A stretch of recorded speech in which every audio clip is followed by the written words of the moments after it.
Oh, hello, and welcome to the Pretentious Movie Sheet Devil Night stream.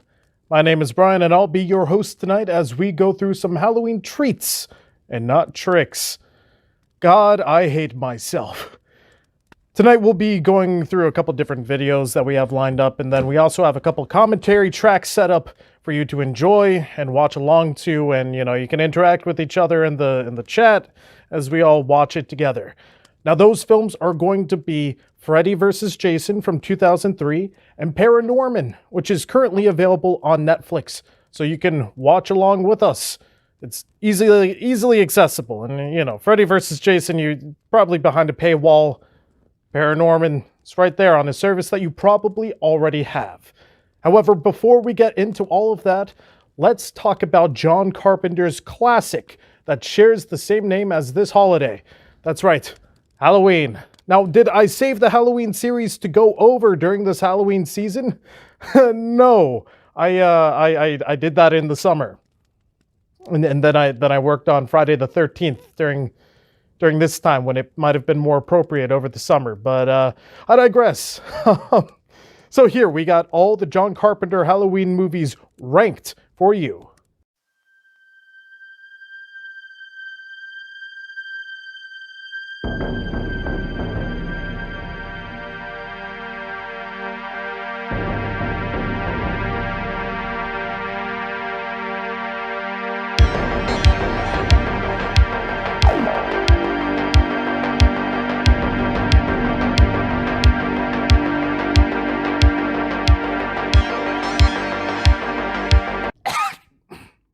What's up? In my mind, there are like three main slasher villains. There's Freddy Krueger, Jason Voorhees, and Michael Myers. Now, Nightmare on Elm Street was good, and Friday the 13th was but Halloween, that is some beautiful morsels of art right there. Truly, it stands as an excellent movie on its own, and because it had such a small budget and was such a big hit, it made all the money in the world, and thus sequels. 10 of them, to be exact, with 2 more on the way. In fact, one was supposed to come out this year, but got pushed back due to obvious reasons. I used to really hold this series in a high regards because the first movie was so good, so the rest of them must be comparable, right? Right. I recently watched all of them for my Instagram, and there's a lot of all clear. Nothing above, nothing below. Yeah, no. So since I just watched an entire series, I thought, hey, sounds like some high quality, ready-made ranking content. So here it is, the every Halloween film so far ranked. Dead last is Halloween 5. Halloween 5's the worst one. It's boring. It's the worst for the series. It's not the worst at being a movie, but it's the least entertaining one of the rest of them. For some reason, they kill off Rachel really early, which, spoilers, by the way. It's the first time of 3 times that they do that in the series, where they kill off, like, one of the lead people from the previous films, and every time it's awful. And I don't know if it's supposed to be like a Janet Leigh reference or tribute, but it sucks. Every time it is awful. And because Rachel dies so early in the movie, the rest of the film is on the back of Tina. And look, I don't hate Tina as much as I think the rest of the Halloween fan base hates Tina, but she's not written well enough to carry a movie. She's bad as a character in a leading role. She's a fine side character, I felt, at least. But when it came to being the audience surrogate, it didn't work. And on top of that, can someone please explain to me why Michael is trying to hunt her down? Because there's no clear motivation. There's a clear motivation for like every other person that he's stalking. He's trying to kill Jamie Lee Curtis because she's his sister. He's trying to kill Jamie Lloyd because that's his niece. There's no real reason why he's trying to go after Tina. He's just trying to fuck with Jamie Lloyd and upset her before he goes after her. There's no point to it. Speaking of Jamie, she is mute for most of this film. God bless Danielle Harris for going through all this BS. Dr. Loomis is at peak hashtag Looney Loomis. And God bless Donald Pleasance for going through all this. The farm scene is really long and really boring and just really bad. And it's just a bad movie. It's a bad film. Okay, there's actually some stuff that I don't mind so much about this film. I don't mind the atmosphere. I feel that it's pretty Halloween-y. Sure. There's also the fact that we get to see what Michael Myers does when he's not out and about and killing, and he's living in the sewers near his house and being a real nasty son of a bitch. I mean, look at the rats that he's eating. On top of that, I guess Busta Rhymes is kind of charismatic. You know, he's a personality for a reason, but yeah, that's where the good things end with this one. In terms of everything else, it's bad. Every character is like a early 2000s American Pie horn dog. They dress up a white kid as Jules from Pulp Fiction, which I don't know how to feel about that. His friend, the guy from Final Destination 3, who's dressed up as Vincent, he has a girlfriend who's on the show, and he's watching it and like texting her, letting her know, oh, Michael Myers, he's in the house. But the thing is like every little bit of information that he gives her is something that she could have just obviously discerned herself. So in the end, when she's like, oh, thank you, kid from Final Destination 3, you saved my life. He didn't give you any information that actually mattered. Overall, it's just, who cares? And on top of that, what they did with Jamie Lee Curtis, it destroyed everything about her character. So, God. Again, I don't hate everything about this film. It's just weird.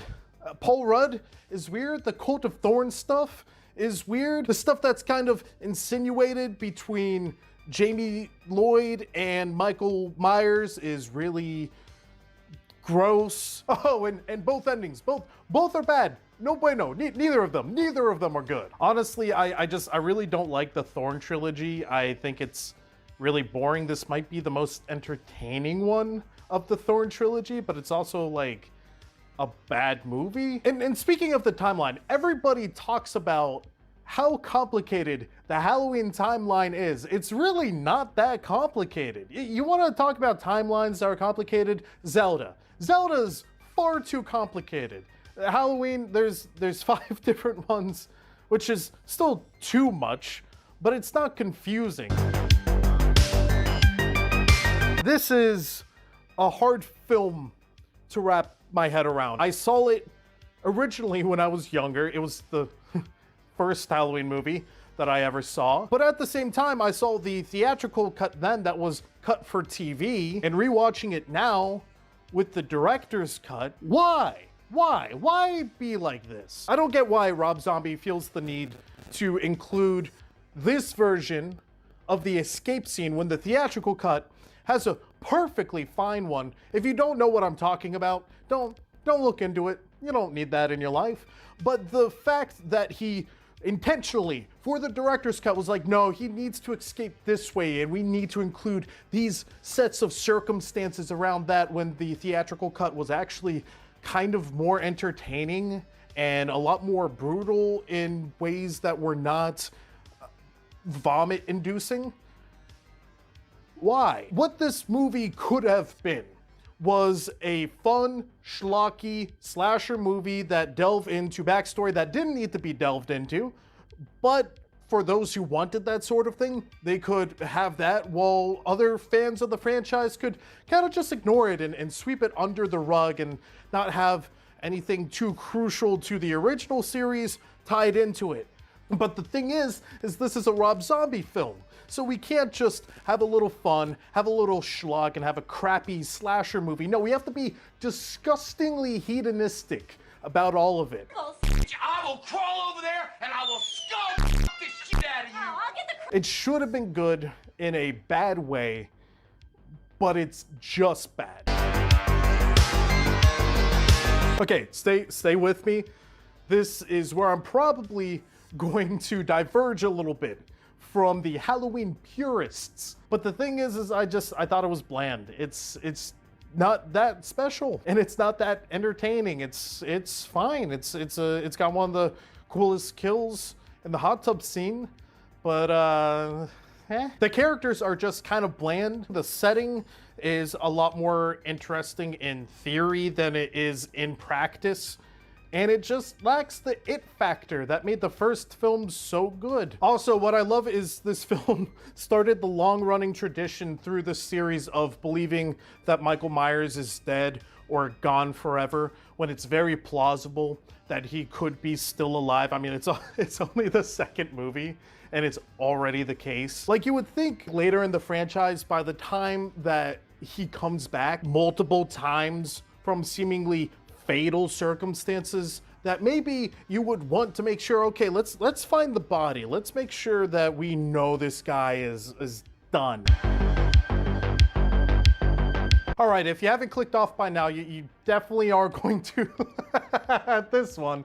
Oh no. The reason that I like the remake of Halloween 2 more than the original is, in the words of Dr. Loomis himself in this movie, I'm selling the sizzle, not the steak. okay, don't get me wrong, there are still a lot of really rancid Rob Zombie tropes. But that being said, Brad Dourif's really good. Danielle Harris is also really good. There is some lore stuff that I find a guilty pleasure, and I think that you can kind of get down with if you can kind of rub the mud off of the lens. There are worse times I've had watching a movie than this one. All right, top 5, and we're not even out of the woods yet. Halloween 4 is fine. I find it forgettable. From what I do remember, there are some good things. Rachel is really badass in this movie. Danielle Harris is a really good kid actor. The opening's pretty fun, and the ending is a bunch of wonderful action movie BS. And that being said, it is pretty forgettable. You have Dr. Loomis getting a little bit closer to the loony stages. The other kids at Danielle Harris's school bully her for being an orphan, which, look, I know some kids say like awful things, but like, Jesus? What? And on top of that, Michael Myers' mask is painted this stark white that just looks awful. And look, it's not as bad as Halloween 5's mask. That one had this really dumb, like, neck perforation that looked like he had gills, and it just stuck out and it looked stupid. And God, I hate Halloween 5. I hate Halloween 5 so fucking much. Finally, we are at a good movie in this series, and it gets so much hate for some reason because it doesn't have Michael Myers in it. That is a really dumb way to analyze movies. What if you applied that criteria to every film? Yeah, the Godfather, it's crap. It doesn't have Michael Myers in it. Shawshank Redemption, utter shit, doesn't have Michael Myers in it. Blood-sucking Freaks, its only sin was not having Michael Myers in it. But yeah, Tom Atkins is pretty fun in it.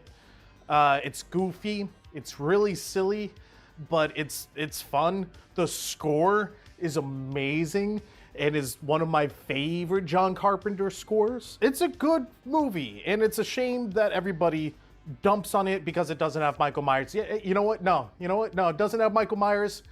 To the bottom of the list. My new number 4 is Halloween 5. That one has Michael Myers. Okay, I get why not everybody loves this movie, But if I'm gonna be honest, if you cut out Halloween Resurrection, this might be the strongest timeline until we see how this new timeline plays out. You got Janet Leigh coming back with some really kind of fun nudge nudge, wink wink kind of psycho references. Jamie Lee is back in her prime. The characters around her are actually characters. LL Cool J is See her enter the room with her long, slender legs. They climbed high up her skirt, leading to two tumultuous, round, melon breasts. Round melon, what? well, he's there. And honestly, it would be so much better if Halloween Resurrection didn't already exist on the film slate, because they had to write in an ending that left Michael Myers alive. And honestly, I hate the body switch thing, as a lot of fans do, and rightfully so. It's stupid. But the damage of Halloween Resurrection doesn't just ruin the ending by retconning it in H2O, it actively baked in a bad ending because they had to make sure he was going to be alive for the next film. And that's what they told the directors and writers of this one. So, God. Oh yeah, and just going back to my Halloween 2 point about how there's always people denying that Michael Myers can come back. Why does LL Cool J stop Jamie Lee Curtis from double tapping Michael? Why? Look, his rationale, oh, he's already dead. Okay, then just, what's the harm? What's the harm in just making sure? Because he's gonna come back otherwise, and guess what? He fucking did. It did lead to a better scene afterwards, but you know how I feel about that. But yeah, that and a couple of dumb jump scares that were really lame, those keep it from being as good as... Okay, I know some people are going to say that this is BS and say that it's not really that great of a film. I know that some Halloween diehard fans were not that big of a fan of this one. Personally, I kind of felt like it was a return to form in some ways. I really liked the score. It's maybe the best score of the franchise, and it takes a lot of the good things from the other timelines and bakes it in a way that's better. It has the vibe and the novelty of the Thorn trilogy. It has the humor of the H2O timeline without getting too cringy. It gets some of the self-indulgence of the Rob Zombie Halloweens, but it doesn't go buck wild with it and get disgusting. And look, I honestly think that this is Jamie Lee Curtis maybe at her best. I mean, it's comparable to the first one, at least I feel. And I like the PTSD angle that they took in H2O, but I think that the Doomsday Prepper setup that they give her in the 2018 one, I think it's better, honestly. And it's just kind of cool how that action sequence in the climax of the film breaks down when she's going through the house, and it really feels like a contest of two people that are built up to be these mythical characters, and it's well-deserved. And yeah, dude, that score, it's best in the franchise. I must say, it's the best in the franchise. I love this movie. And the best Halloween film is the first one. It's the first one. What you expect? What do you think, Halloween 5? Think Halloween 5's gonna be the best one? No, it's the first Halloween. Go home. Video's over. Bye.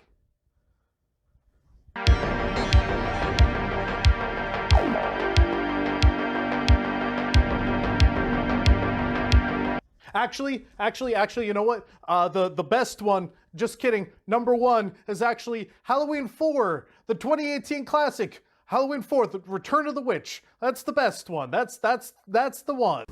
I had 2 of them damn masks. The only reason I didn't have it on when the TV started playing was I was drinking my beer.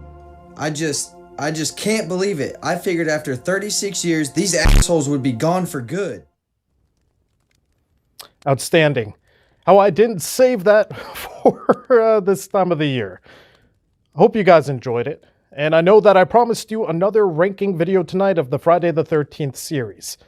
Now, unfortunately, life comes at you fast sometimes. And I wasn't able to prepare that whole video for tonight. You know, I want to make sure I get it done right.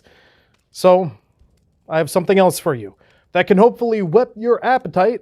As I promised, one day I will make that full-fledged ranking video. So, tonight, I'm going to rank every single one of the Jason Voorhees throughout the series. Let's get into ranking. Alrighty. We got every single here, every single Jason ranked here. It's every single Jason. They're ranked. I made a PowerPoint. It's official. Thank you for coming to my TED Talk. First up, we have Jason from Part 1. He's getting a single star out of 5. First of all, he can't swim. Who doesn't know how to swim? Everybody knows how to swim. That's silly. That's shenanigans that he drowned, because you're silly if that happens. Another reason that he's 1 star is because he's never around. He doesn't come around till the end of the movie. And what's with that? Another reason that he is 1 star is because he's the type of guy that would probably really love to, like, after you go to the bathroom, he hides and pretends to not be there, and then he jumps out and scares you, like we see at the end of the movie. Doesn't respect personal boundaries. That's a 1 star for me, baby. Next up, we got Jason from Part 2, which is 3 stars. He's very dedicated to his mother, which is a very good sign. That's the mark of, like, how you want to treat somebody. They say, you know, if you want to see how he's going to treat you, see how he treats his mom. That's there you go. He's an absolute goof. He gets totally beaten up in this movie. Kind of, you know, a little bit of a lackluster performance there, my guy. But you know, it's okay. You make up it in other departments. He knows how to decorate. You know, that shack that he had? Yeah, he decorated it. It was great. It was fun. You know, he had a nice little centerpiece with his mom's head. Again, showing that dedication to her. That's what you want to see. And then, you know, he also lacks the iconic mask that makes him great. So, you know, that's a little bit of a downside too, but I'd say he gets a solid 3 out of 5 stars for me. All right, so Jason from Part 3 gets 2 stars out of 5. Firstly, because he pretends to be pro-mask. Everybody knows that this is the movie that he gets the mask, but at the same time, he doesn't wear it for like 2/3 of the movie. So he's pretending to be pro-mask, but then he goes out in public behind your back and will say like, oh, I just forgot it, and will walk into a store anyways. You also have the fact that he has really poor posture, which makes him look like an absolute goof when he's walking around in this movie. And then also he takes a fat nap in the middle of the climax. Like, yeah, I get that you got an axe through your head, but at the same time, you got to make sure that you're there to, you know, make sure that your partner gets a satisfying time too. I was unsatisfied watching it. Part 4 has a Jason that I'd say is like worth 3 stars out of 5. Tom Savini did the makeup, so like, you know, making him look pretty there. You know, he looks a little bit more decomposed here than when, you know, he dies. He eventually goes on. He looks really decomposed there, but it's weird. Just he looks like he's already dead in that picture up here. He looks already dead.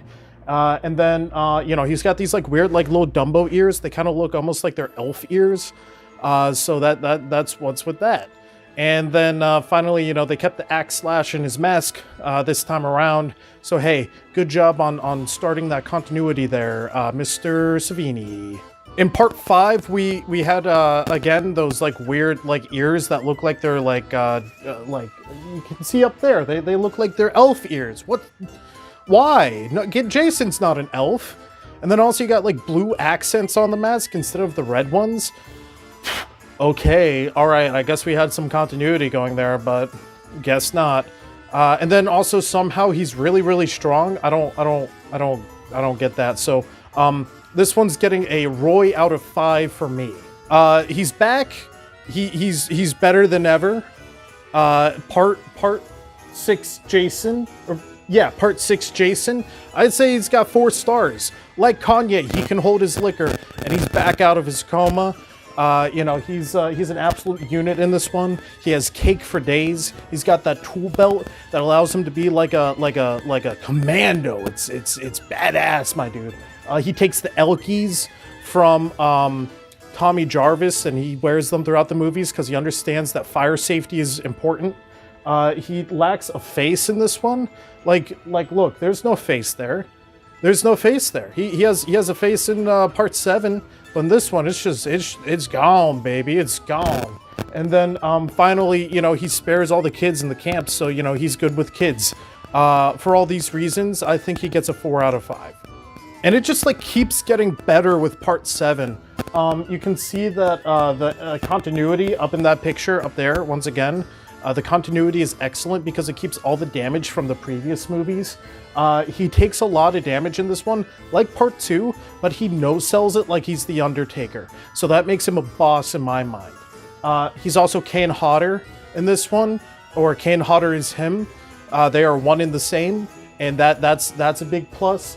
The decomposition makes him look really cool, and then he kind of looks a little smelly. He looks a little smelly, which means that he's gonna lose half a point on that one. He would be a 5, but I mean he's a 4.5, which is, hey, that's a really great one. That's a really good one. 4.5 out of 5. Look at this coward. Look at this Muppet that was left in the dryer for too long. That's silly. He looks awful without a mask in this one. And that alone should already be 1-star worthy.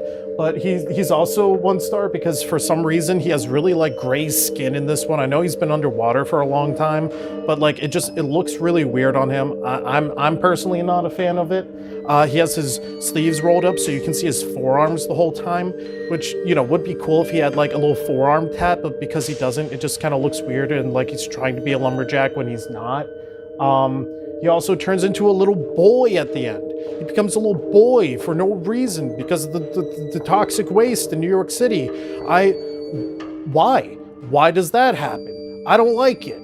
And then also the makeup for when he's a kid in that movie. I should probably have had a picture up there too. But the makeup looks awful. It's awful. It's disgusting. I hate it. Hate this movie. Hate this version of Jason. Jason Goes to Hell is a weird one because like the design is pretty interesting, but at the same time it like came out of nowhere, and I don't really get it. I don't know why he suddenly is like all like looking like he's riddled with like you know, different lumps on him, and he has the mask embedded in his face, but it's there, and it's there to stay. If you ever wanted to know what Jason looks like naked, that's up there. Too hot for TV, if you ask me. You also, he probably doesn't smell, but I imagine that he probably oozed some pus onto you, which is really nasty. I don't like it. I almost would rather him be smelly than that, because I don't want no ooze on me. I don't want the secret of the ooze. I don't want to learn that. We also, you know, yeah, that's right. He barely spends any of the movie in this form. So screw that. What the fuck is that? People gripe on, I know I say this all the time, but people gripe on part 5 for not actually being Jason. This one barely has Jason, while that one at least passes for Jason.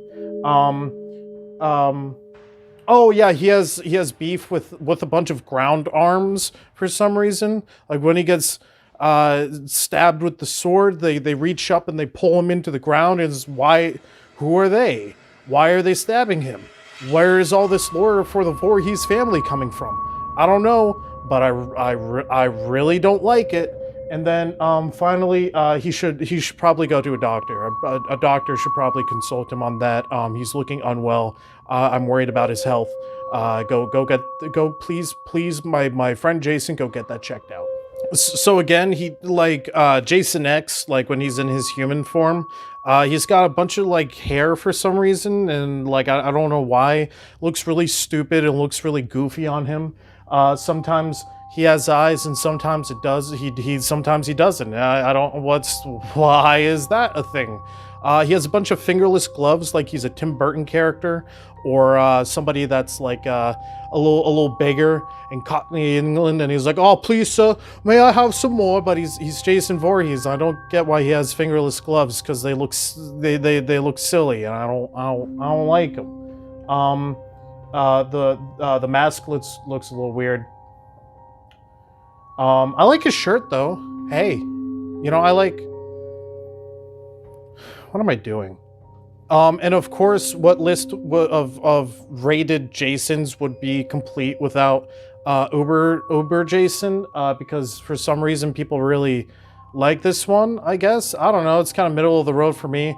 I gave it 3 stars out of 5. He's got kind of like a Stitch patchwork thing going together for him. He has like a robotic 6-pack. He lost the hair, which is a step in the right direction because Jason with hair kind of looks a little weird.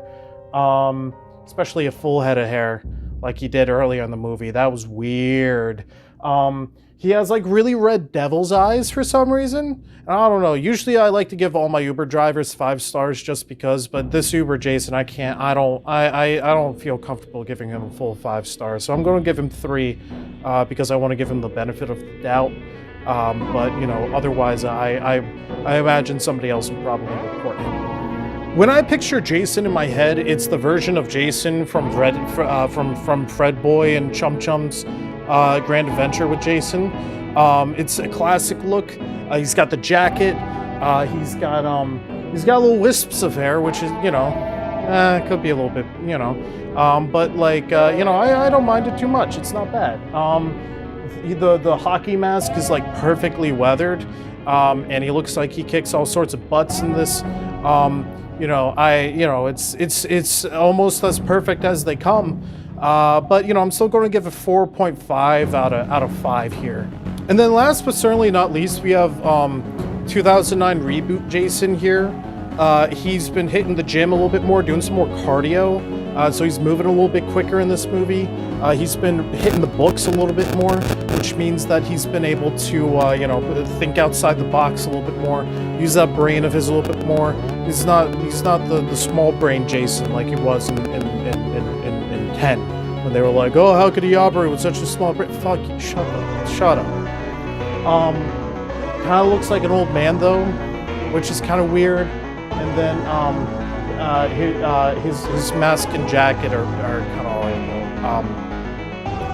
like, he's 4 out of 5, but you know, I feel kind of bad that there wasn't a 5-star Jason. But there's not a 5-star Jason because there's a 100-star Jason. That's my tattoo, and you know, I think you know, experts and scientists and experts agree that this is the best that Jason's ever looked. It's 100 out of 5, and that's not even my opinion. That's just a fact. I've had specialists come in and rate it, and they all say, yes, Mr. Brian, this is indeed a 100 out of 5 tattoo, or 100 out of 5 Jason. Canonically, you are the best, so we will be creating an entry for you in the Friday the 13th wiki. So yeah, I hope you guys enjoyed this ranking. Again, it's fact and canon, so I better not see any comments saying otherwise. I'll fight you. First Jason can't even swim like a little bitch. Who doesn't know how to swim? God, can you believe it?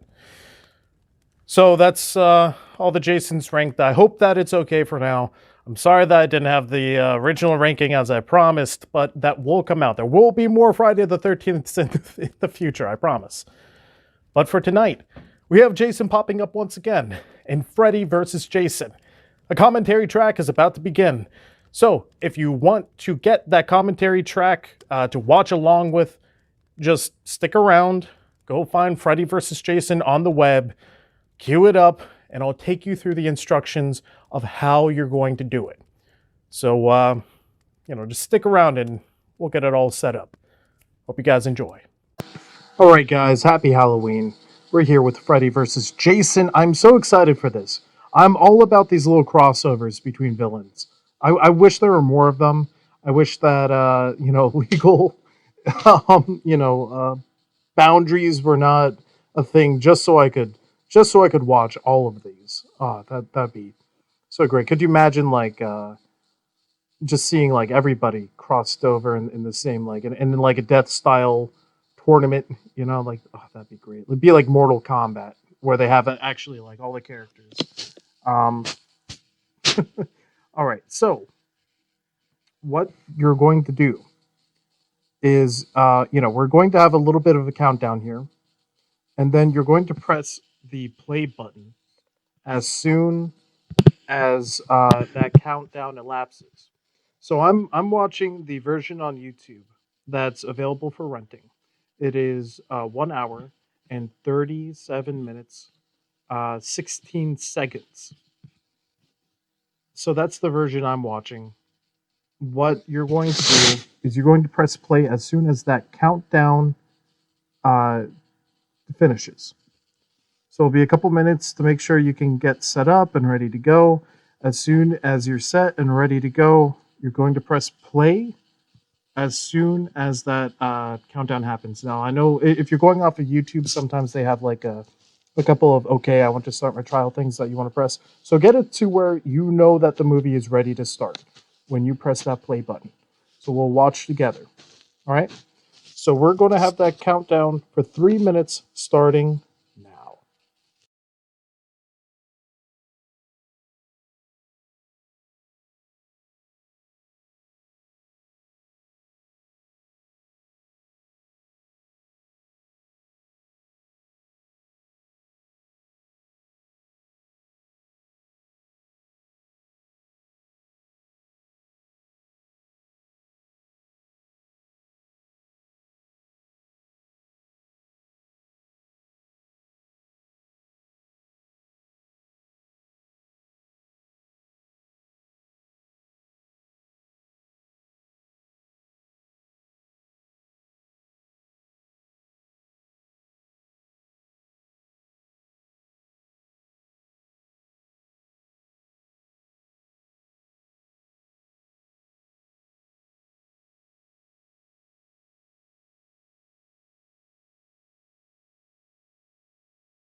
Alrighty. Oh, here we go.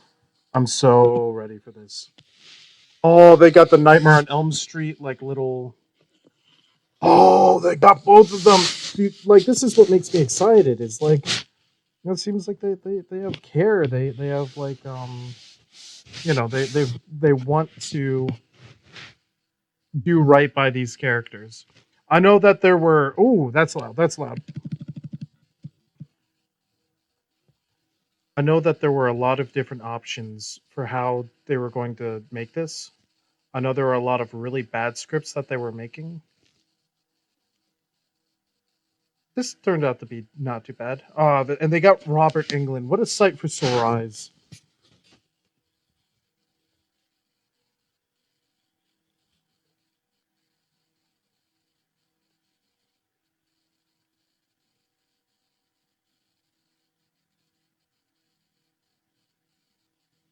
I didn't realize I was gonna.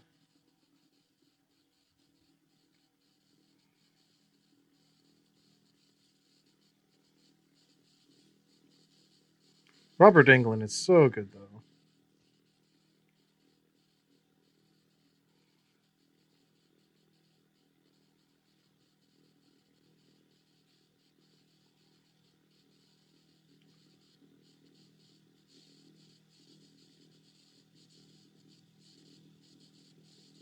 Those contacts, oh boy.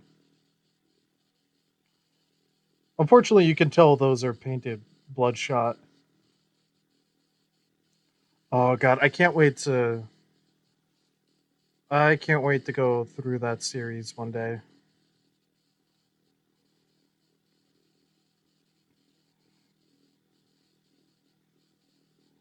Ooh.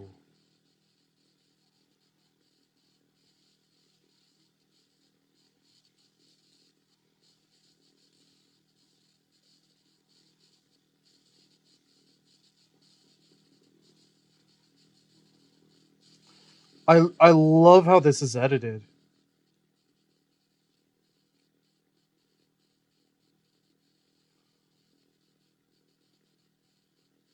Yo, that was great.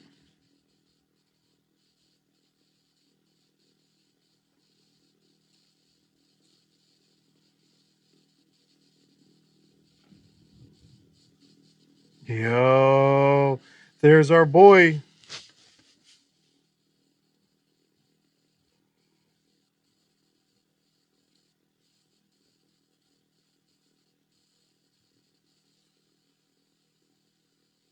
Then we're already getting started. Oh, she's like, oh well, all right.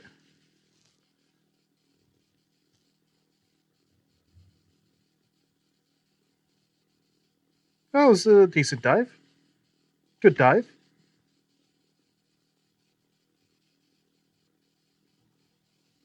So I guess Jason Goes to Hell is canon then. I was just talking on the Jason X commentary track about how it appears Jason X is not canon. I just remembered Uber Jason flying towards the Earth to with the one guy on his back. It was really funny.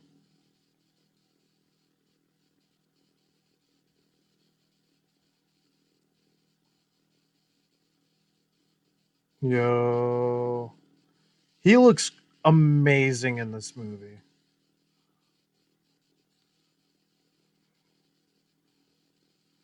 Freddy also wouldn't be the first person I would maybe put up against Jason, but like for example, like I feel like Freddy and Michael Myers, even though they'd be kind of lacking personality wise, like it would make sense putting them next to each other.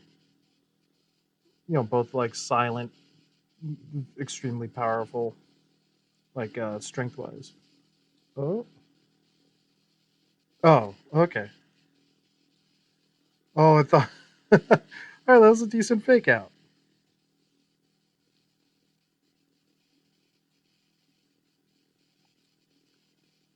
Oh, it's creaking. Oh, you're actually gonna walk into him now.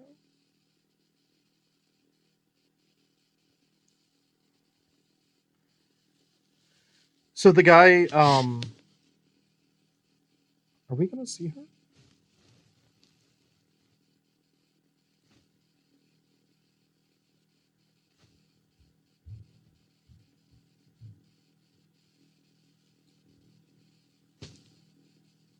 Yo, yo.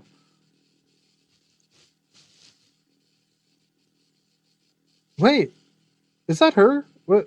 No, they didn't. Didn't get the same actress. No, they didn't.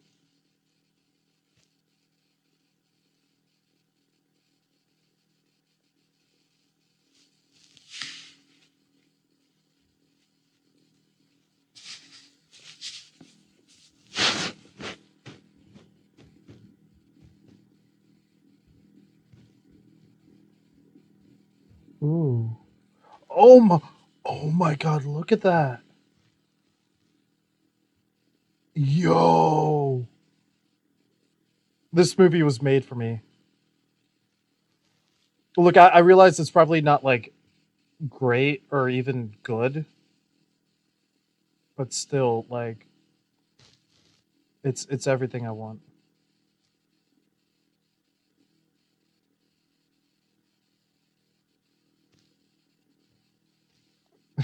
I really hope they got Robert Englund and put him in a thing. Oh, Freddy looks great too.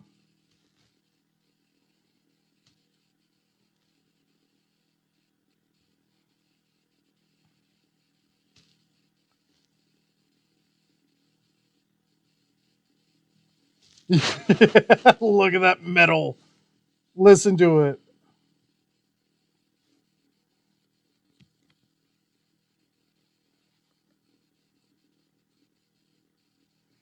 Oh, it's so 2000s. Elm Street. Oh, that's the Elm Street house.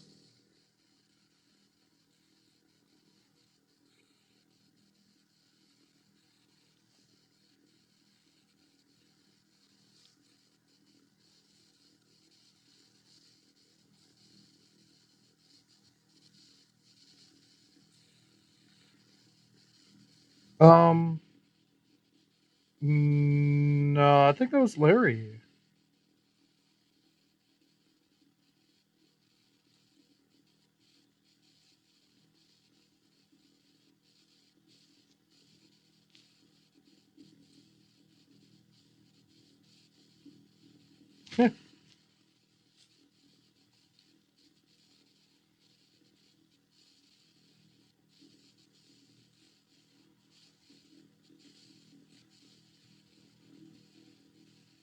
Oh, that's gonna come back, isn't it?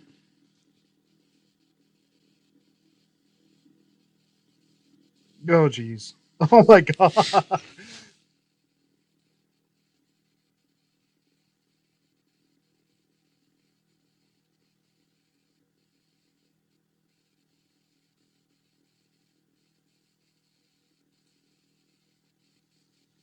They I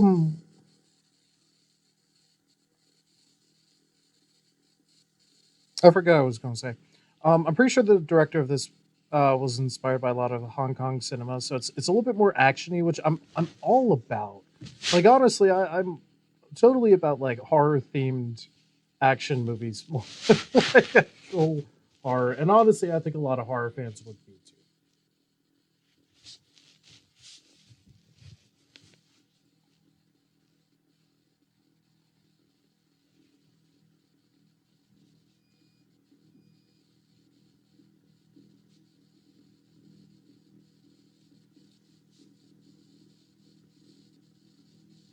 I will say this writing is a little obnoxious.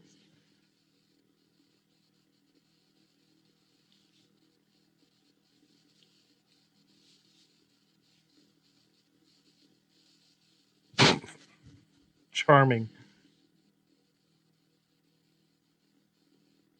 My lights were doing that earlier tonight. I thought we were going to lose power. I was like, I gotta record all this shit. I don't need none of that happening.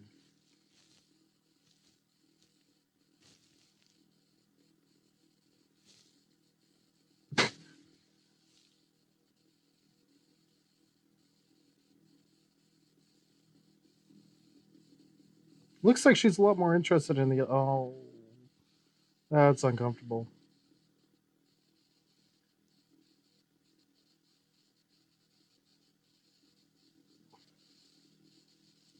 Did he not hear that? Did he not just hear that she's clearly like, nah? It looks like she's a lot more interested in her friend there than him. The way that she was cuddling up to her.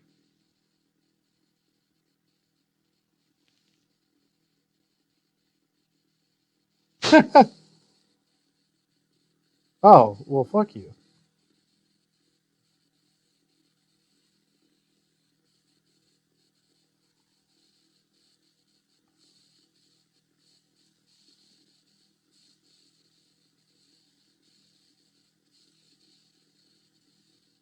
A good diversion. Okay.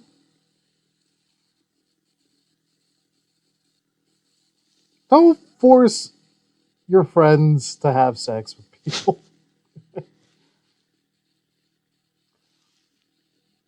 Oh. I love exposition. It's amazing. My dad died when I was 17, and it was a car accident that was caused by Freddy Krueger.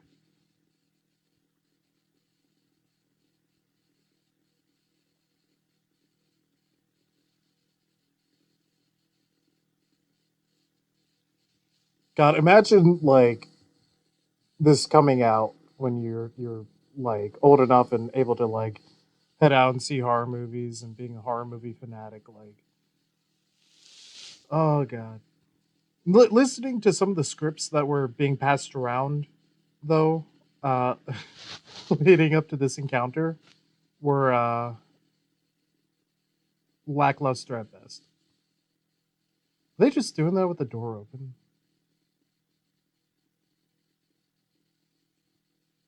Always wanted one of those chalkboards. Why did he sound super New York there? Please close their door upstairs.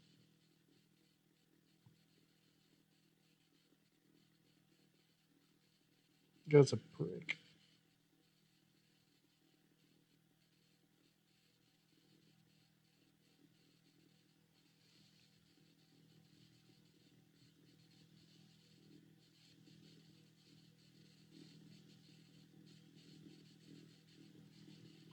Is there a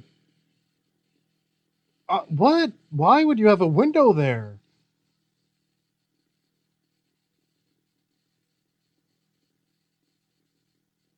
Also, I think this is the first time we've seen Jason in like a home in the suburbs.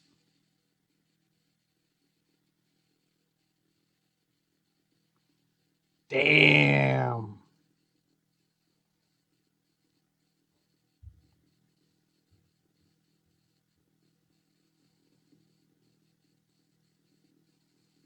Yeah, let's go.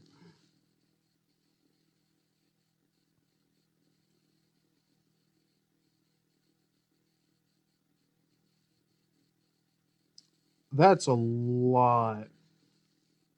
I'm surprised it made it all the way over to the door. Jesus.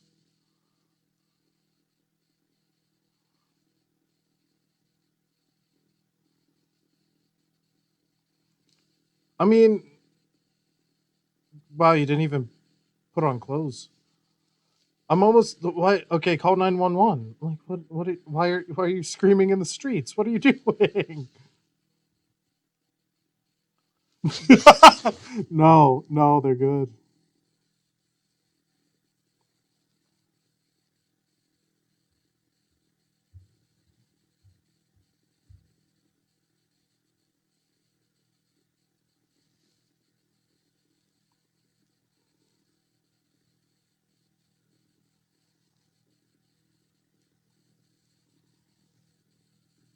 I wonder if some of these characters are from the initial string of movies, but I highly doubt it.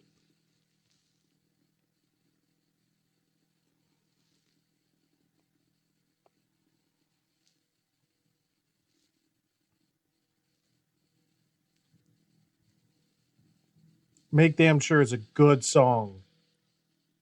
I just wanna break you down so badly.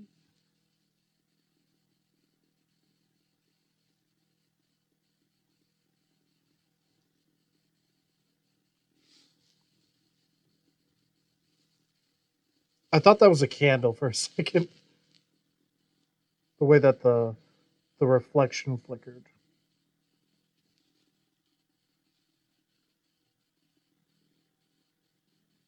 I would really love if this was supposed to be a reference to Laurie Strode. Just get all the big players in there.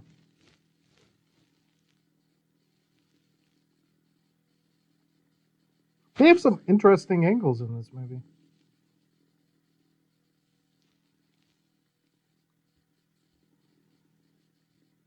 Don't say it. Don't say it. Don't think it. Oh, she said it. She thought it.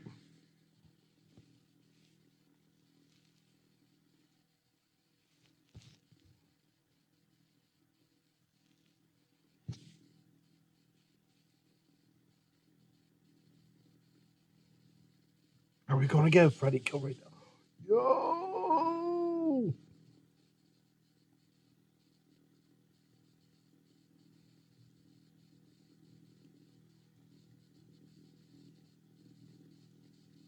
I will say the CGI leaves a lot to be desired. Okay, that was goofy. Oh, I think anything turning to watch you move is already just kind of like a little hokey.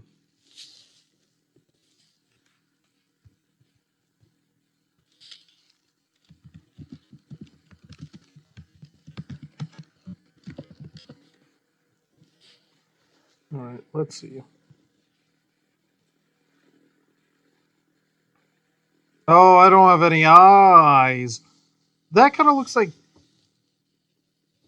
Penny Face's. That looks like Pennywise's makeup.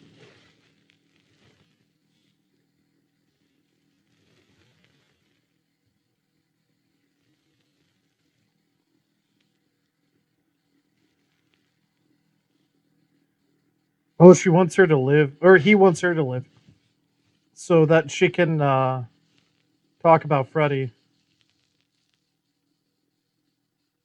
Hey. Oh wait.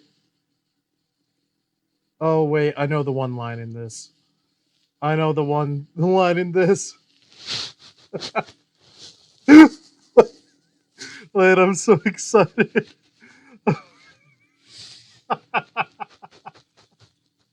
Wait, you'll see. It's so fucking funny.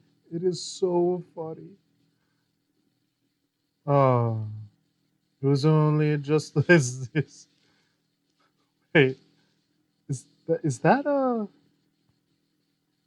what's his name? What? Wait, what's his Alex? Is that Alex Jones? Just get. No, I don't think that's Alex Jones. But jeez, Jesus.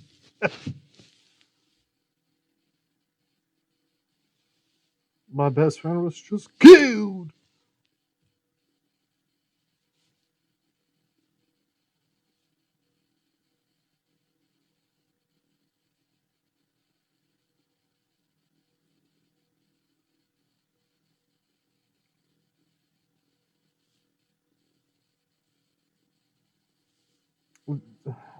That's a weird volume to be talking to yourself at. As I talk to myself in the same volume. That's neither here nor there. So Jason is in the real world, right?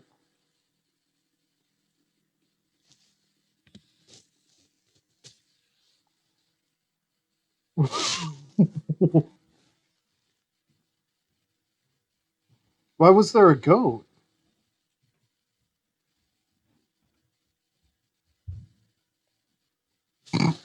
That ADR though.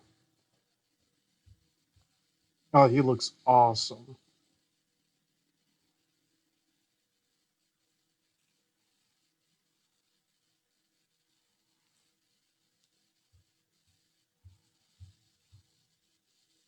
So, oh, I see. He fell asleep.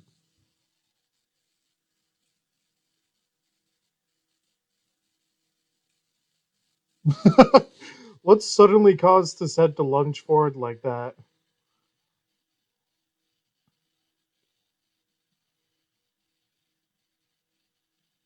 That's very like runny blood.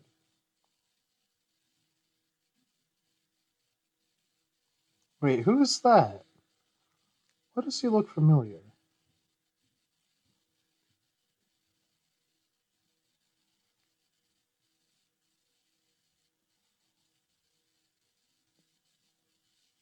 We didn't even see the other guy's reaction.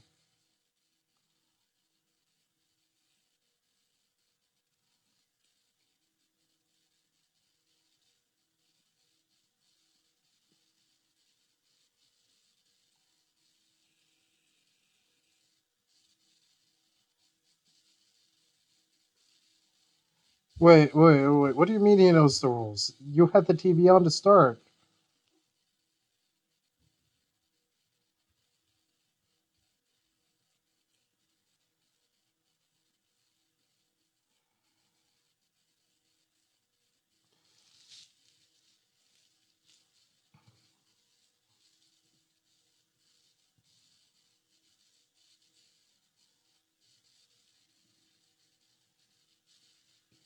Oh, isn't Hypnoso from the Nightmare series too?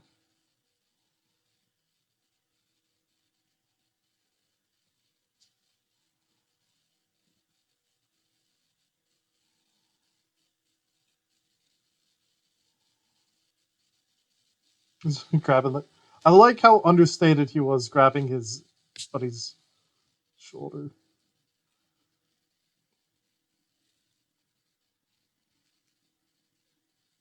He doesn't look too happy about that.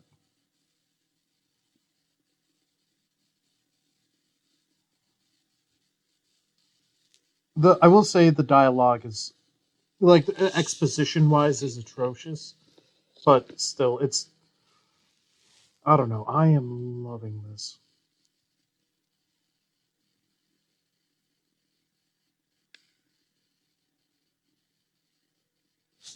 Yes, just all this exposition.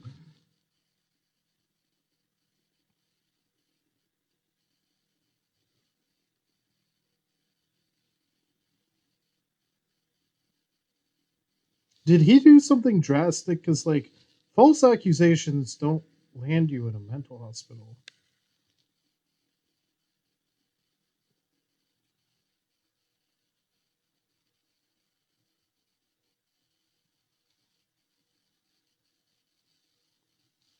Uh, what is? Oh, I don't like it. I don't like it.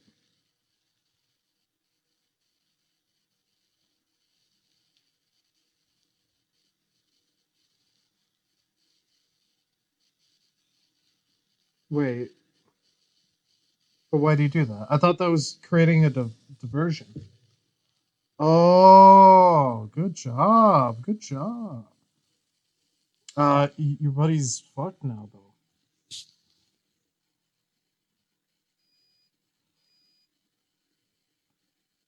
I like it.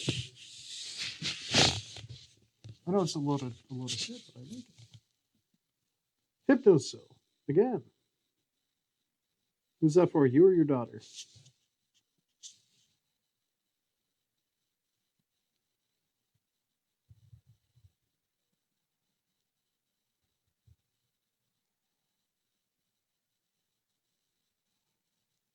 I'm gonna search it real quick just to make sure. I'm pretty sure it's like a dream suppressant.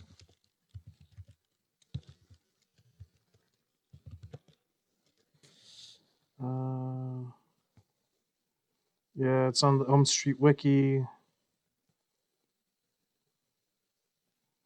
Oh, it showed up first in. Oh, Freddy.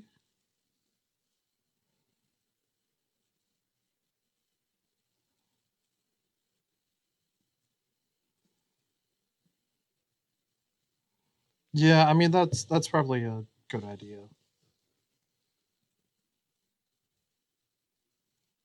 I wonder why Freddy is like connected to that house though.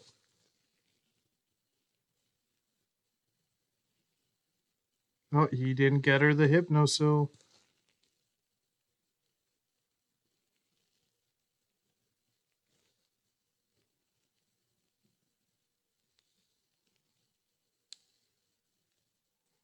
It's all coming out unhinged.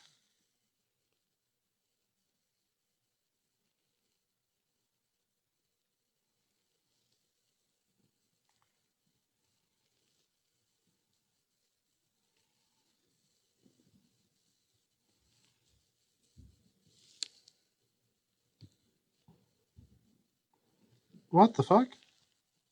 Well, I mean, no, like we knew that, but um, she yeah, no, she's not doing well.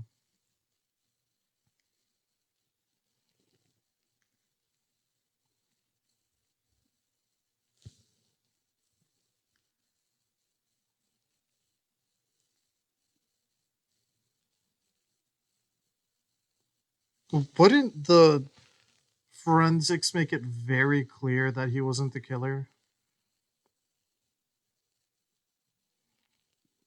He looks like Tyler from 13 Reasons Why. He kind of gives a vibe like him too.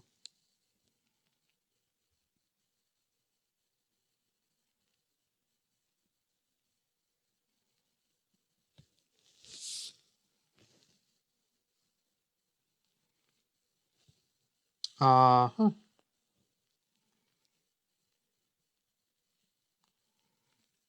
You heard that for sure. Is this a Halloween? Is this a Halloween party? Is that Jack Black?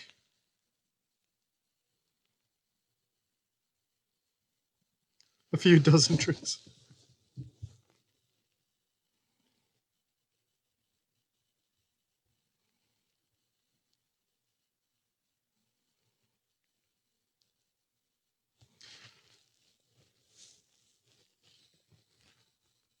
Wait, she slept in the police station?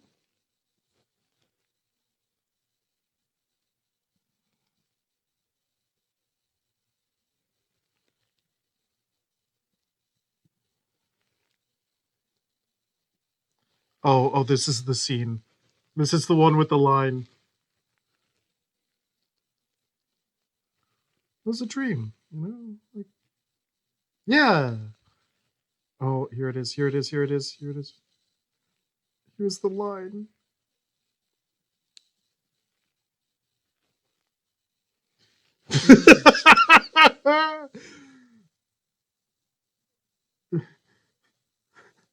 You know why they say that? That he's coming for you? Because that's what he's gonna come for you.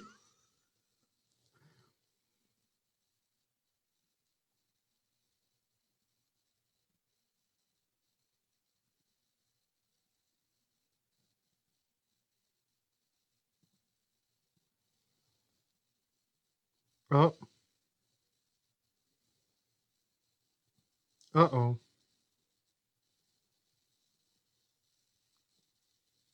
That's... Wait. Oh! But she's not supposed to go to sleep. Is that Neil Breen? The principal looked like Neil Breen for a second. He looks like Neil Breen's dad.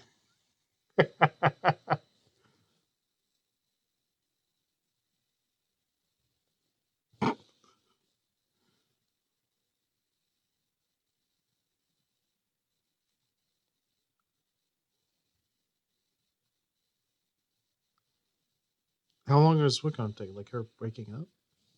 I like her like the like the pink like yarn lace thing that's over her shirt.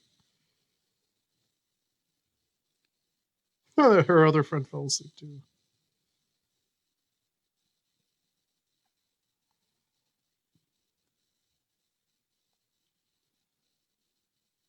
Damn, she just blew her off.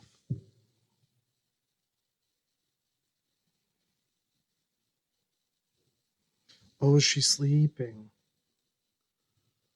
Oh, nose job. Yeah. Okay. Yeah.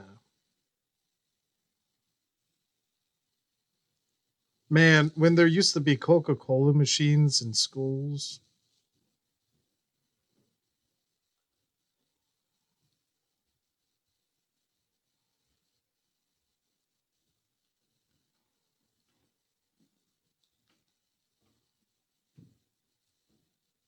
Uh-oh. Oh, inopportune time for them Saved by the Bell. Oh, I thought they were going to take the car.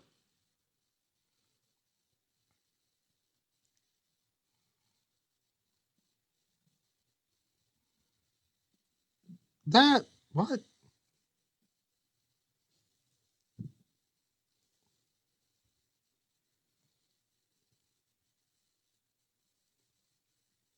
Hmm.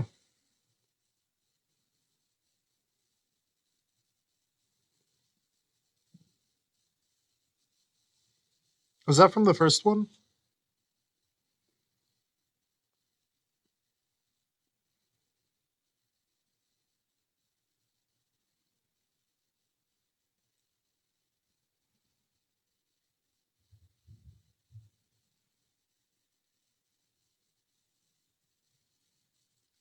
Yeah, it's a little sus.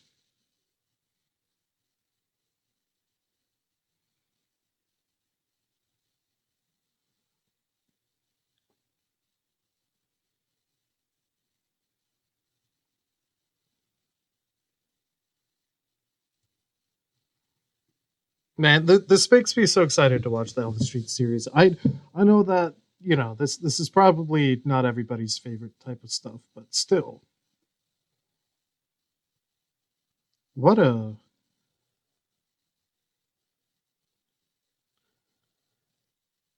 what a van they got. I like the outside design. Now, I will say that this lore does seem slightly out of nowhere, but at the same time, like, I mean, it makes more sense than all that convoluted BS that they had in Freddy versus no, and oh yeah, it's your fault, dude. Um, Part 9. They just had a bunch of BS that came out, like, oh, the Voorhees, they can be reborn, and if they die, he needs a new one, and he can possess somebody else's body, and all that crap.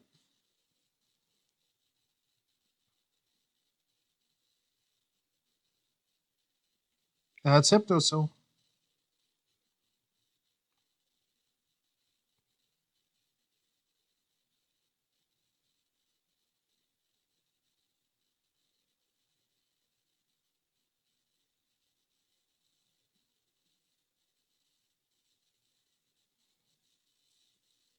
Hmm.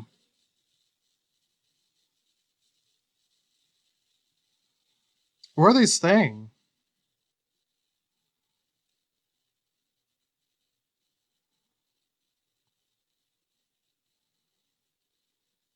I'm not about this low frame rate though. Also, there. Come on, how are cops not out there?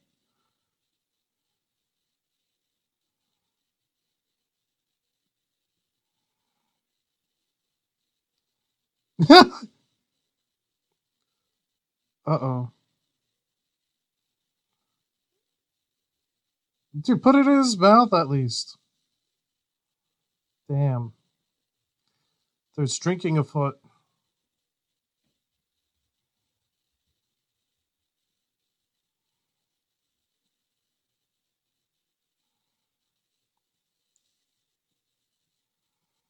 Oh, poor Linderman.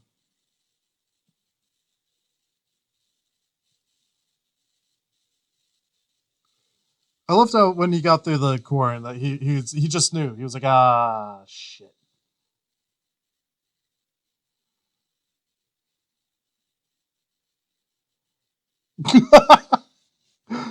The disrespect.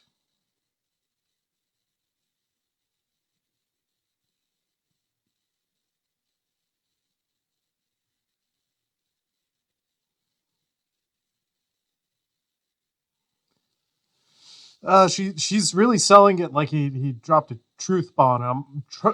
Dropped a truth bomb, and I'm all about him throwing it in her face, but still.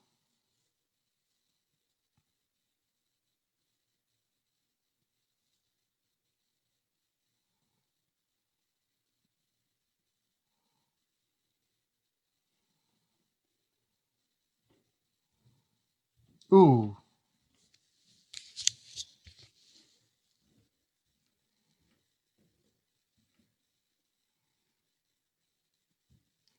that made her pass out last time. Why you're not gonna be like, hey, let's step over here for a second. I need to tell you something.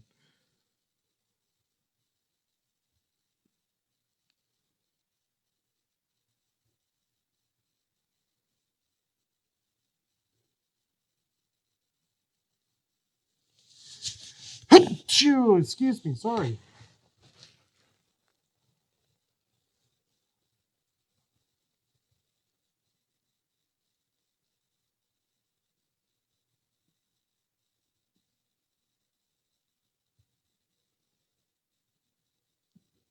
I mean, yo, people go to hospitals, they get well.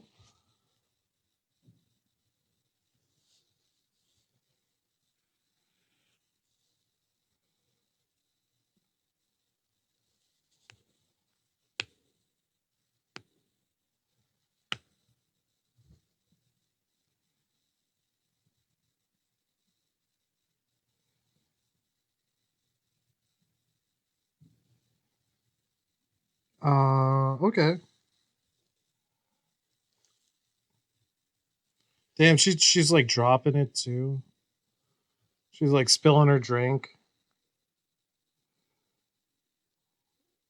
Damn, he was moving fast. She. Oh.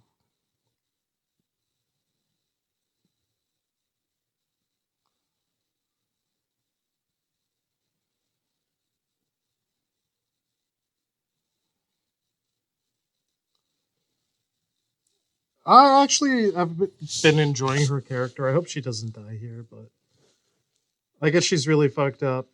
Um, I mean, they definitely were like, oh yeah, she's the one that drinks a lot and smokes and all that stuff. Like these characters are pretty paper thin, but still.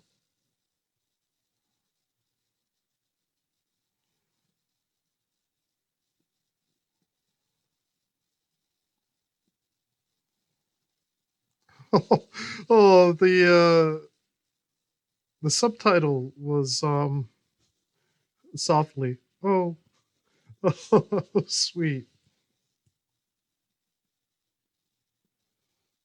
A red boiler room. Oh,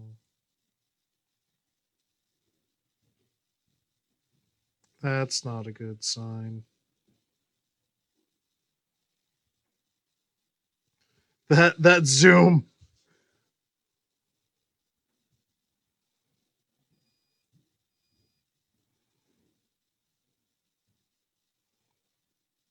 Yo, that was great.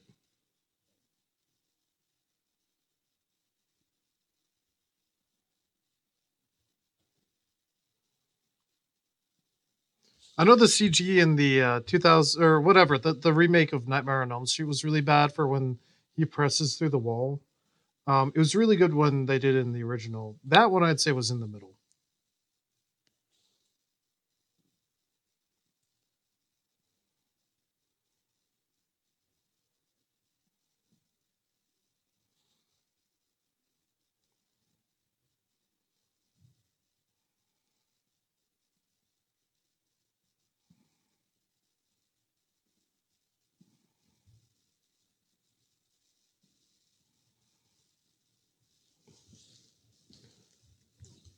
It bothered me when Jason would teleport in the previous movies.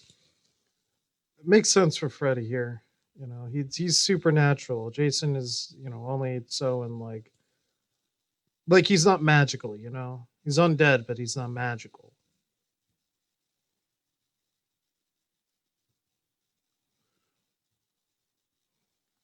I like that line.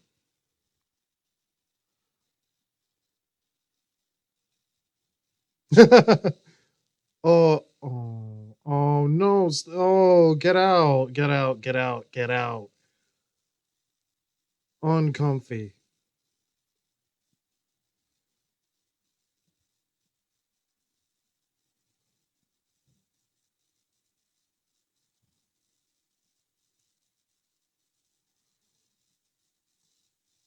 Nah, that ain't gonna help.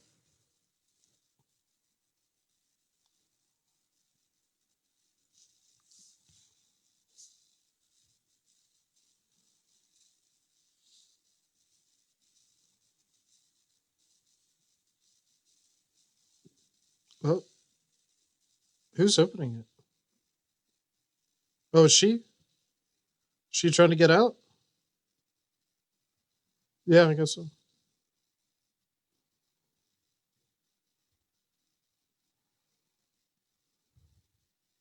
Uh-oh.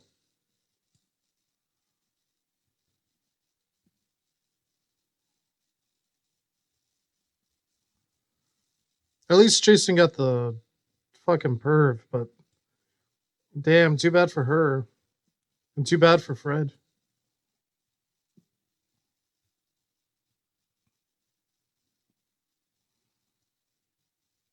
Why is he holding the blunt?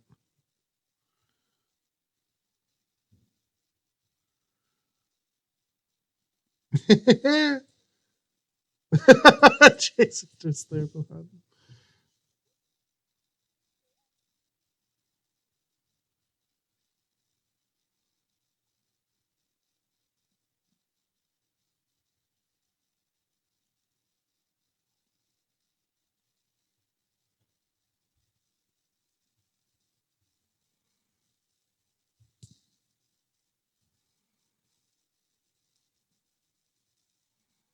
Oh, son of a bitch. He just looks at him.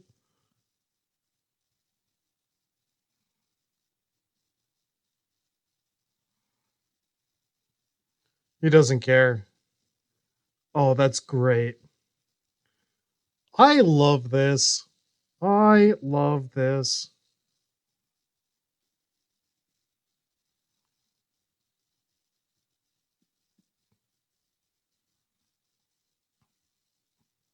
The frame rate's a little annoying, but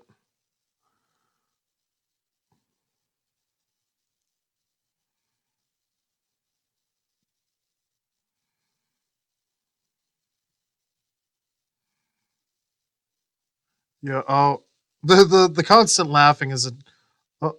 Oh, yo. Check. Oh my god. How long has this fire stunt been going?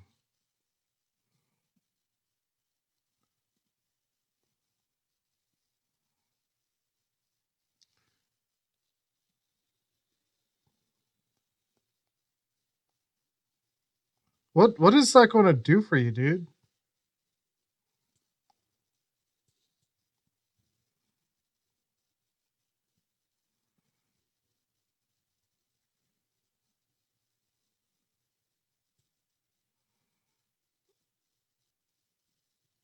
Oh boy. Wait, didn't he just kill the same guy?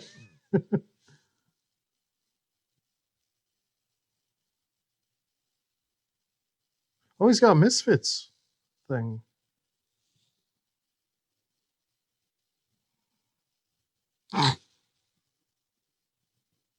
Coming straight from the underground.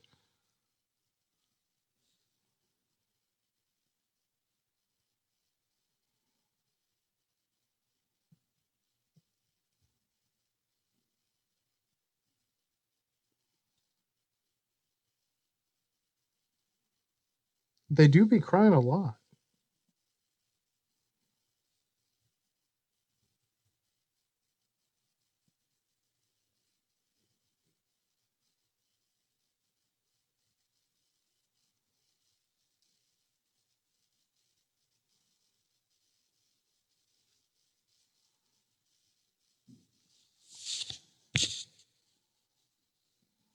What does it say on the hood?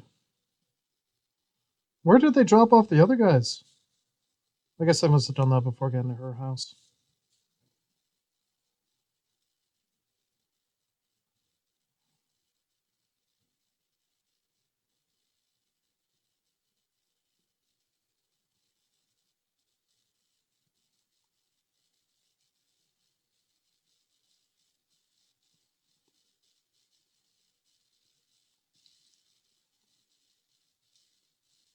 What? So like, why would that send you to a like?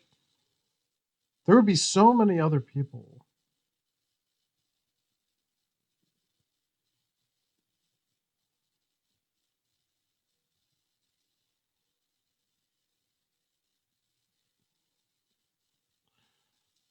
Get out of my car now!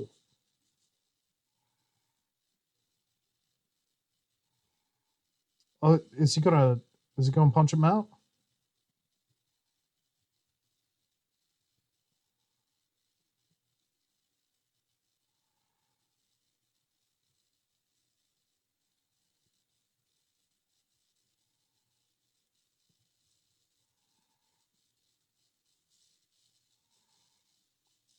She's upset. Lori! I thought she was going to see something.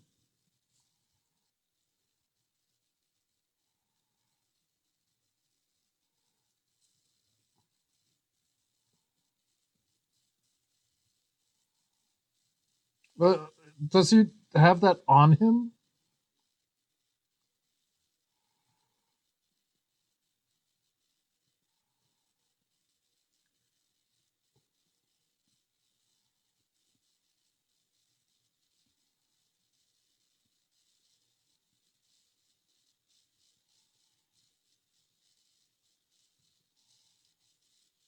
The ooh, love gaslighting. That's oh boy.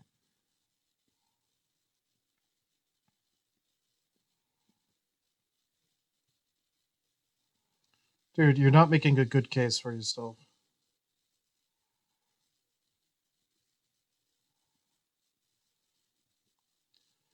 I feel like this is like half really good acting and half really bad. It's like very peaks and valleys. Damn, you let all that rain in, dude. You saw the streaks of rain there. Oh my god, he just took down that door.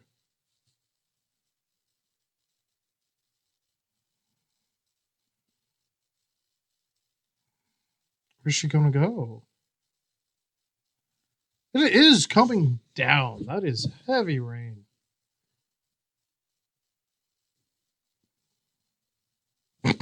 That scream she had was just so perfect.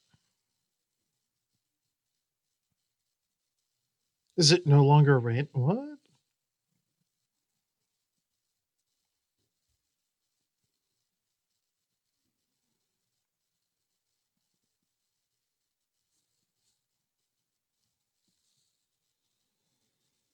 But it was for your safety.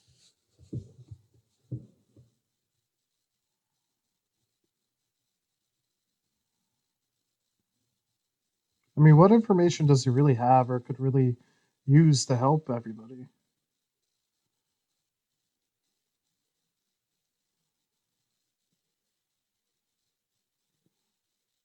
You know, when you just whisper things to your loved ones' photos that are very expository. Is that a necklace that was from his brother or a crucifix?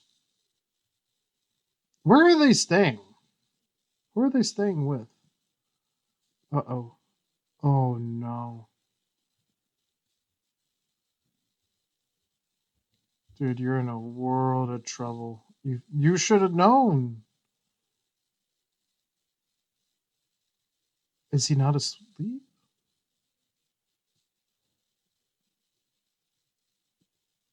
No, this is a death shot.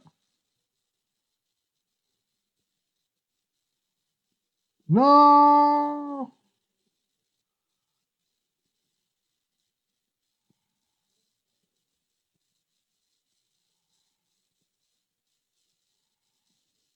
Oh no, that wasn't from the first one.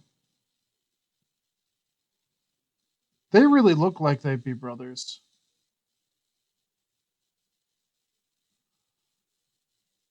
It was a cross.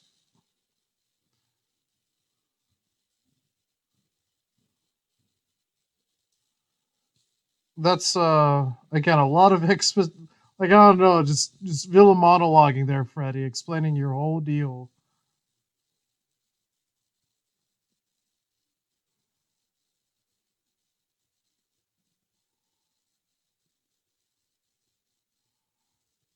Oh, they're coming for him.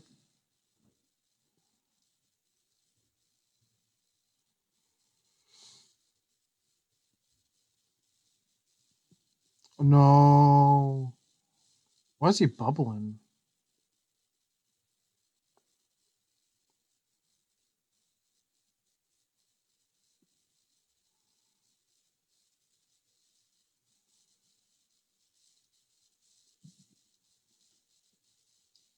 Ooh.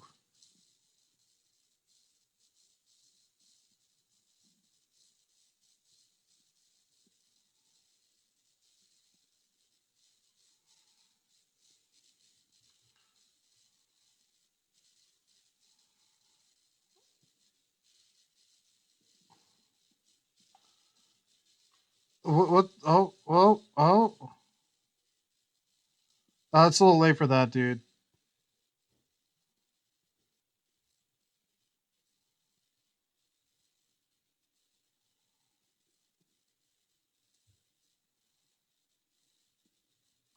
Freddy's back.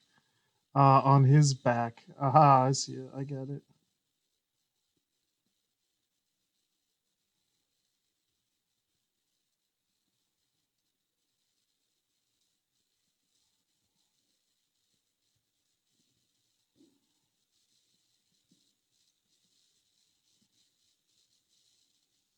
This wait, oh wait, he said he already knows?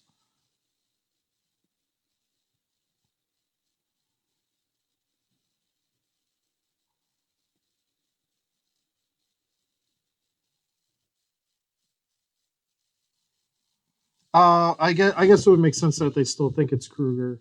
Um, I feel like this is like the decent like Elm Street reboot that never got made. It feels a little bit more of like an Elm Street movie than a Friday the 13th movie.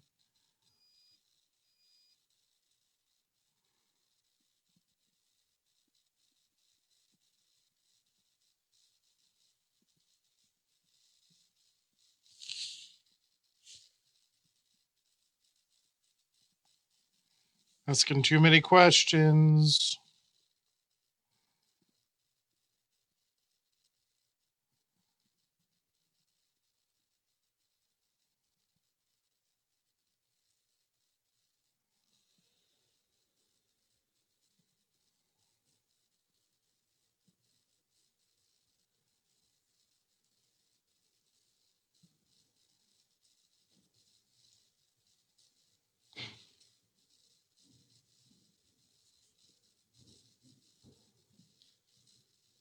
Yeah, they're kind of screwed with either one.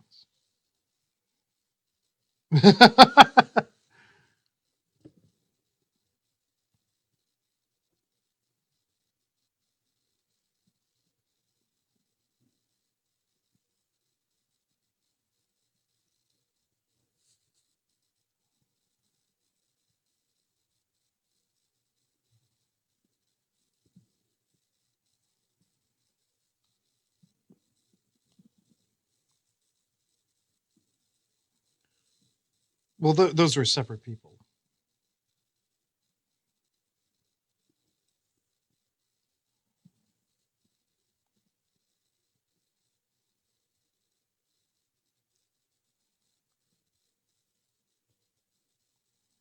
You just said he kept returning from his grave.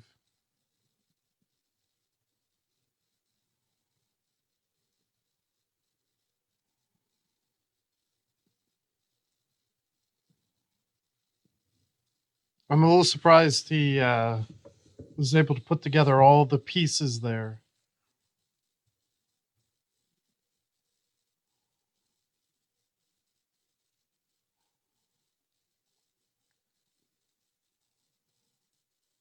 Now, look, okay. Now, Jason has been in the water many, many times. He's not scared of water, but I do like the comparisons. I do. Though I kind of wish it were the reverse. Like, you know, Jason was more powerful around water, or Freddy was more powerful around fire. Like, I feel like with the series so far, both of them, that would make more sense.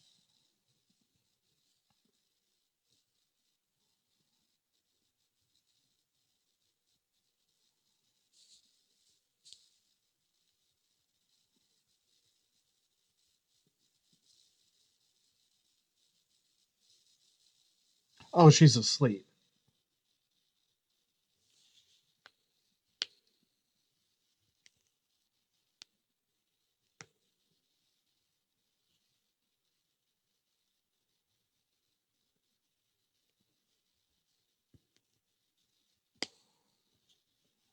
Oh, that's gross.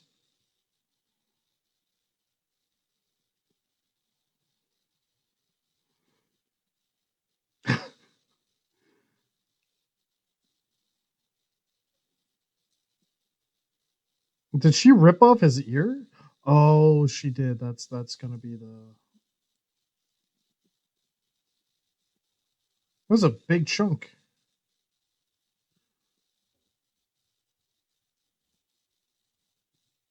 I stomped on it like it was stomping out a fire.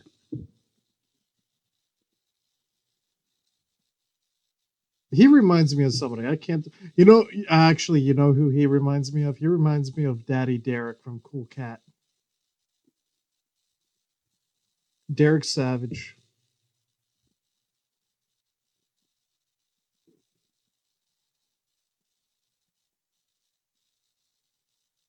The Hypnosil.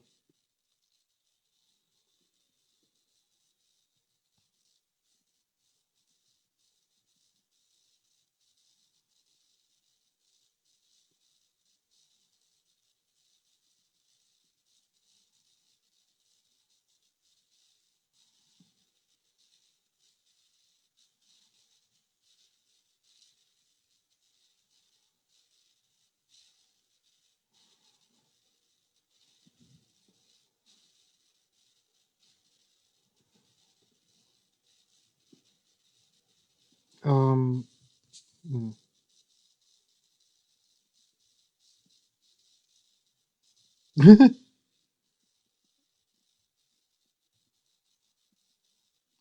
Come on, you gotta. I mean, like, yeah, he's your buddy. You know, he already knows, but still, like,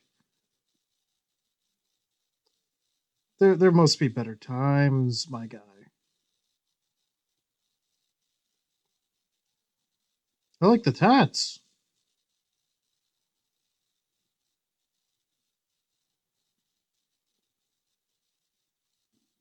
I have no idea what that's going to be.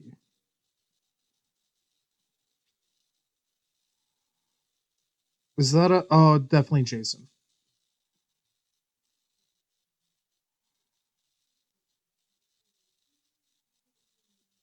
But why is Jason here?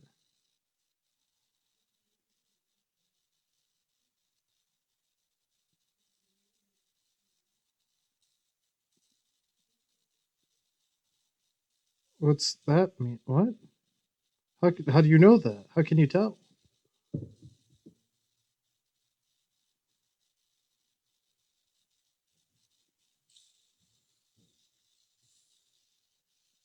Ooh.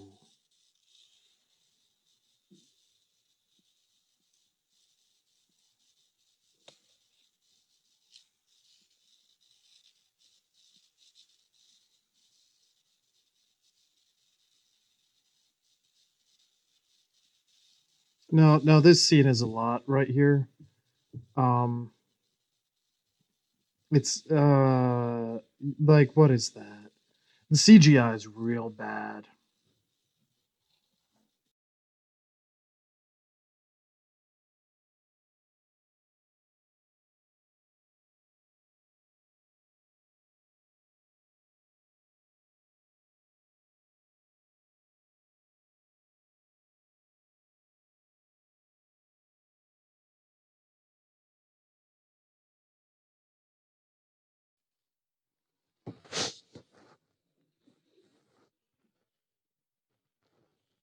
Wait, now it disappeared again? It's almost like, you know, what was the point?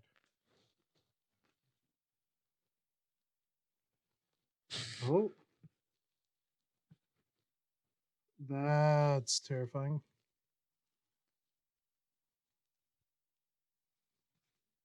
I don't know why they have stuff over their eyes necessarily.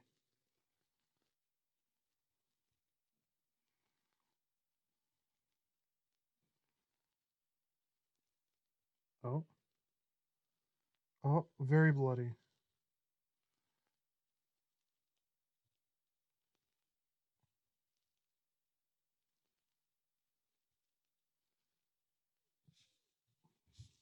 Oh, but isn't it? Aren't you trying to get him to do your bidding?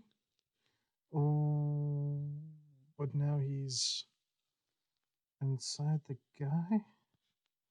Okay, I will say this. This is a little. I don't know about this. Oh, sugar.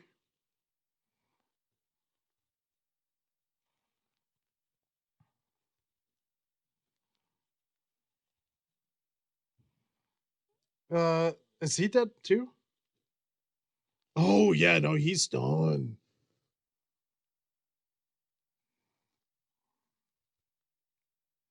Dude, like, just get out of there. There ain't no hope for you now. He also kind of looks like the guy from Final Destination 2 who wins the lottery and then you know, his apartment tries to destroy him.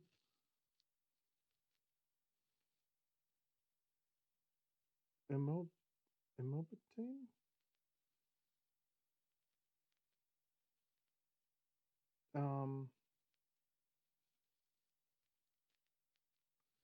The sound of all those empty bottles falling and like rattling is rather satisfying.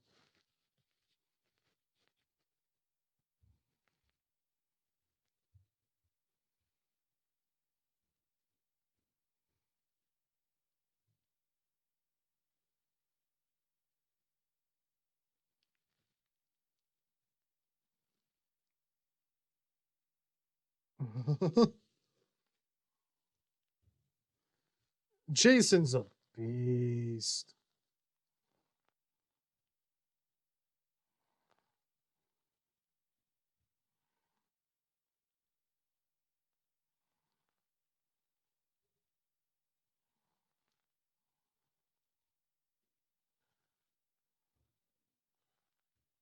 Oh, he doesn't give a fuck. Oh, that's great.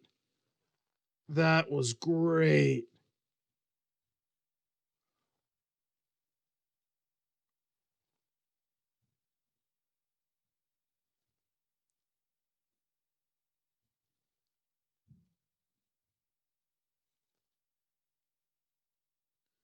That was what a great kill. Um, I had a thought, but it escaped me.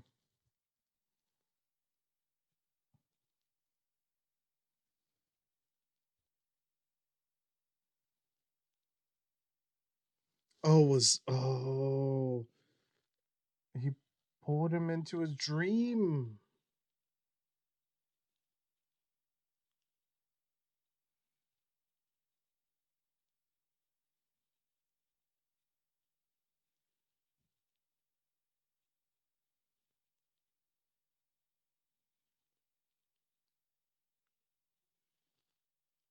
I love this performance from her.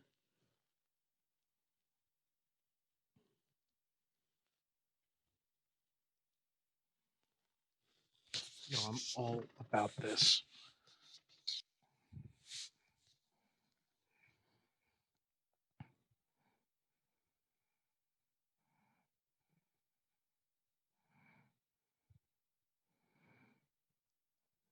Now, it has been established that Freddy can be harmed in the dreams, right? Like that makes sense.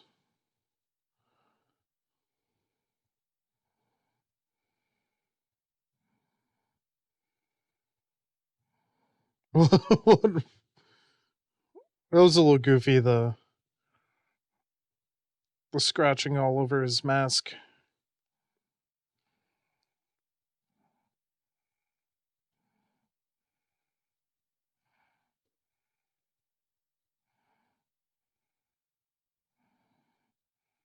Ooh. I like that. I like the use of environment.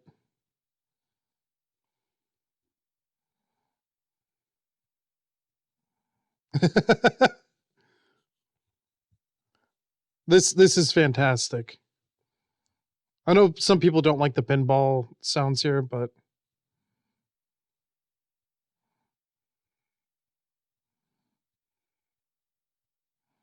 it makes sense for Freddy, you know?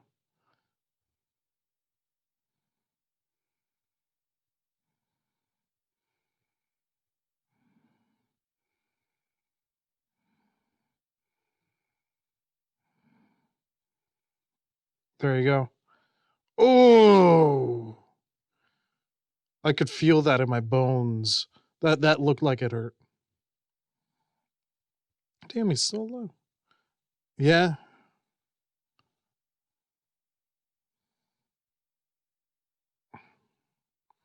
The goddamn resilience.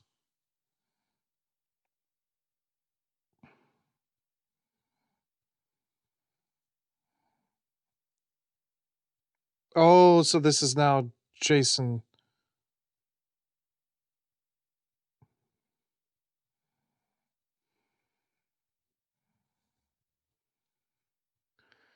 Now again, Jason has been shown to not be scared of water, but like I don't know, I'm here for the lore, and it makes sense. Like it has a reason behind it.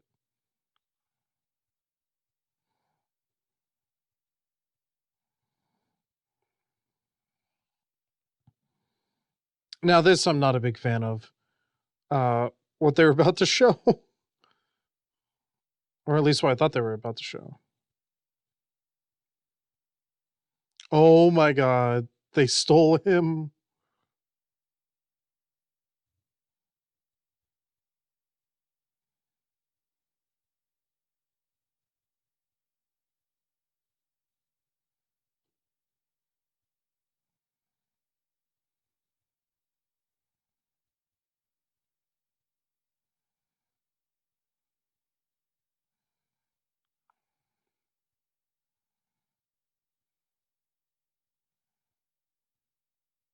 I guess the fact that it takes place inside a dream helps a little bit.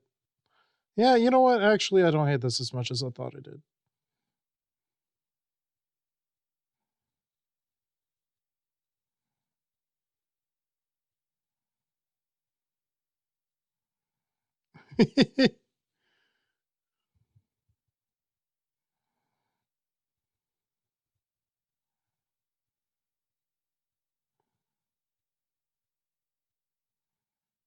Are the people in real life gonna fuck it up?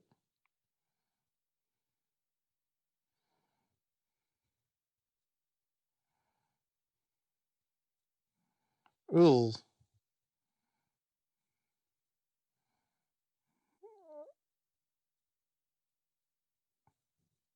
Yeah, what's this?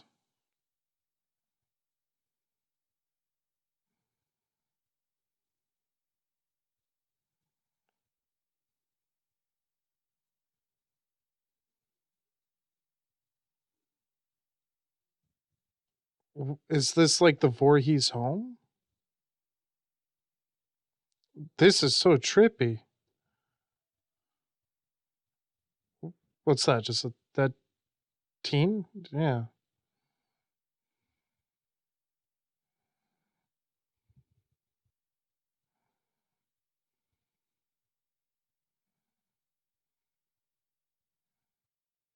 Wait. Why does Lori get a dose?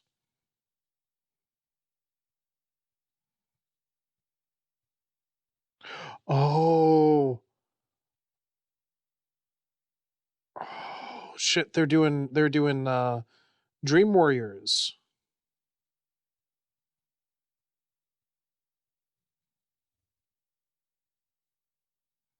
She's snuggling up next to Jason. Yo, that's dope.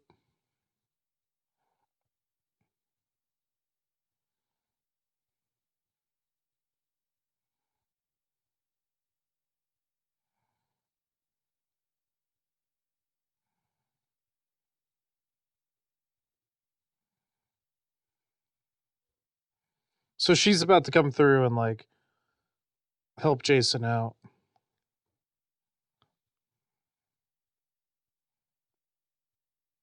Oh, that's like the sack from the second one.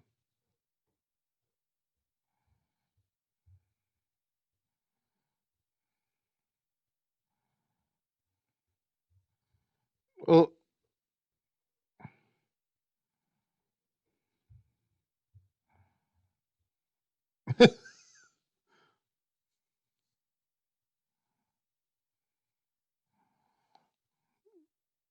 okay, I see what they did there.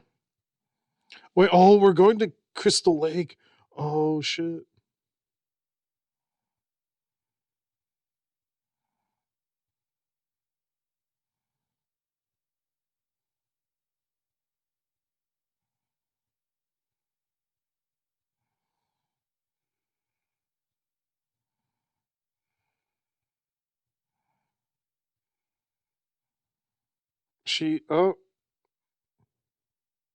It was going to be implied too that Freddy was like a counselor at Jason's camp.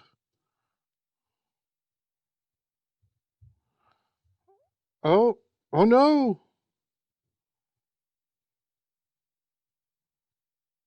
The way she screamed out Jason Voorhees.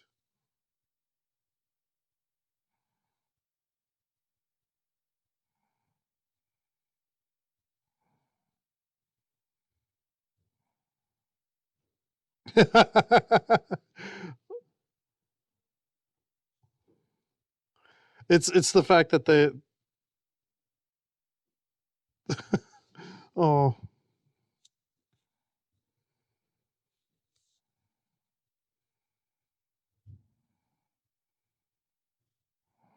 Are we gonna see his face?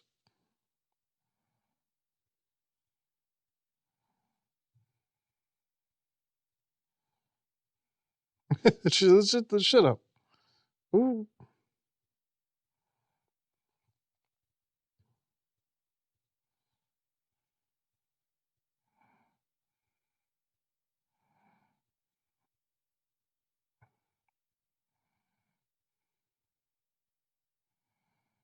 Oh, those teeth.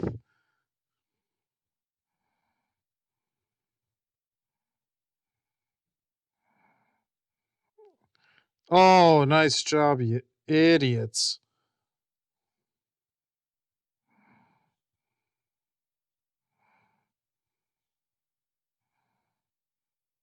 Wait, how did he wake up though?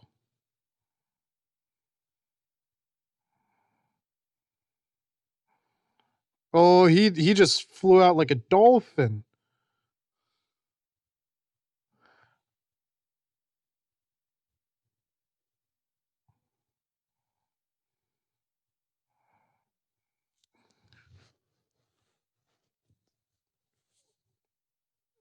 Oh.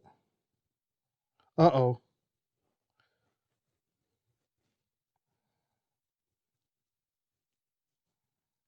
Shouldn't use tranquilizers, man.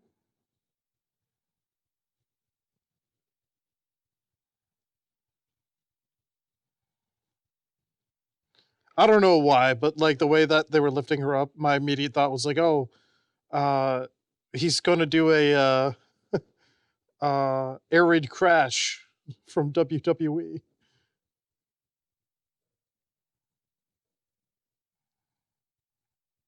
There it is. There's the camp.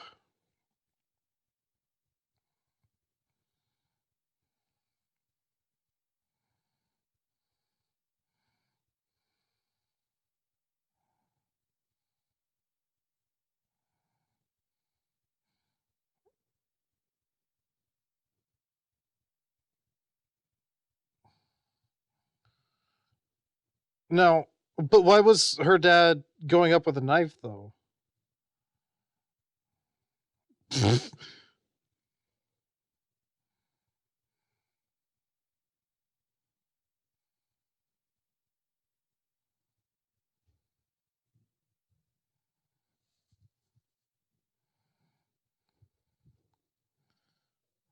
Is he just like cutting her?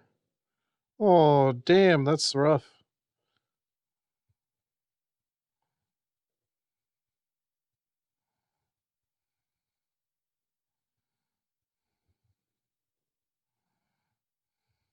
Oh, damn, this is getting out of control very quickly.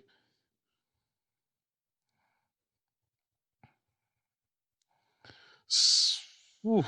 I'm surprised. I thought he would have smashed that in half.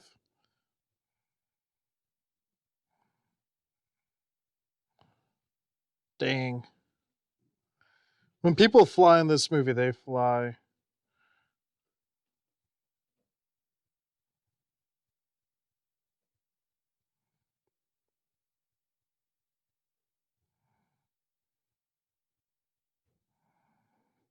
Oh. Oh.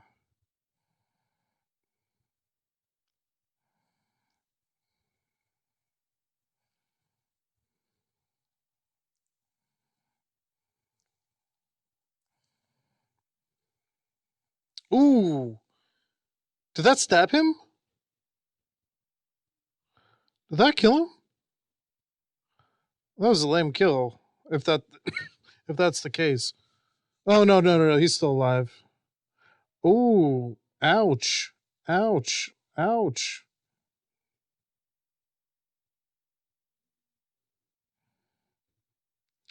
The rock music. No. The look on his face. Oh my god. Oh, and you got the key moss. Oh, this is great.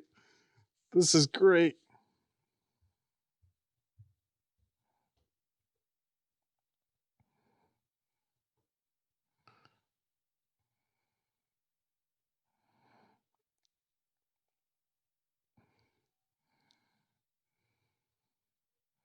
This is all the camp I want. Oh my god. This is iconic.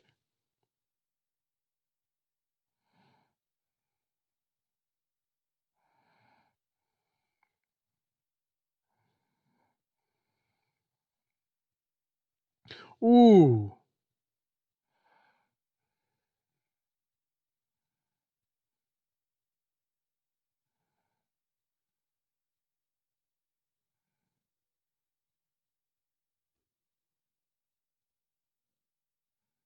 No. You, is this supposed to be a romance?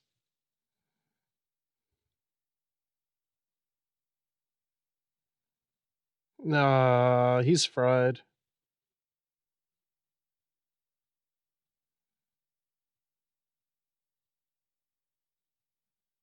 Did he die?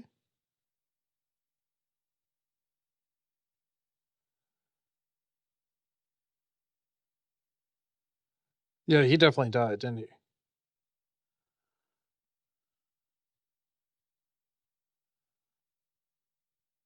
Is that supposed to be creepy? What? I mean, what? He died? That's it? Uh-oh.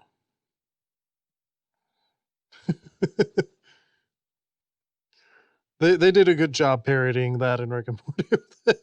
Oh, bit. Like, man, he just says it all the time in this one.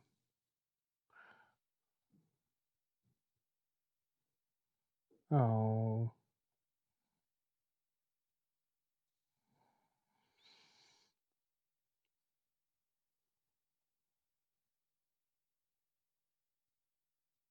Oh. We don't like it.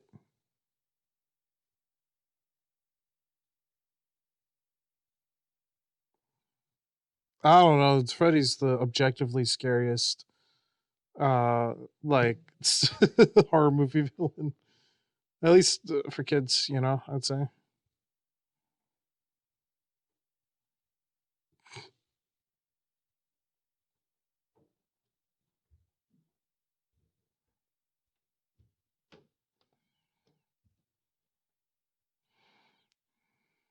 No. Yeah, that's rough. Yeah, I had the same reaction.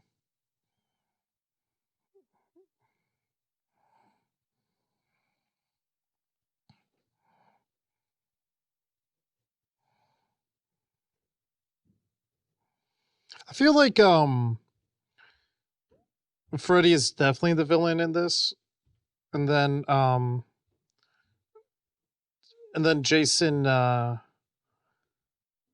Jason's like the anti-hero. He's kind of like the tweener.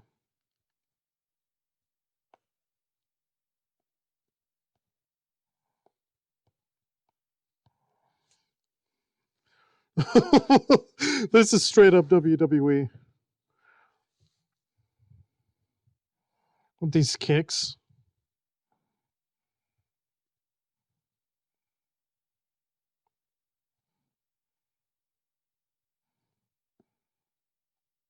Is that all it takes?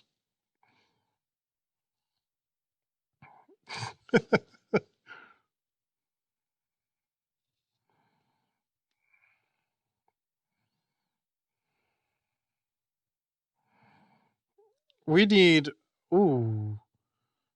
We need more horror matchups like this.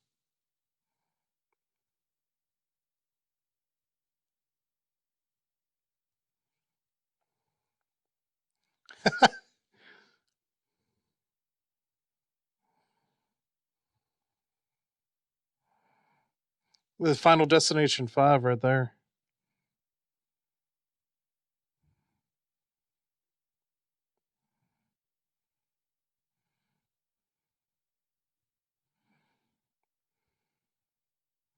Ooh, it's coming through the mask. Oh, man.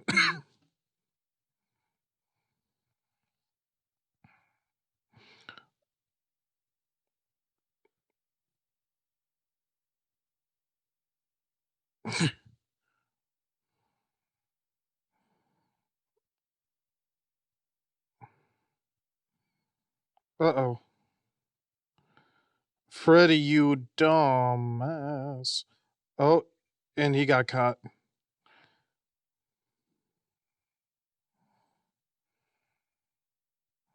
He just said his head all across those. I love that it's coming through the mask. That looks so cool.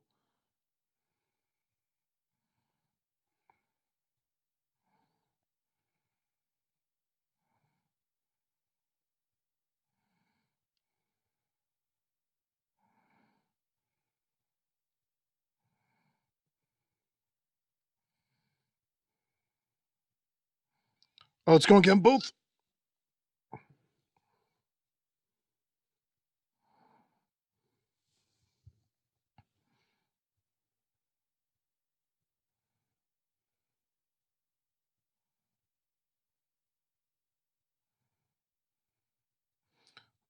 This is it. This is everything.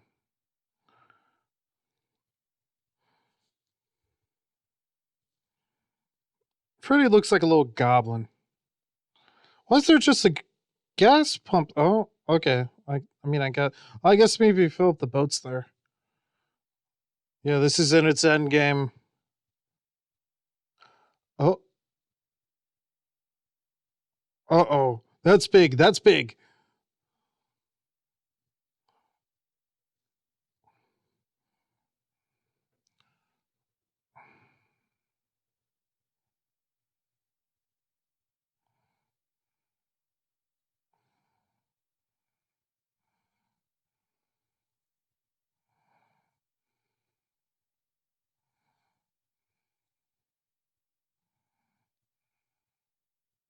He's just going to town?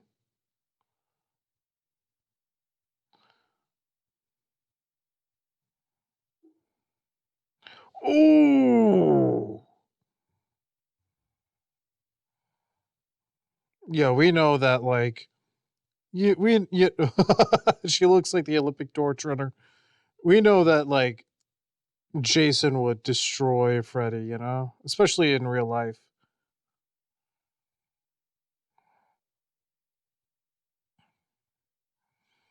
Ooh.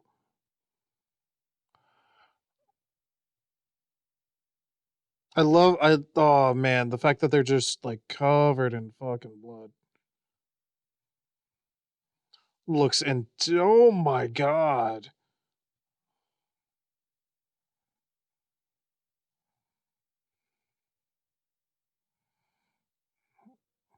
Dude, they did that in part 2, didn't do anything.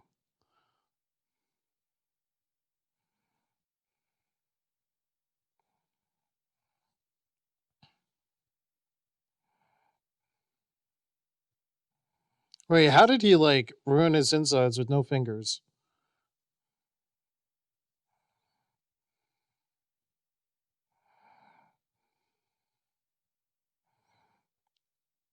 This That's great. That's epic. Oh my god.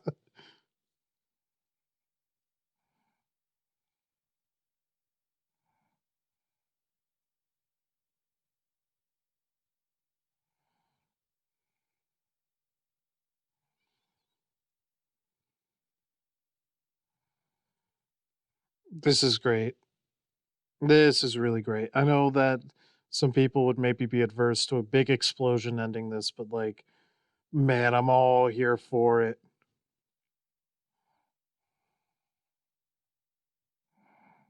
Oh, she's got a little tattoo.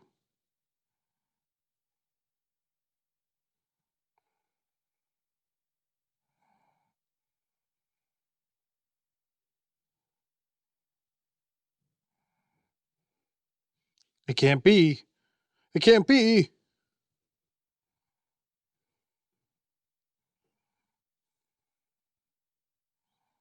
Can you believe it?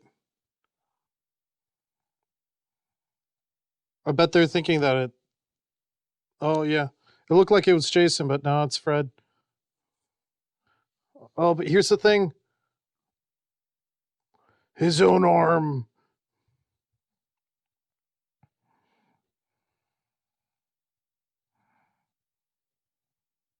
They never did end up using the, oh, Jason's afraid of water and Freddy's afraid of fire.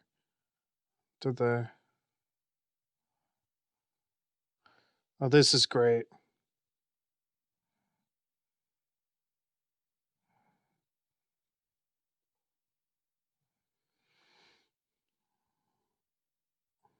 Yeah! Yeah!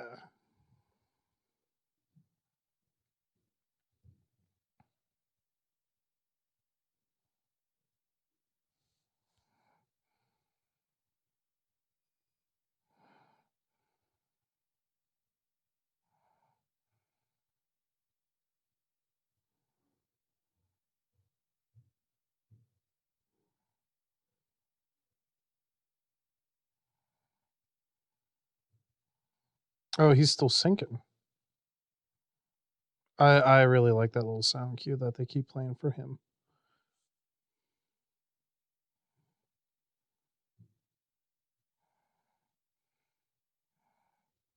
Yeah, again, Jason was the tweener.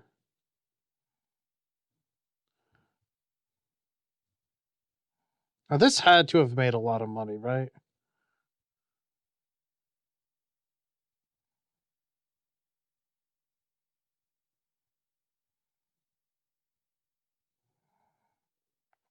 Yo.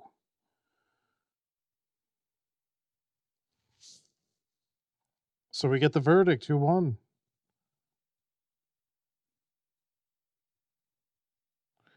It's your boy. Oh, I love how they still have the axe slash in there. I wish that they would have included the Freddy slashes in the future movies. Though I guess this is the end of this continuity for Jason. That's great. What a great visual. Though, you know.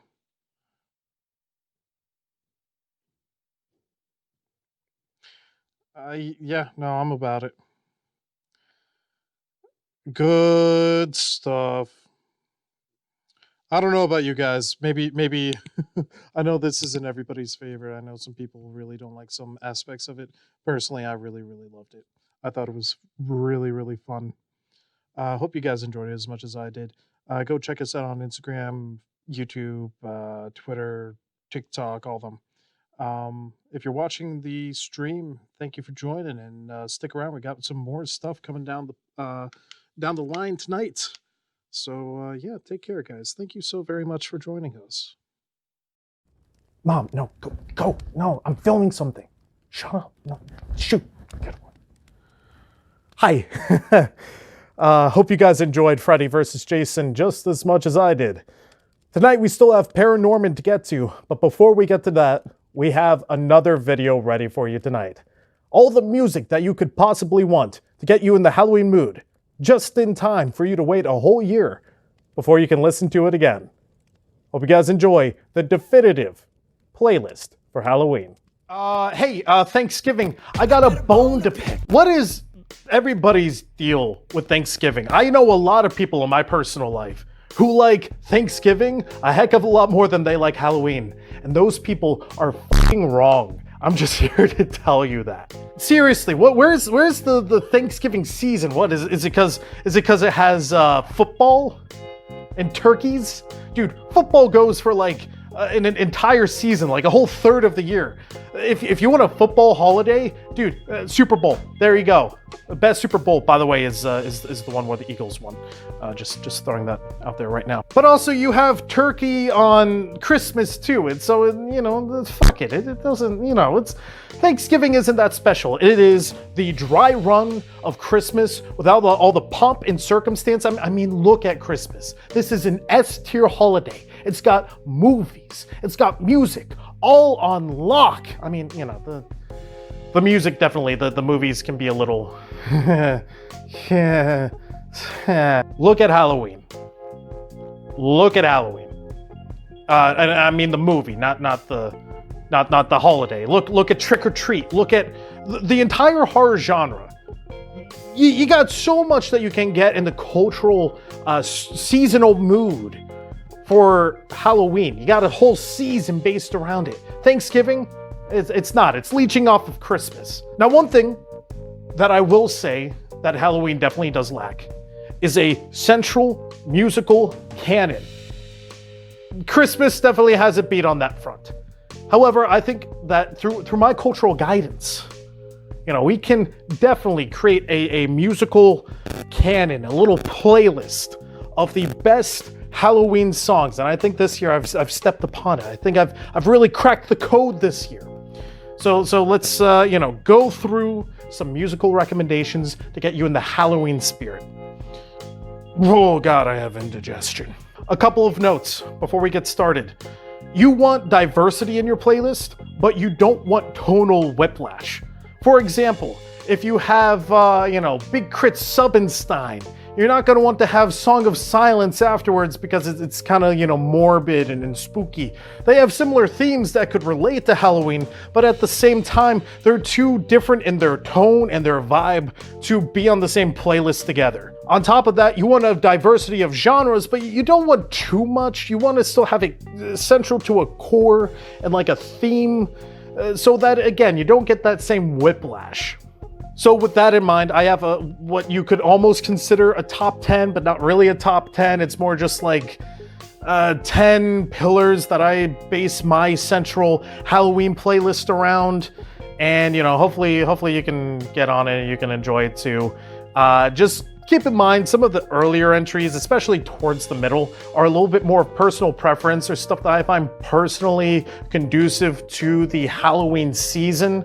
But I promise that the top ones, you're gonna want to stick around. You're gonna want to watch this whole thing through if you're a Halloween fan, because I got some primo picks for you here.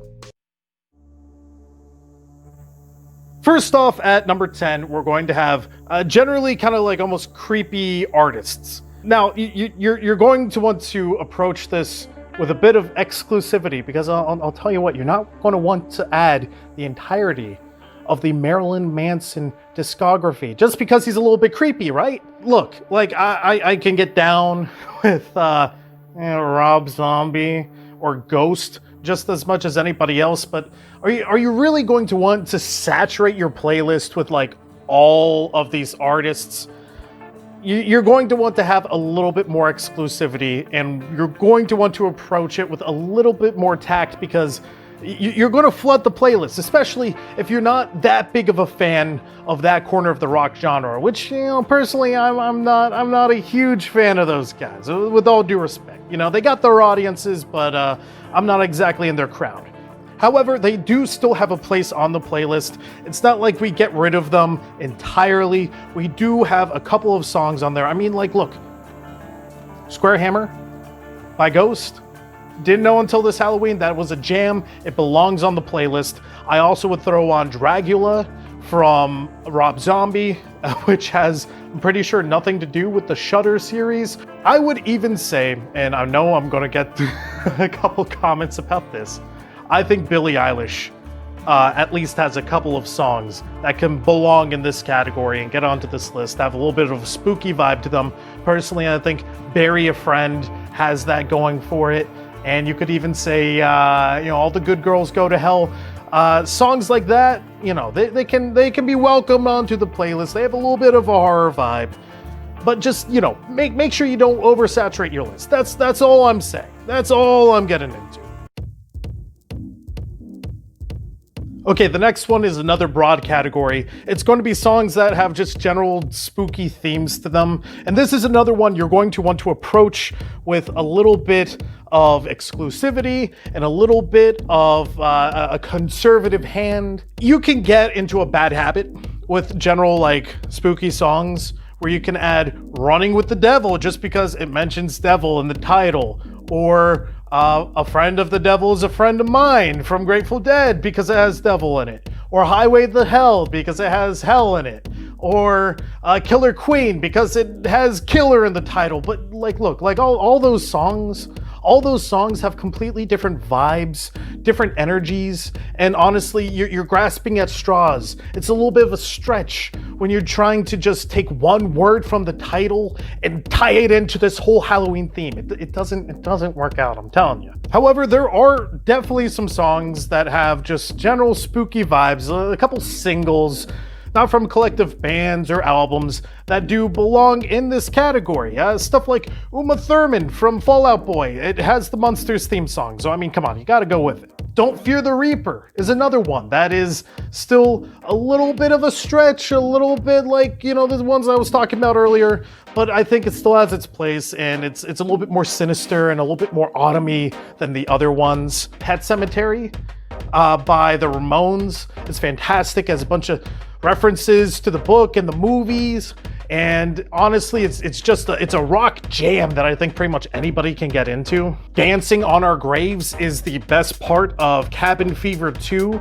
It's honestly just like a good kind of folksy, kind of like energetic, almost it makes you want to get up and actually dance on your grave kind of tune.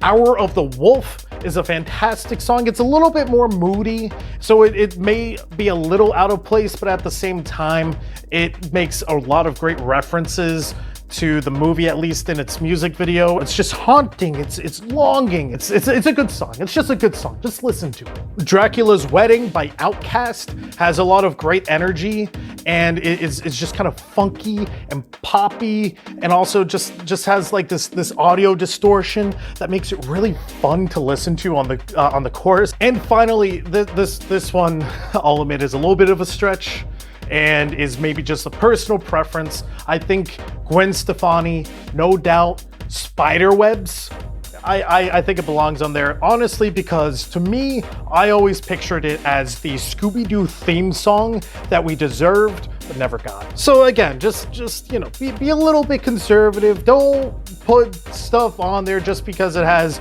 taboo topics or something remotely creepy. Like, you're gonna add half the rock genre if you do that, or the classic rock genre, or metal. It's the same thing with, you know, artists that have like creepy appeals. You're not going to want to oversaturate your list with stuff that is going to be misplaced. Okay, now this one I recognize is probably a lot of personal taste, because a lot of the Strokes discography is maybe more summer music or something that's a little bit more joyful or poppy, but there are some songs in their playlist, in their discography, that really do belong on a Halloween playlist, in my opinion. Songs like Reptilia make you feel like you do have this boa constrictor confining itself onto you as your life is being squeezed out of you. It has these little guitar licks that are just kind of like creepy, and it kind of gives you that vibe that, you know, something sinister is happening, something truly evil is like descending on you. Under Cover of Darkness is another one that I get. Again, you could say it's maybe a little bit closer to Someday or Last Night, where it's just a little too poppy and happy and almost joyful. But personally, this may have a lot to do with the music video that takes place in this like abandoned mansion. It does give me like Haunted Mansion vibes, or something from like Clue, which I don't know how to describe it beyond that, but it just seems like something kind of like there's a facade almost, like there's something wrong afoot, but at the same time it's kind of putting on this front of like a party, like something good is happening, but also like something sinister is in the background.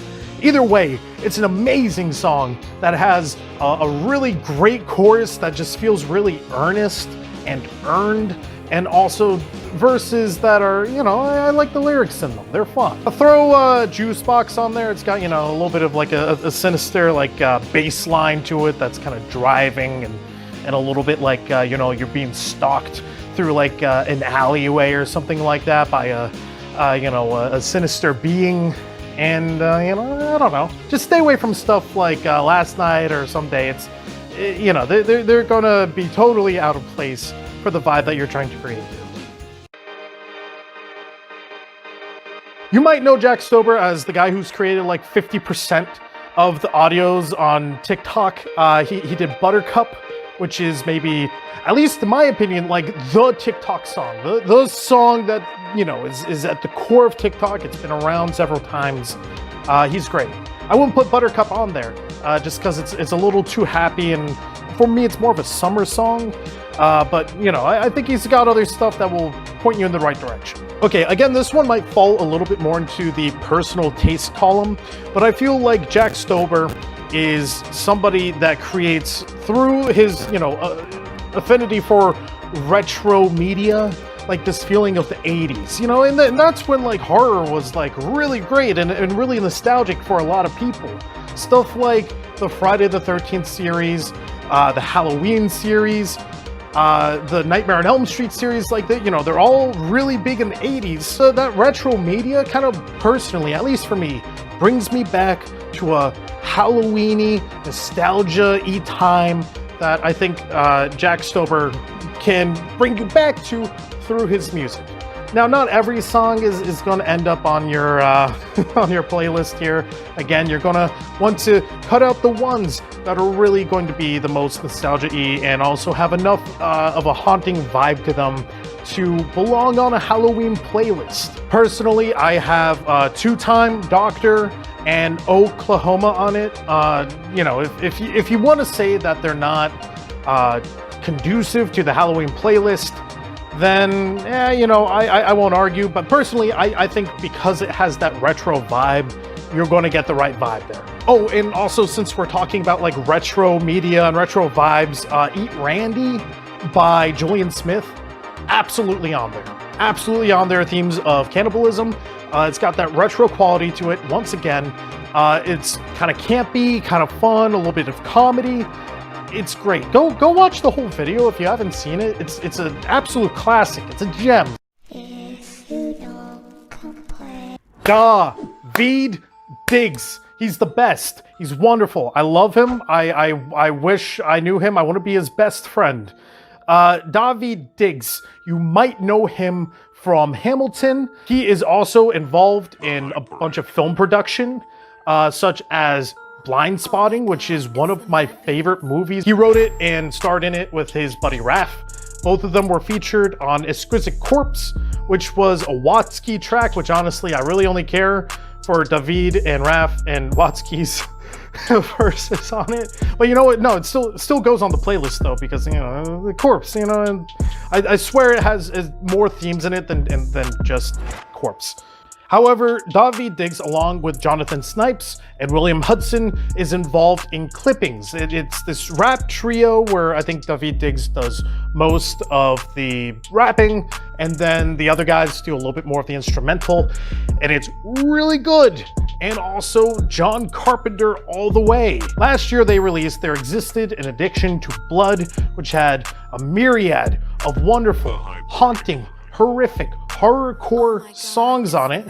And just a couple days ago, they released Visions of Bodies Being Burned. Honestly, I think slightly better, which is saying a lot because the first one was really good. Even though they're surreal and kind of hard to listen to, they're also really aesthetically pleasing in some ways, and in a kind of like Jackson Pollock kind of way, but with a lot more precision. If you're going from There Existed an Addiction to Blood, you're going to definitely want to pick up Nothing Is Safe. That definitely will remind you of John Carpenter's Halloween theme. He Dead is also really good and very haunting, and has this kind of echoey chorus and you know, these synths that are a little bit more mellow. They're not as in your face as some of the other cuts, but still really entertaining. Just avoid tracks like Piano Burning, which is literally 18 minutes of a piano burning. That's not really going to help you out much. They have horror themed songs, but not every song is going to be conducive to something that you're going to want to listen to in a casual setting. On top of that, if you're looking for stuff off of Visions of Bodies Being Burned, just reading off the list I have here, you have Intro, 1996 Nerve Campbell, Something Underneath, She Bad, Check the Lock, and also Say the Name, which has direct references to Candyman in it. Check out clippings, they're great. If you like some of the songs, they definitely belong on the playlist. Just keep in mind, some of them are a little bit more abstract and you may not want to listen to them always in a casual setting, like for a Halloween playlist. While we're in the rap hip-hop genre, I think I should also mention My Sub and Confetti off of Big Crit's Forever is a Mighty Long Time. Subinstein has some great references and like electrical crackles and homages to Frankenstein, as you can hear samples screaming out, "He's alive!" and all this great stuff. Plus, it's just an absolute jam. It's a wonderful listen, and honestly, I recommend it to anybody. Confetti is also really great because it's got that little like skeleton song. Now, this one is going to be a little bit of a mashup of a bunch of different ones all together because Christian recommended them to me. You may know Christian from the podcast, which you should definitely go follow on Spotify and wherever you get your different podcast material. Christian is my co-host over on the podcast. He is available on Instagram at Christian_Rocco_41 or Real J Copeland. You can go send him some love, tell him that we sent you. He recommended, being a fellow Halloween fanatic, a lot of different songs that will definitely bolster your playlist. So I'm labeling this Christian recommendations. These are recommendations from Christian. First of all, Scary Monsters and Super Freaks by David Bowie is this kind of weird, kind of out there song. I mean, you know, it's David Bowie, but at the same time, it's got this perfect Halloween kind of bop to it. It's perfect for the season and perfect for just casual listening. Every Day is Halloween by Ministry is another great example. It just has these vocals that kind of bop and progress throughout the song. And of course, you know, it has this chorus that is all about Halloween, is creepy, and is, you know, a fun listen to as well. My personal favorite would have to be Halloween by the Misfits because it is very driving, it's very emphatic, it's all about how they remember Halloween. It is really fun and also seems like a statement, like a political anthem, like I remember Halloween. His personal favorite appears to be Season of the Witch by Donovan, which is this nice little creeping kind of 70s, almost like you know, hippie kind of progression, while at the same time having some references that probably don't line up exactly to Halloween 3, but also, you know, if you want to make that part of your headcanon, hey, that's what I do. I would also be remiss if I didn't mention Broken Out of Love by Adion O'Rourke. It eventually went on to be Bray Wyatt's theme song in WWE. It's, you know, spooky for that reason alone, because Bray Wyatt is a spoopy dude who definitely didn't join the Insane Clown Posse last year. But at the same time, you know, it's a good song just listening wise, and also, you know, has those themes that personally make me think of horror and Halloween. I had no idea that Oingo Boingo is like a Halloween-centric band almost. Like they get back together to perform on Halloween. They have a album that seems to be pretty centered around Halloween and death and, you know, Day of the Dead. At least that's what the cover appears to reference. Personally, the picks for me on this one are Weird Science and Dead Man's Party. They have the energy that do conduce themselves to a celebration, like a little get-together, a little bit of a party setting, while also having clear homages to, you know, Weird Science and, you know, the Day of the Dead and Dead Man's Party. Now, you might know Neil Cicierega as the guy who makes mouth noises, which are actually pretty great collections. Go check them out as well. Or you probably know him a little bit better as the guy who made this. What is that mysterious ticking noise? Severus Snape. Dumbledore! Harry Potter! Harry Potter! Harry! Snape! Harry! Snape! Harry! Snape! It's a pipe bomb! Yeah, he's the Harry Potter Puppet Pals guy. However, he also releases music under the label of Lemon Demon. And he made Spirit Phone, Spirit Phone is great. It's kind of creepy, but also really nerdy. And I don't think it's necessarily supposed to be a Halloween album or like a horror album or like a spooky album. But at the same time, it just has so many themes that are kind of out there and kind of related to horror enough that I think they fit perfectly for a horror-themed playlist. You got songs like Sweet Bod, which is about like covering a corpse or a body or a cadaver in like a bunch of sugar and stuff, which, I mean, between the dead things and the candy, I mean, it's definitely Halloween to me. No Eyed Girl is another one that's kind of out there and kind of creepy, but also like a good like jam that's like fun enough to belong on a playlist like this. And then I would also say Cabinet Man, while having nothing to do with Halloween for the most part. Like I initially thought it was a guy who lives in a cabinet, but it actually has to do more with a cabinet video game system. I don't know. Just throw it on there. Throw it all on there. But the one that leads the pack for sure is Touch Tone Telephone, which has these openings with acapellas just kind of like bopping all around, and then leads into these different guitar progressions and strings and synths that just all meld together to create this sense of like you're going on a fucking journey with the protagonist of this song as he's learning about UFOs and extraterrestrial life, and he's trying to call in on his touch-tone telephone, and it feels very theatrical. It has this wonderful performance on the bridge that just feels like he's really like going insane in the best possible way. It is a trip. It absolutely belongs on your Halloween playlist. Just trust me on this. Now, this could also belong over in the Christian recommendation pile because he did recommend this one to me. However, this is probably the best, purest Halloween party album you're going to get. I have a better casual listening one at number 1, but this one is going to be the most kind of monster mashy, perfectly seasonal thing that you would not listen to at any other time of the year.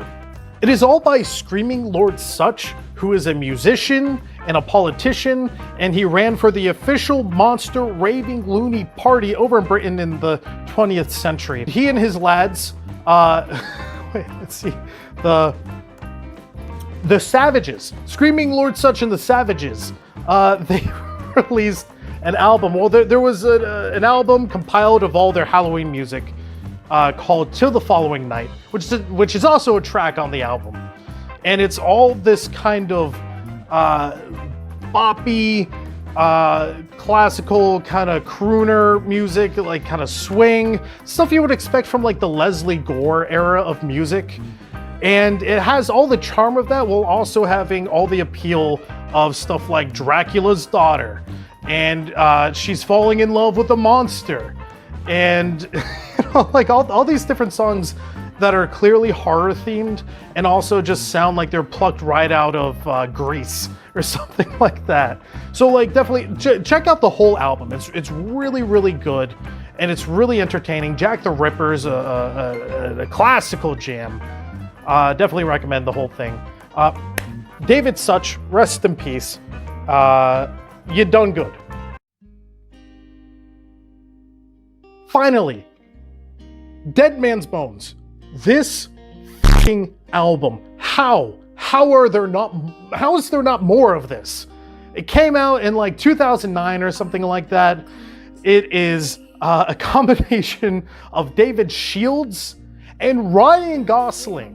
How do more people not know about this?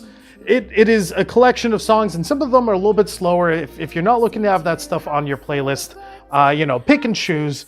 But it's this kind of poppy, funky, synth-led, alternative, folky experience for like Halloween that, like, honestly, I think is the best casual listening music on here.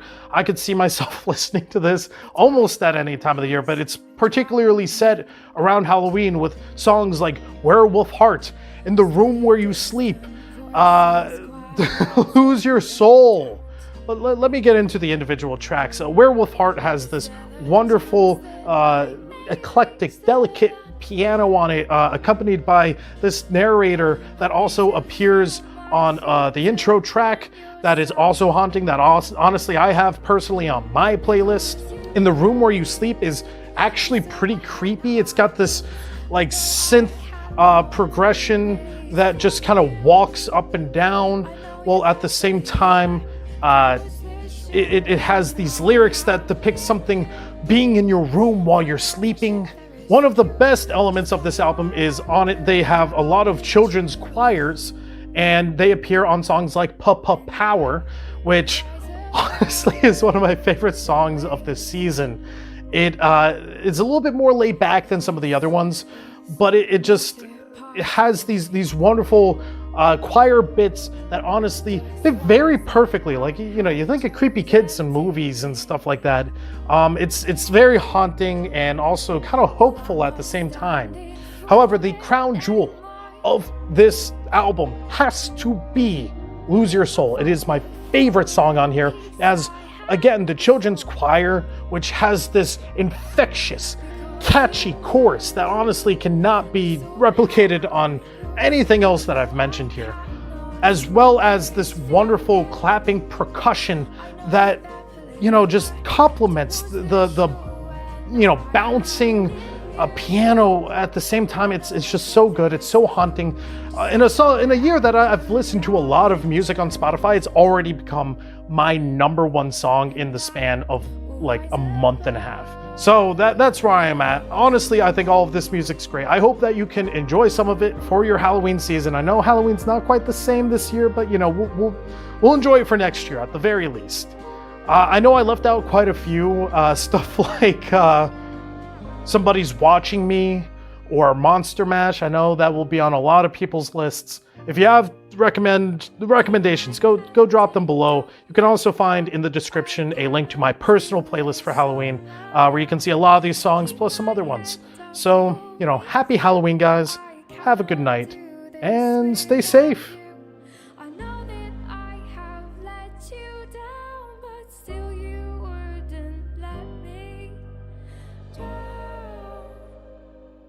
It's looking about that time, guys. It's time for Paranorman. I haven't seen it before myself, but it reminds me aesthetically a lot of Monster House. So if it's as good as that one, I'll be satisfied and have my nostalgia senses tingling. Don't forget that we have a live episode of the podcast coming right out after this show now. Enjoy Paranorman. All right, guys, it's time. It's time for Paranorman. God, I'm excited for this. So we're going to do things a little bit differently here. Pretty much, you're going to get the movie all queued up. Currently, it's on Netflix. So if you wanna queue it up that way, you know, go over to Netflix. You open it up. There's going to be a little bit of like a like 3-minute gap where you're going to be able to do that. And then as soon as it gets down to 1, that's when you're going to press play. Or not down to 1, down to 0. Once the time elapses, that's when you're going to play it. And it's going to be fun. I'm super excited for this. The animation on this just looks out of hand. So, yeah, get ready. So I'm going to pause here, and there's going to be a countdown that's going to begin. And then you're going to press play on that as soon as the countdown commences.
Alright, and then I'm going to press play in 3, 2, 1. Oh, it's a Universal! Alrighty. Let's get this done. Paranorman, let's go! Da da da da da da da. Oh, 100th anniversary! Happy birthday, my guy! The Comcast company. Oh, I take it back.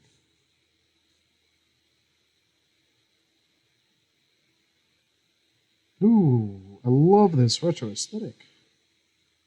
Feature presentation.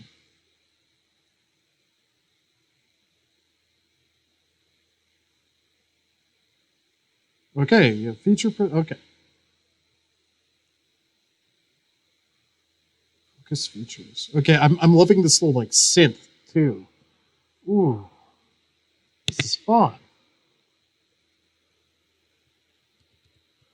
There's a brain. Oh my god. Hold up, sorry, I'm gonna pull up my my chair here, my chair legs. Is this supposed to be claymation within claymation right now?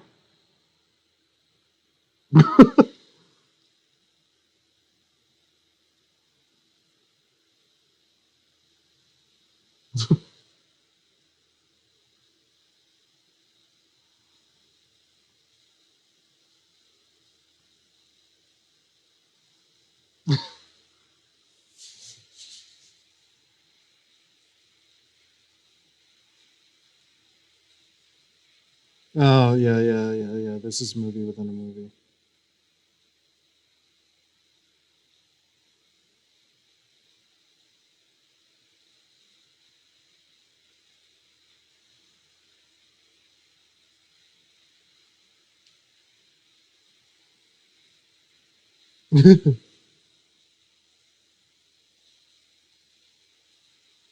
Is she a ghost?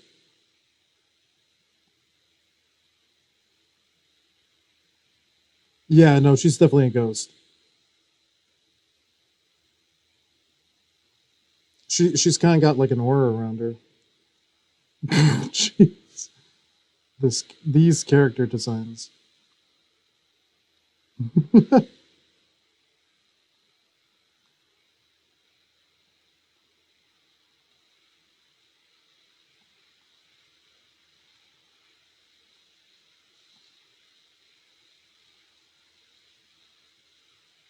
What the fuck?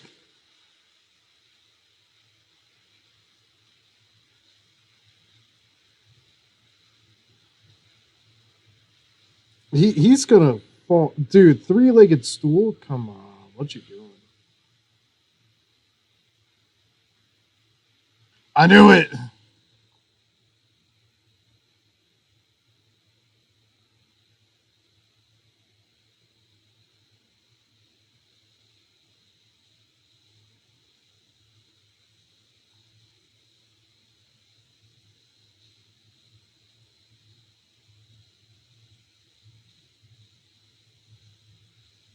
Oh.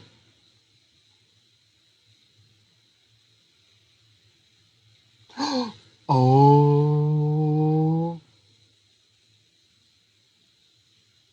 You got him. Got her.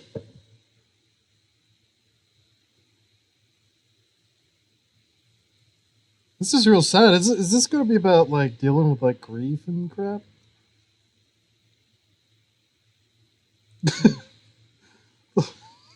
Fucking God.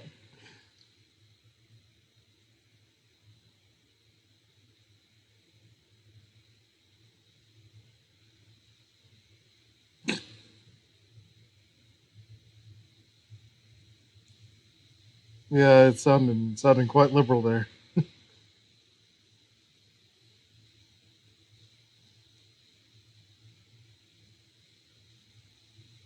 I thought for a second that the one on the left was a Ninja Turtle.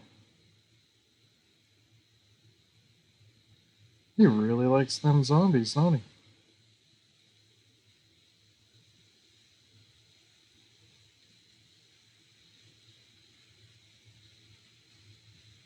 Prendergast. Okay, remember that. That's coming back. Yeah, I knew it. I don't know why, but he's giving me vibes of the dad from Ratatouille.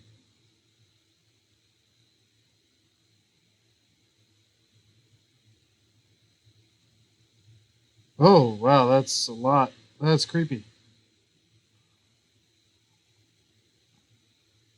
Paranorman!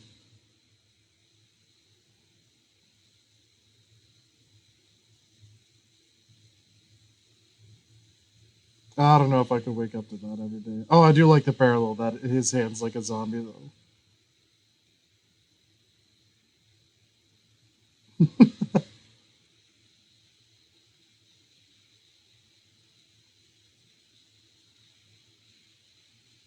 They're supposed to come out around the time that Walking Dead was like super big or something.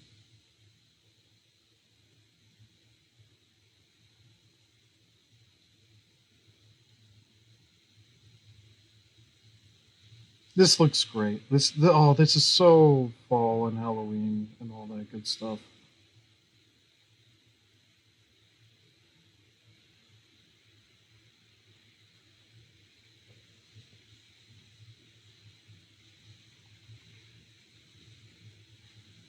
Oh, can he just see like a ton of them?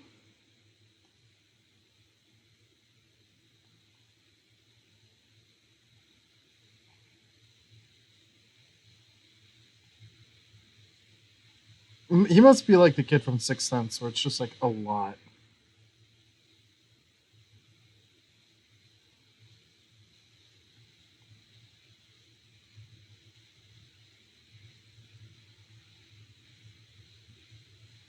Oh no, not potato.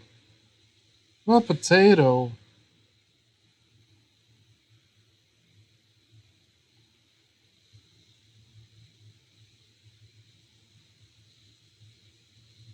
Oh, I like these.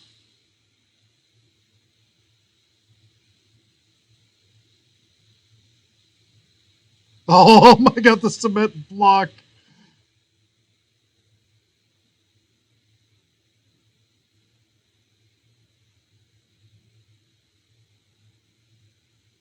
Oh, that's so sad. Yeah, this is great though. Oh, that's a lot.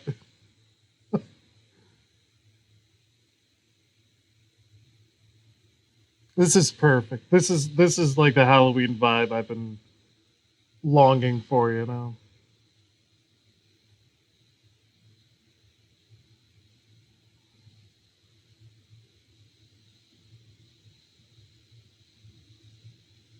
Like these kind of like lighthearted, just almost like even just fall ones, you know. Great.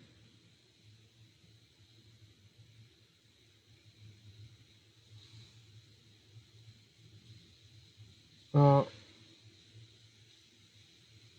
oh, they wanted to break up the family. That's what they said. Oh, poor Norman. Poor Norman. He's a good guy. He's a good kid. You know, he just sees horrific things. Damn. Oh, I thought that person was gonna stop and help him. It's Michael Myers. It's Michael Myers. BMS. Freak.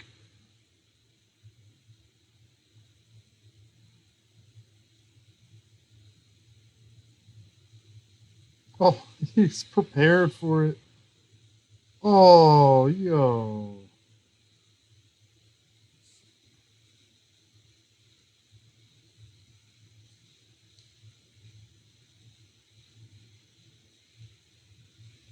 Goober? No, he didn't.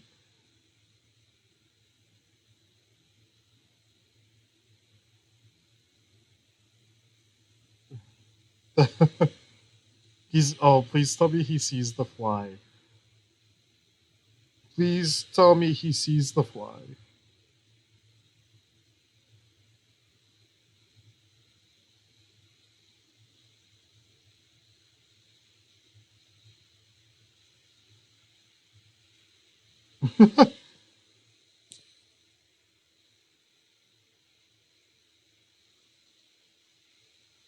$300th anniversary.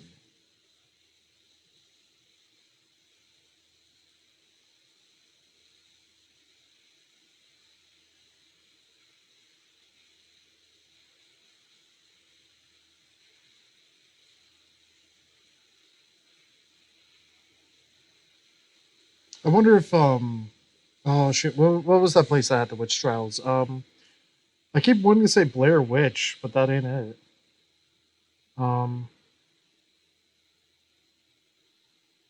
Salem. I imagine Salem has the same issue. At least in that way. Like I think pretty much everybody knows that like that was a whole lot of bullshit and like awful.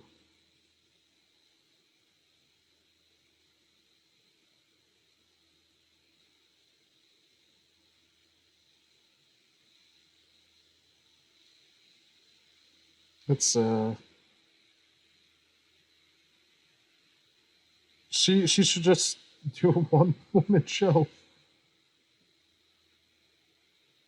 Just she could get enough people in there. I bet they make their money back. I'm sure that's a lot even for him. Oh, whoa, what?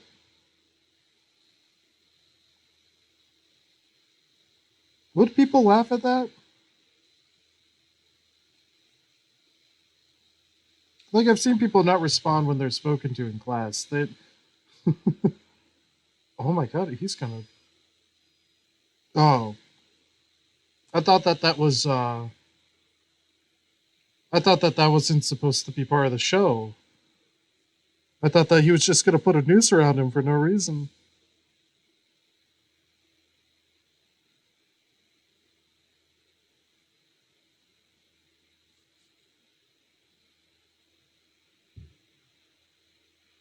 I love the detail of missing O.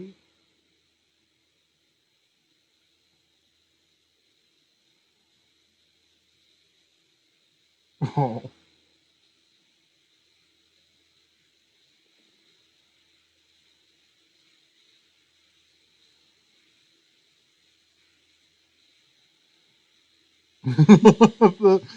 The inflection on that was perfect.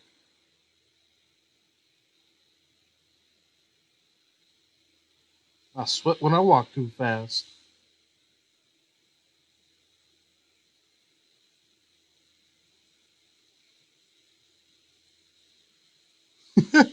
Sickness.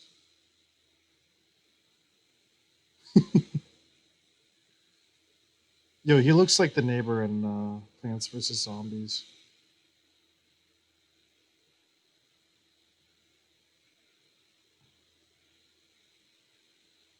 Yo, whoever the voice actor is on this, I love his voice. he just said goodbye.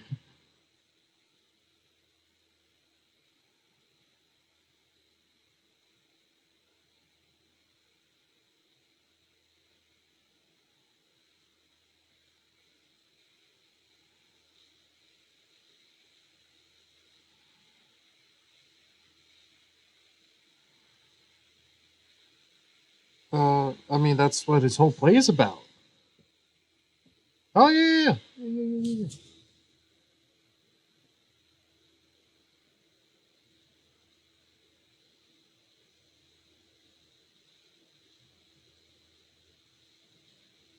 I like how he's built like Rhino. It's very square.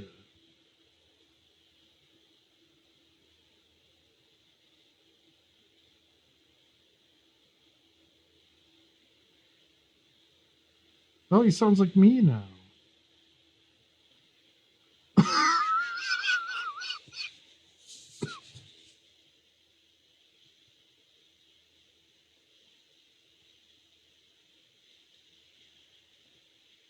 Oh wow, he got red.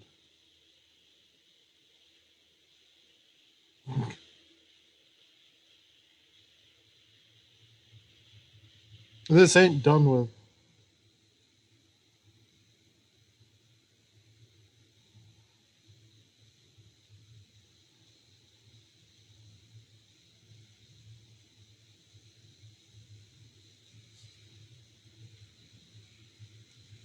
Oh.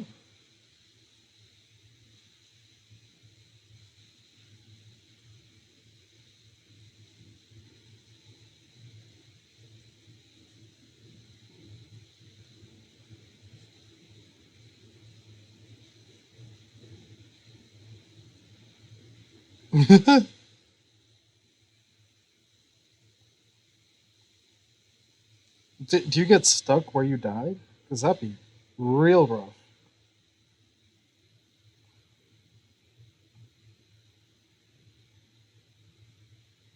Ooh.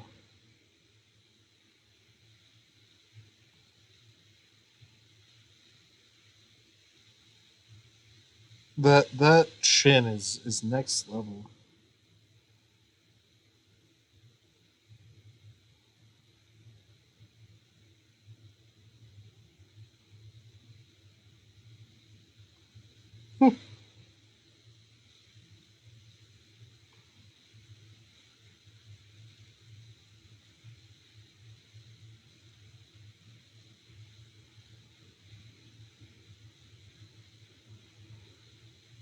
Oh. Oh my no my god. Oh. Oh my god. That character design.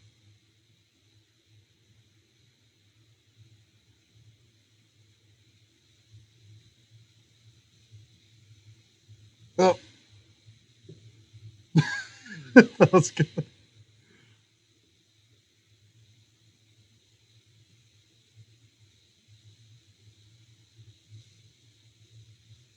This is wholesome. This is really wholesome.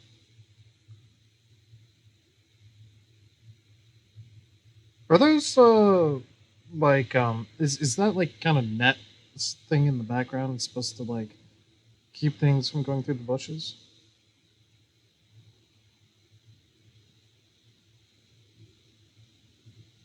I like the oh my god, the light is like really good. Like you can see it through his ears.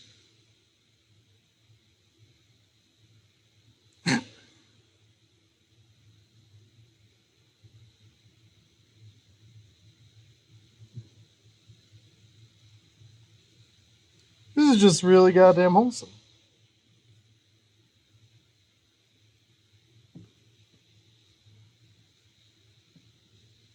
I can't tell if this guy's the protagonist or antagonist, or not protagonist, but like if he's in antagonist. Oh, oh no, oh no. Oh, wait a second. I love how I look down at his body. Oh, is oh. I thought that it would I thought he would be alive for a little bit more and then die later.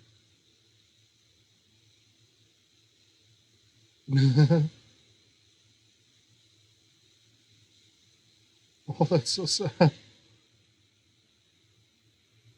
Oh my god, it's Season of the Witch by Donovan!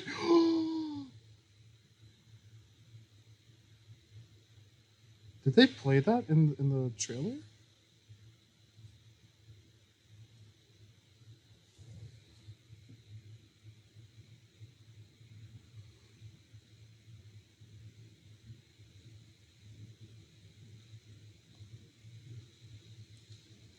This is a rather mature movie for you know, for a lot of the stuff that they're putting down for kids.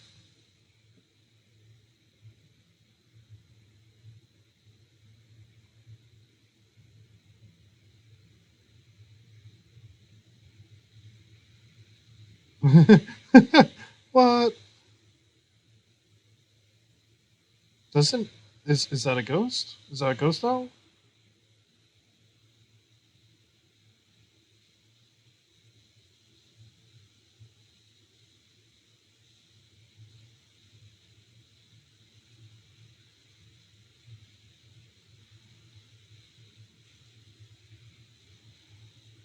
Oh shit. Oh my god.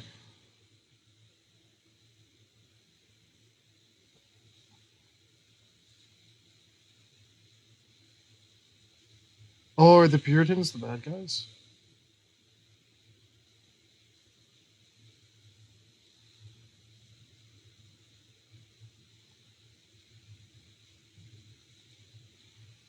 So the uncle's probably a good guy too.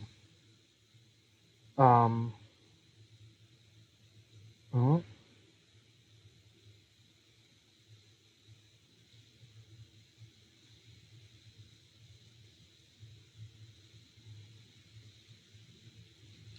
Oh. I love how checks notes.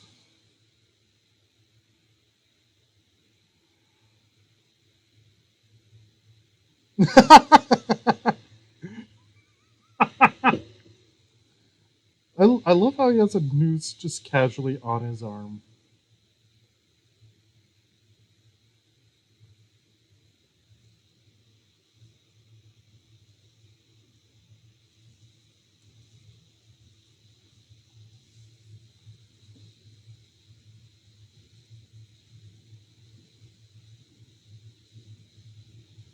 It's tree. I speak for the trees.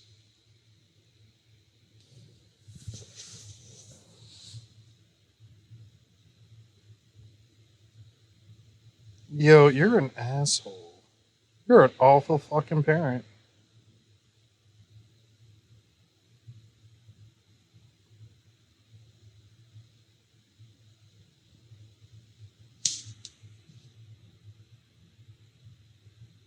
Yo, that's yeah.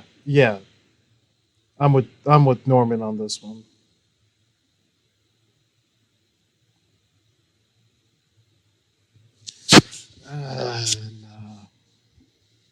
No. No, we can't just like excuse that guy like that. Can't just rationalize it like that, like come on. Like that's an excuse.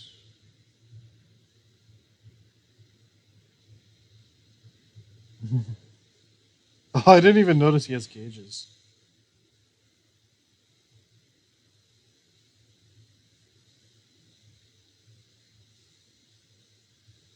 It's gonna be.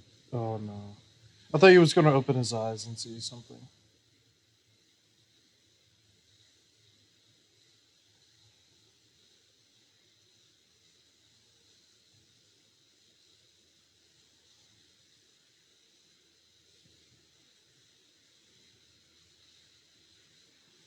Ooh!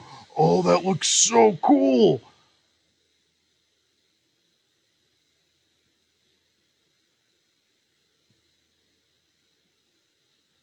Is that not? Weren't the walls just moving? Isn't that affecting him?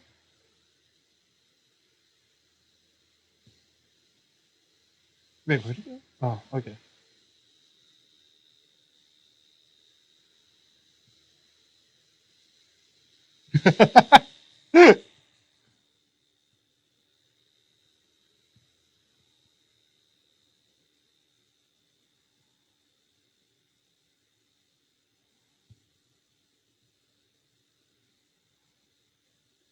I wonder how they animated that.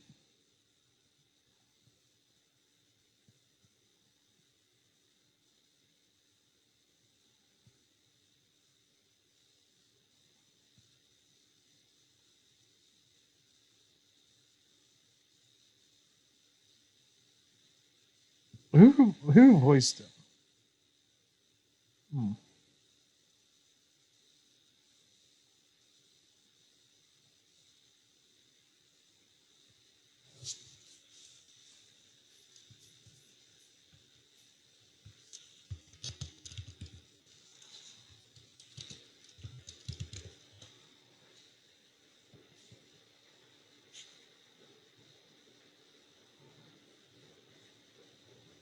Oh, it's John Goodman.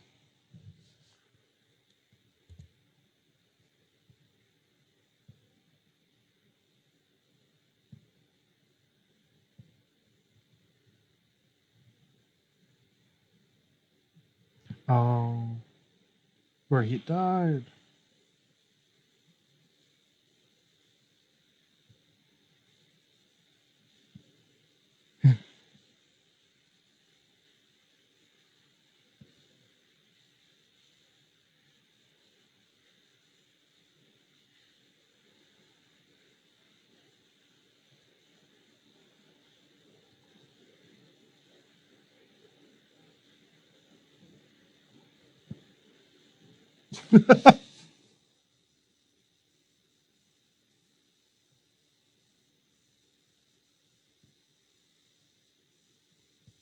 Oh no, don't go, don't go.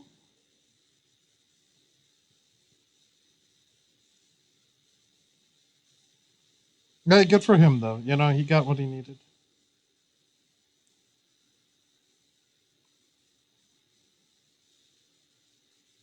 Oh my goodness.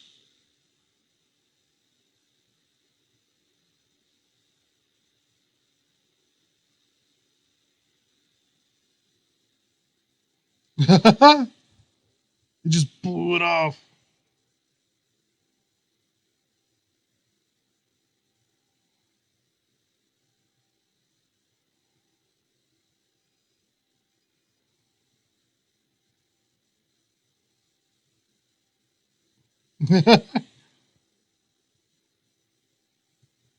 Why does he? Oh, because, you know, he got hurt.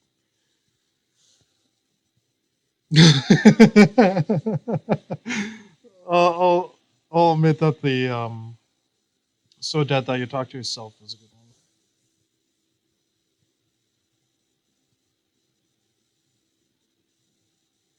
His Ouija looks tired. I wonder, the dead rise. Oh. Well, is he gonna lose his love of zombies now?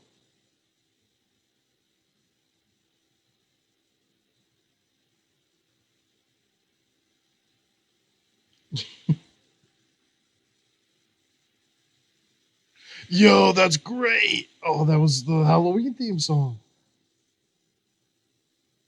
That's a great Halloween reference. Though it's a little bit more of a Jason mask you got there.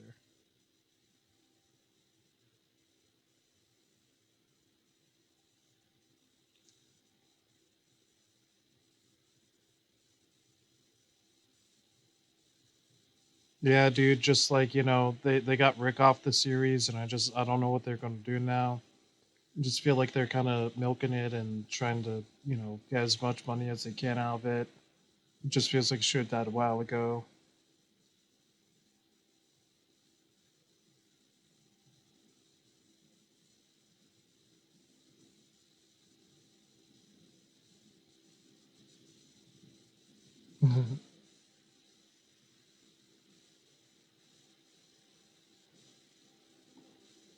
I thought that he was gonna pull it from the sides.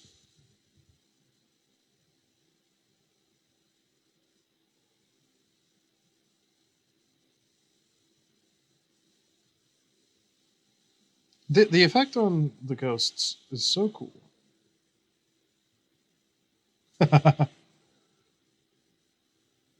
That's a really good visual joke.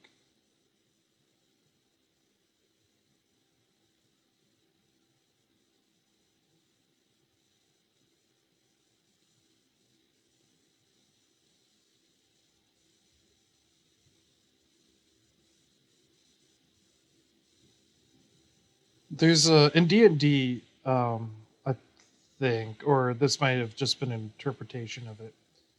Like ghosts are not really real; they're more like interpretate. They're not the person; they're just like an emotion that's left behind. Like an imprint.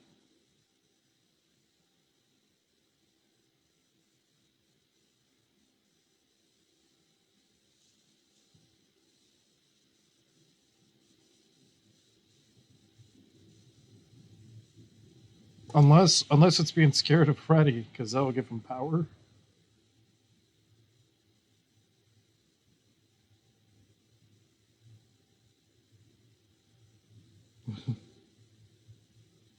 The visual shorthand in this is really, really good.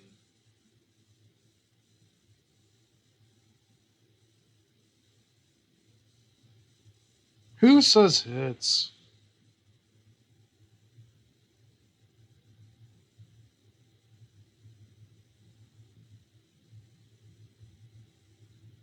A little weirdo.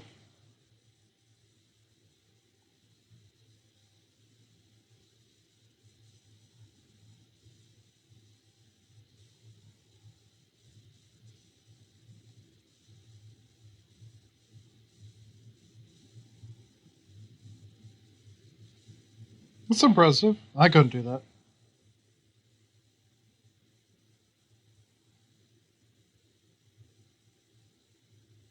Ooh.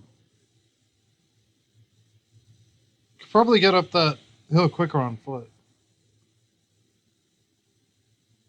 I'm carrying him, but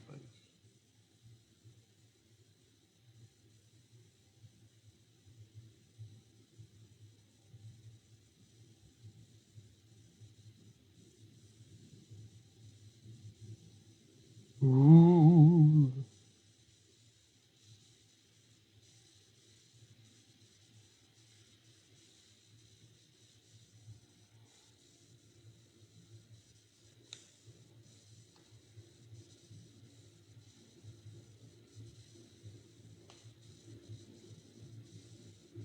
Dude, he's done. He's dead. He's gone.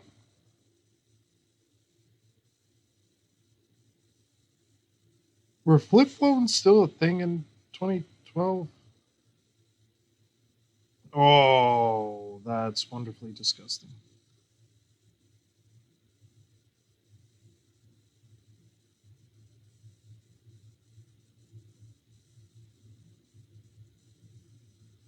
Ye-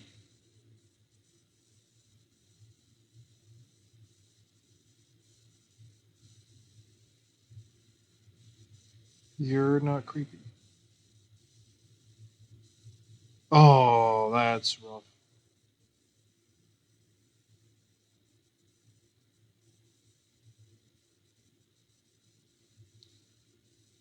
Oh, no, I'd be done. No. Zombies can take it.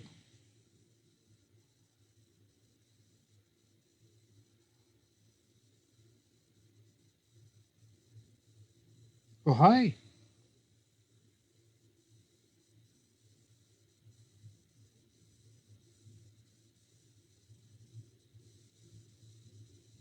There it is.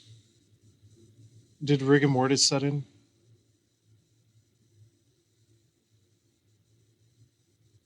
You gotta pry it out of his cold, dead hands.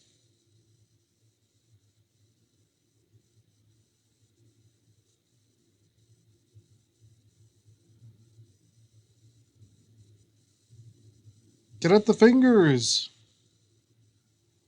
Oh my god. Oh wow, that would have put him down.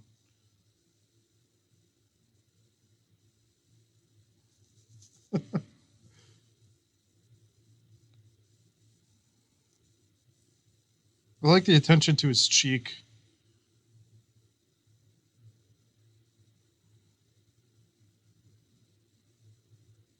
Uh-oh.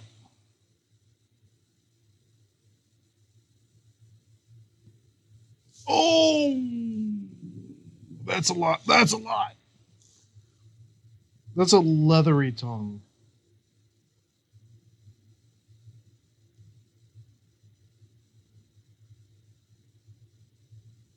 He said by sundown.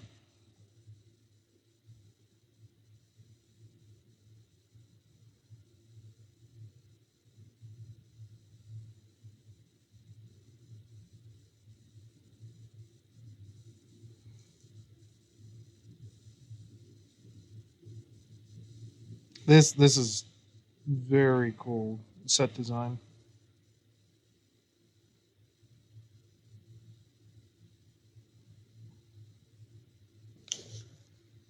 What? Oh my god. Oh, okay. You would think that the gravestone keeper would the graveyard owner would want to get rid of holes like that or keep this preserved. I mean that's kind of his job, isn't it? I love how reliable his hair is.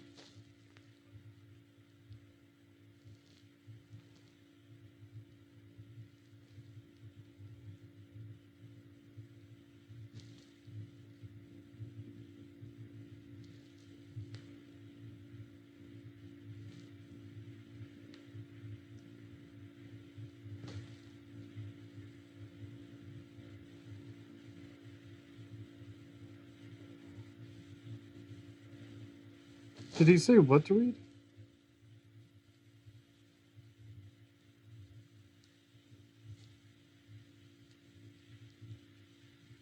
Oh, you're gonna ruin it all. You're gonna ruin it all, you dick.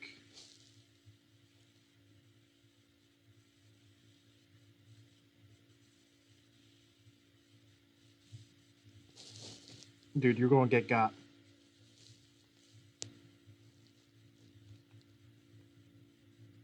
Uh-oh.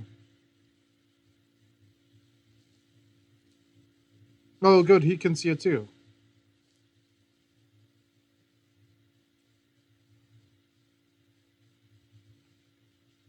It's her. Who is her?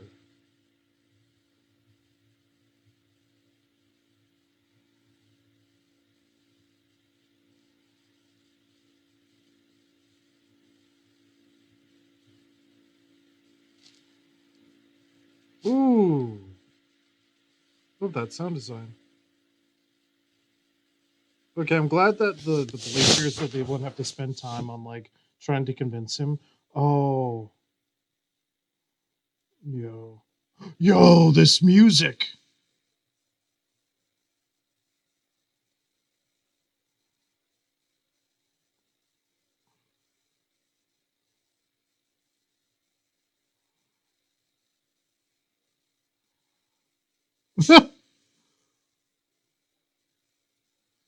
The little synth in this music is awesome.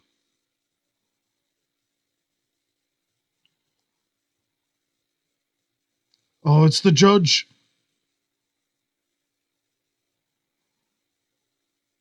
The big bad.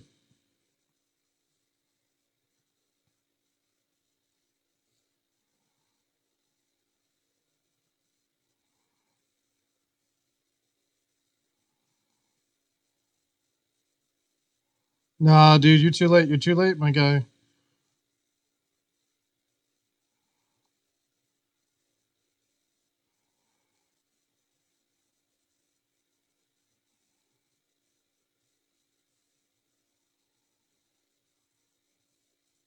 Huh? Is the Puritan was saying that, the judge? Oh my god! That guy's jaw. Yo, that was wild.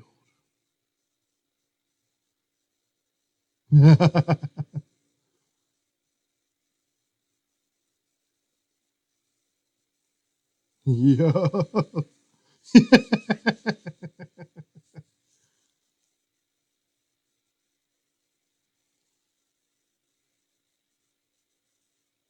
Oh, the older brother and the older sister are gonna get together.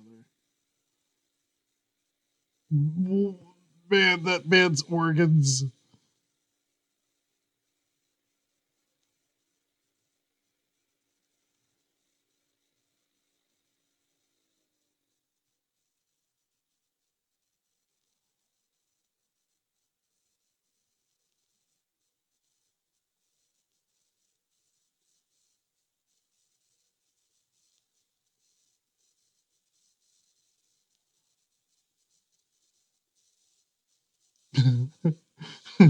The way he just slid out.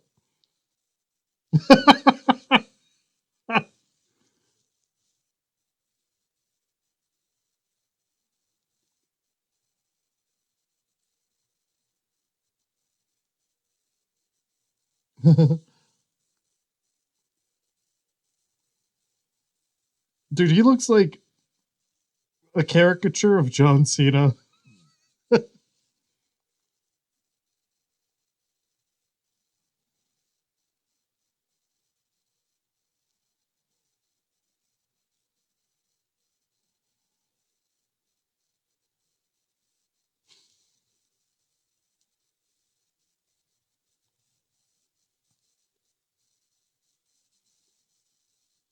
That's the way he said, okay. Yeah. I guess. Everything feels established. This feels great.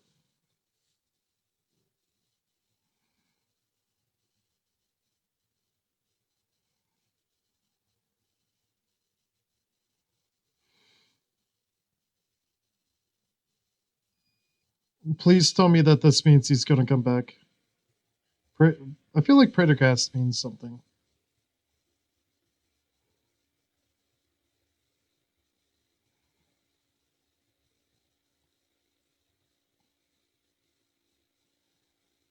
Was he trying to make it happen?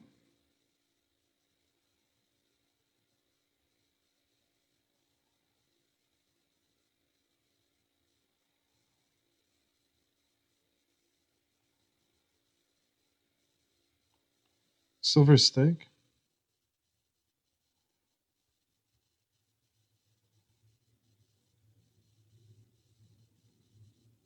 Oh.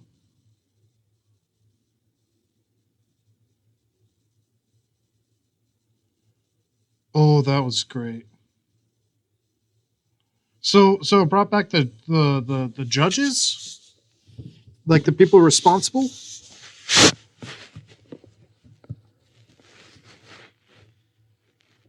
Oh, the number of graves and the number of oh, there were different numbers. He looks sad.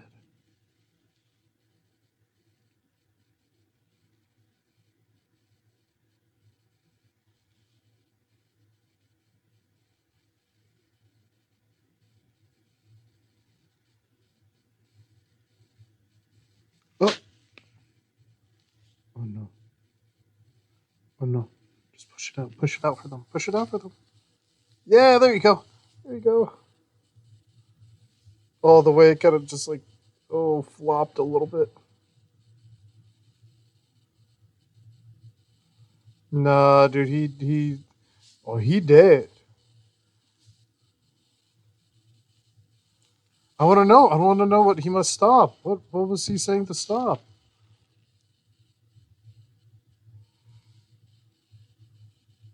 Is this in 3D? Also, their poor teeth. Holy crap.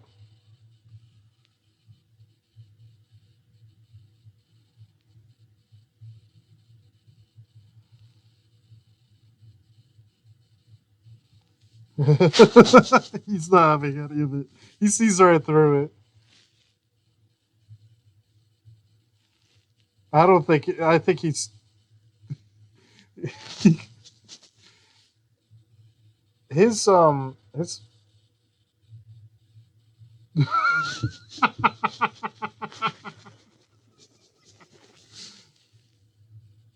dude, he's dumb of bricks. He's he's not home.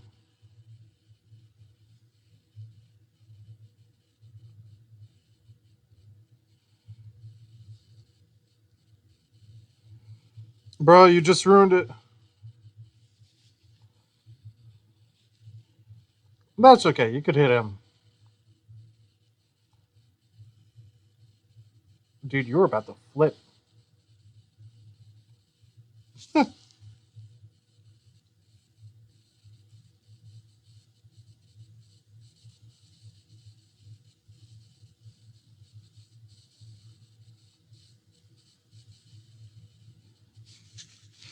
Dude, his chest is like 10 times the size of his waist.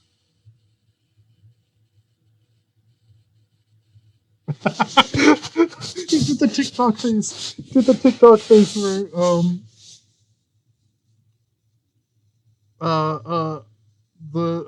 what was it? The off the juice something got me tripping. When they say hey, and they do the face where they're like, oop, oop.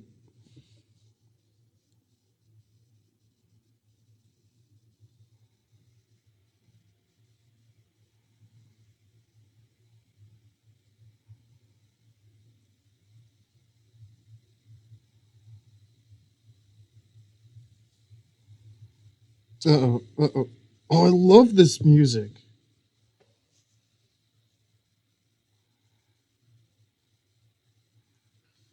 I mean, I don't know why she doesn't believe it. Like, she saw it with her own eyes.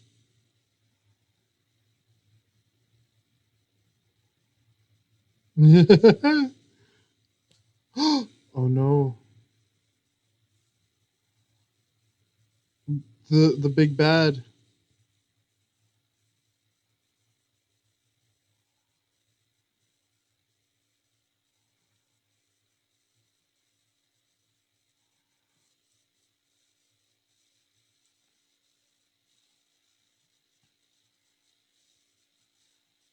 Yeah.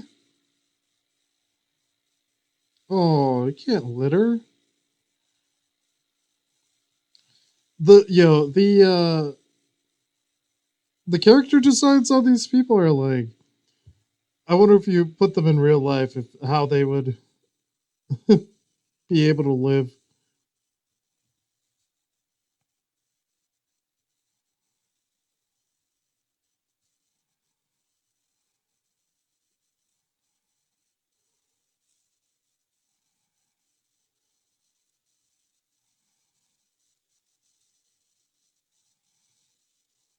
Yeah,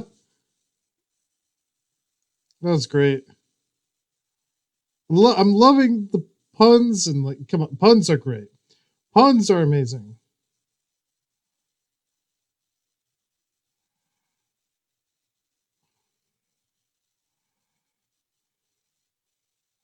So yell out the window like, "Hey, they're attacking me."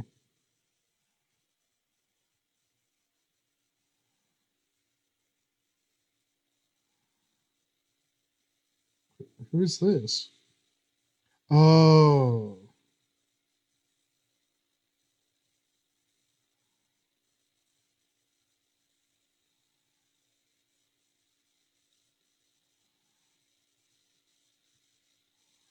that's. Do cops try to run you off the road? Does she also not see the zombie?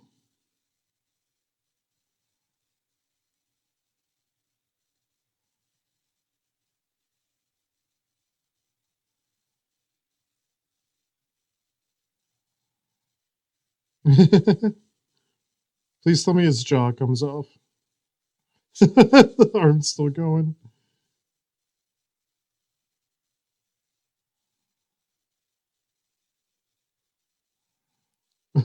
Oh, it's did the thing Freddy did with the nose job.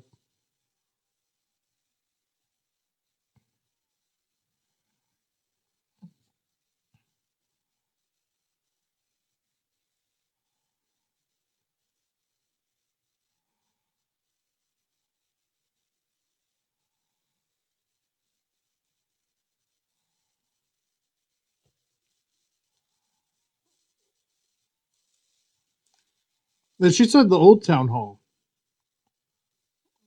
which I would have to assume the old town road leads to. One great thing is like you can instantly remember the characters because their designs are so distinct.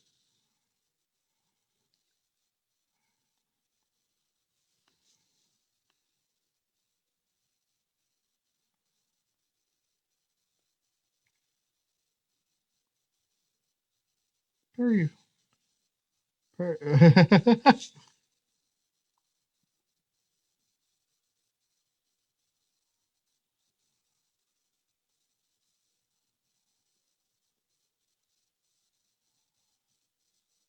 Oh my god!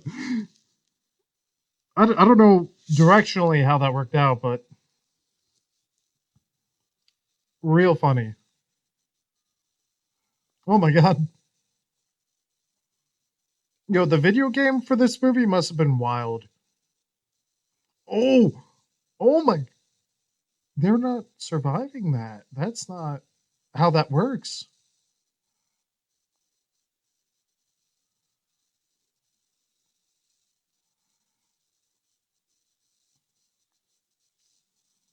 Well, that's the end of that.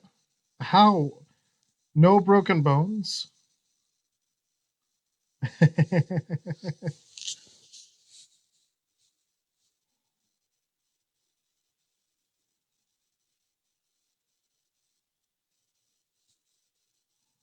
Oh, oh no! Oh no!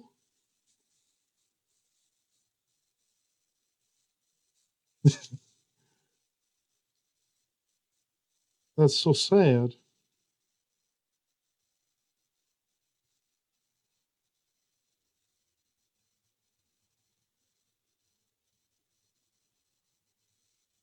The crunch.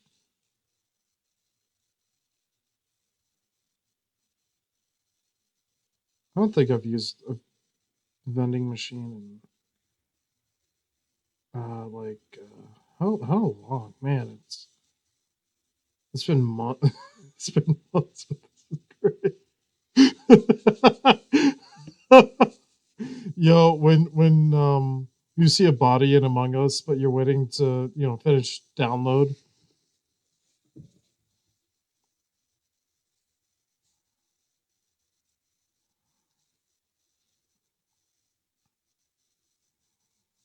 Or when like O2 goes off, but you're doing upload and it's like, just give me a second.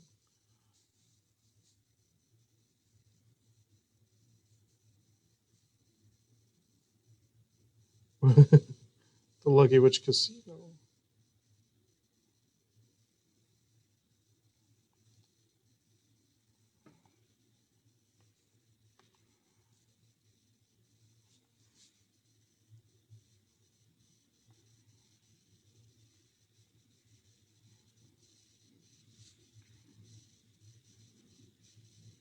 That one, that last one threw me, but I get it because they're Puritans.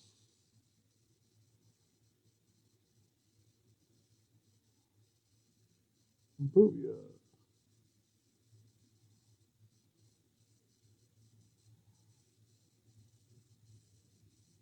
Yo, she's just packing heat.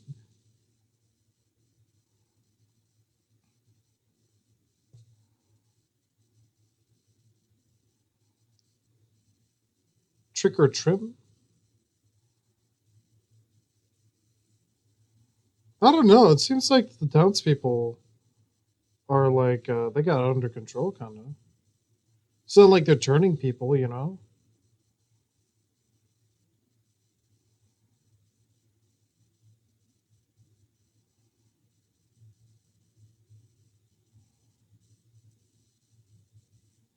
Oh, it is this a scenario where getting bitten smooth? Oh, you did the finger snap thing, the that thing. I can't do it. It's not loud enough.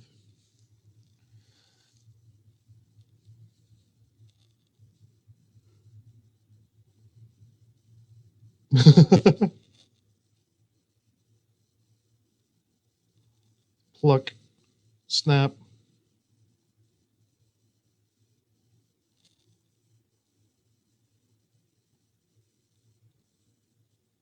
I'm a little confused as to like what the zombies' objective is, or like the witch, like what their objective was, like bringing the judge and all of them back to life.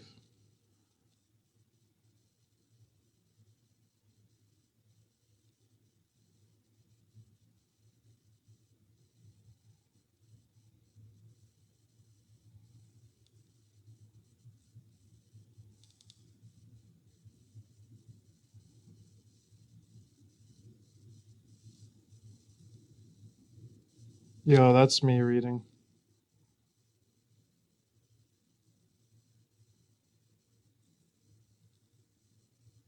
Was he saying bitch go?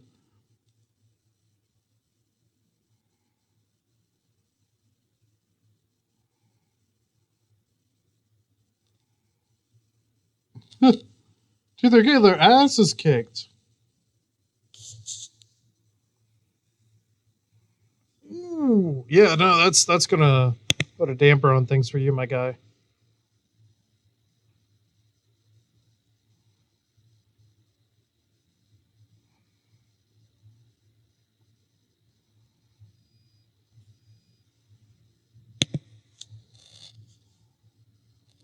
And that dog.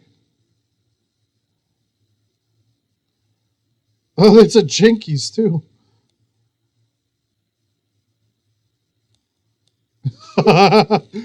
They know.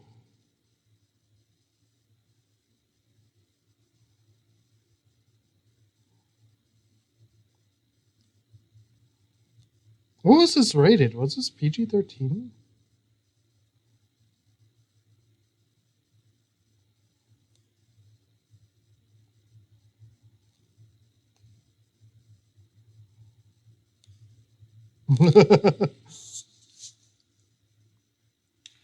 Oh, she's going to be mistaken for a zombie.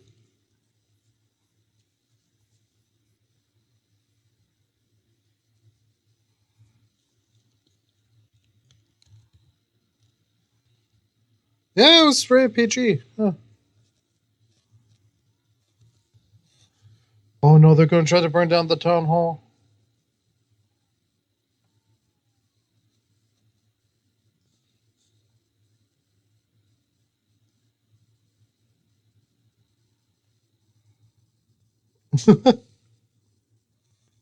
I can't think of Dogs of War or hear Dogs of War anymore without thinking of Drew McIntyre and Dolph Ziggler.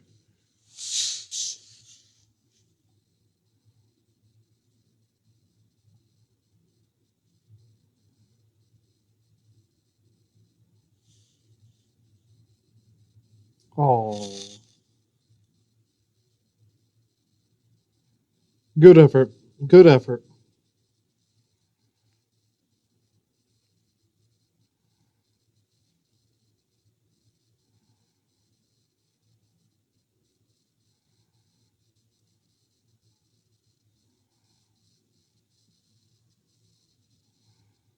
What? I love the tennis balls on the bottom of the walker.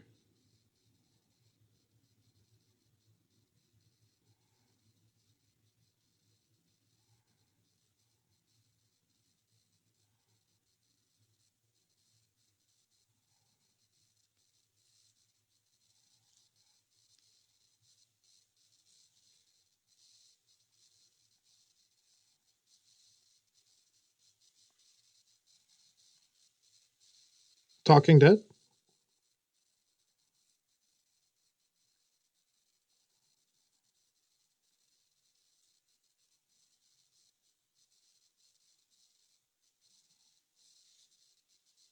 It is the real. What are you talking about?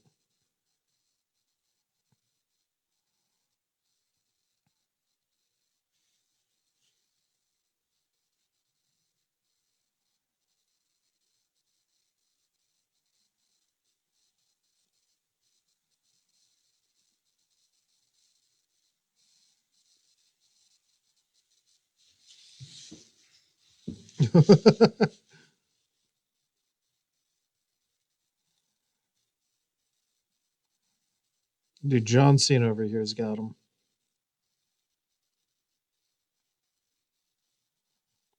I'd say a little bit of a forced conflict here, but yeah. Oh, they're like the zombies themselves.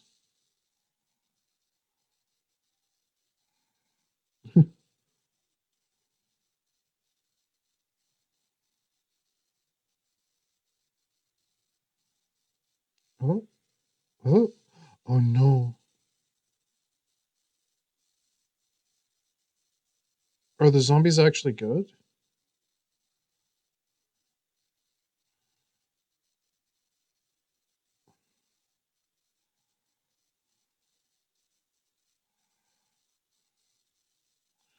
Um.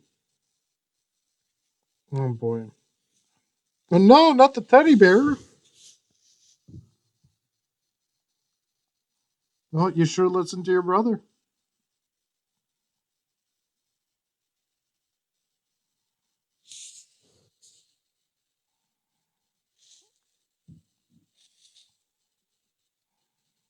I love how it's perfectly set up so he can see it, like those faces. I wonder if you could see it from different angles.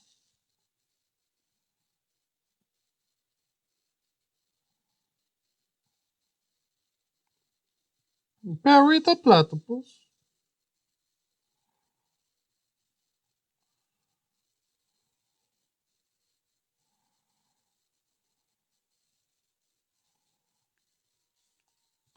Oh, they think he's a lich.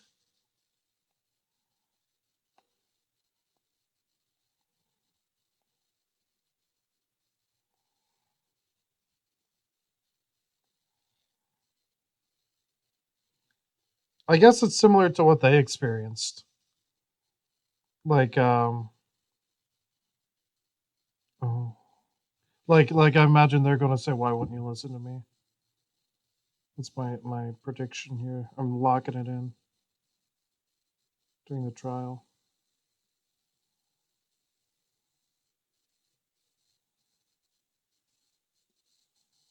Yo, their designs are great.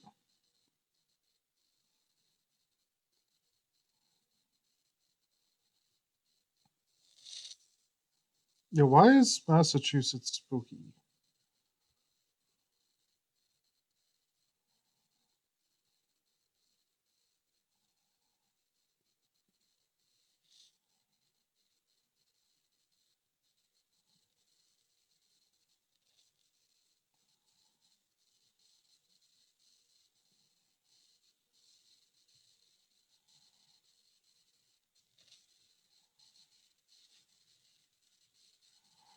Oh, she's so young. What's fucked up is like, well, that shit's real.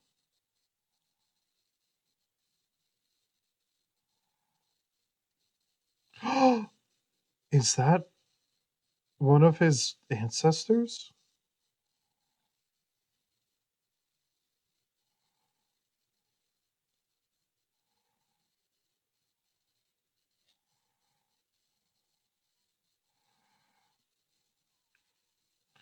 Yo.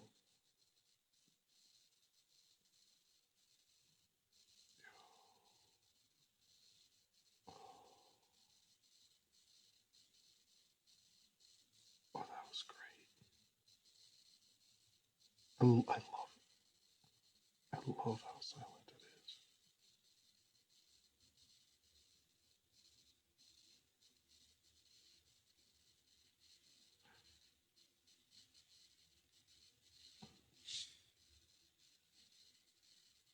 Oh my god, this is amazing.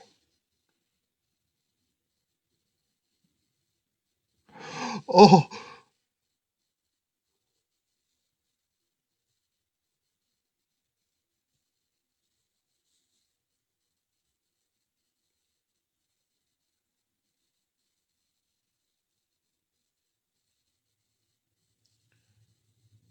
this is amazing.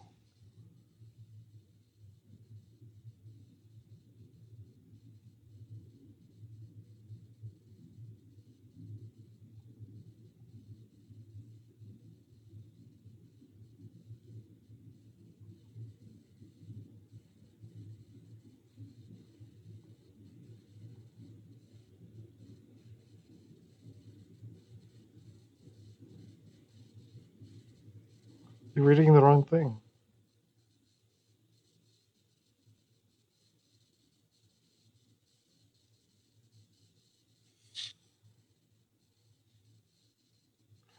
Oh.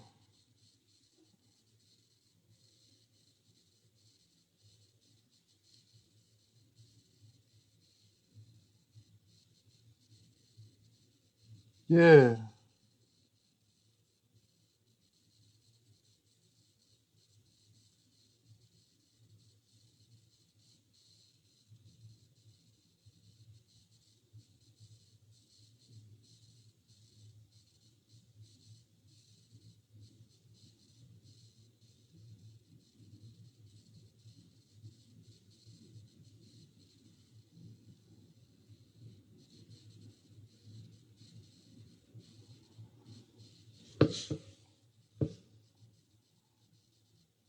Oh. This this is great.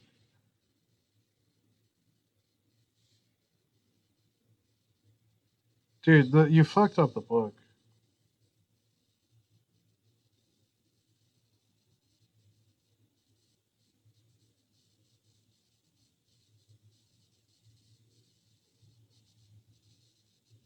You gonna try and fix it?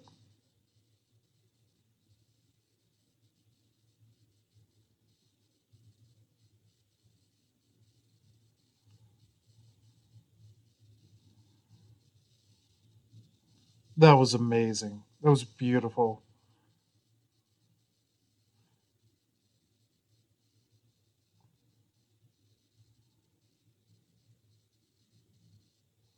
You've known him for like an hour.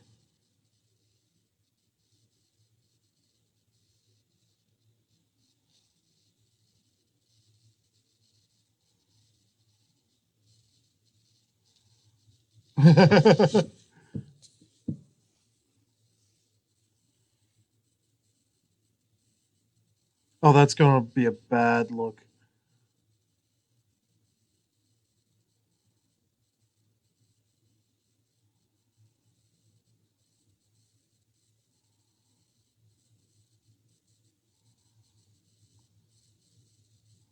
He is a necromancer.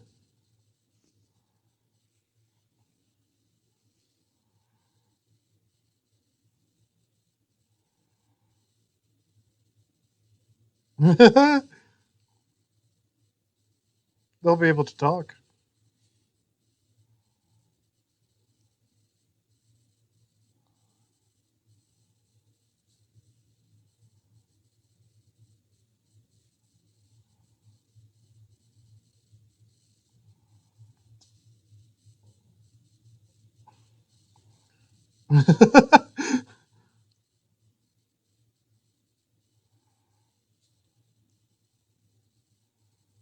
This movie knows what's up. Yo, she's coming through. Yo, check this arc. Check this arc. Oh, this is great.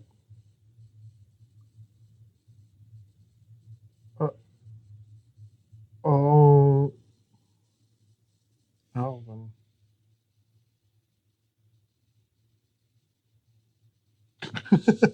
Yeah, don't stop it.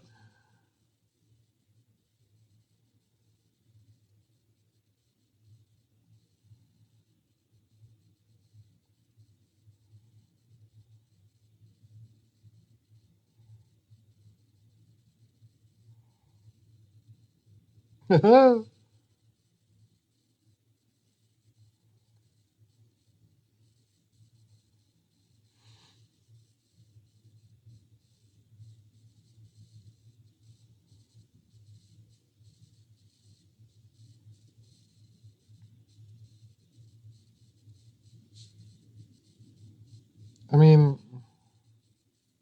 yeah. No, I'm on board. I'm on board.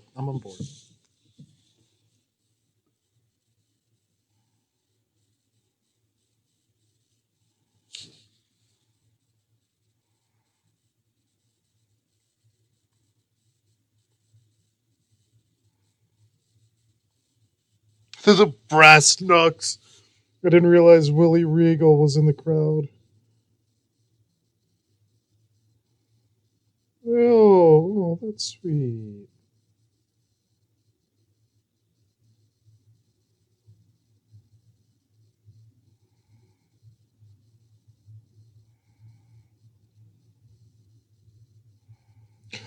Was that the grave? Oh my god, she's morphing into several.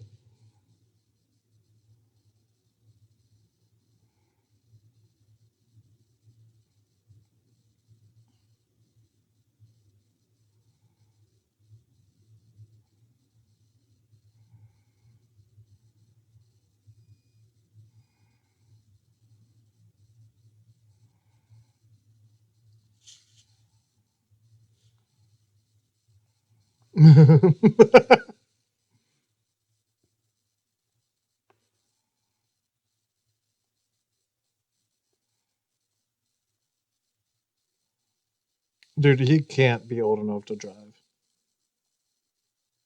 Oh.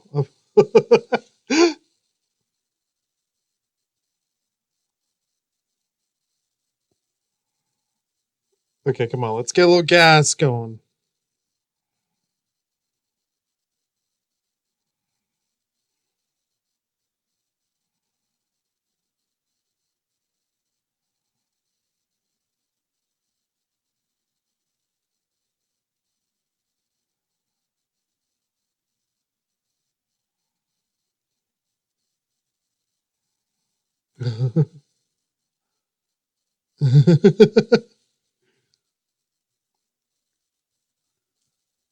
Can't be dropping the Z word, my guy.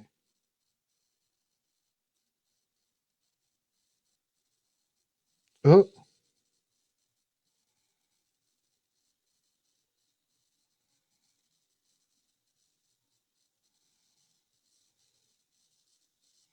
Who's the dad?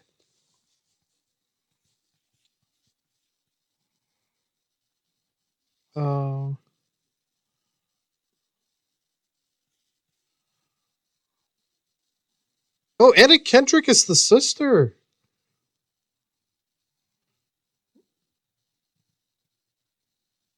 Jeff Garlin. Oh, yeah. Jeff Garlin. Guy from Curb.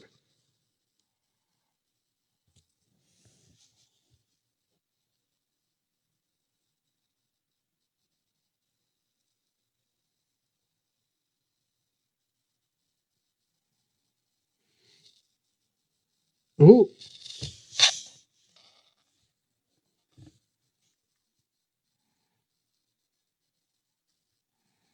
He's a little stuck.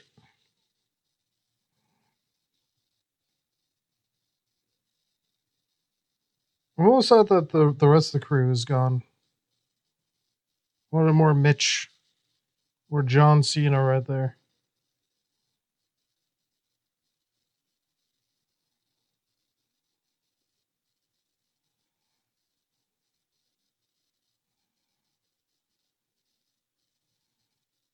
Is it time? Does he mean the witch? Is it the season of the witch?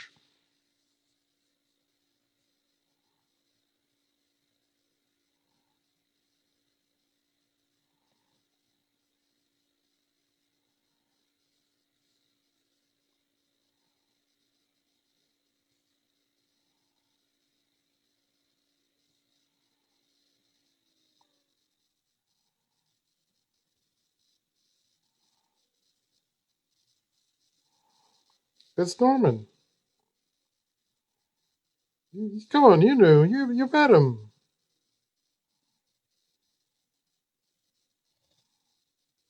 You're not too different to you and I.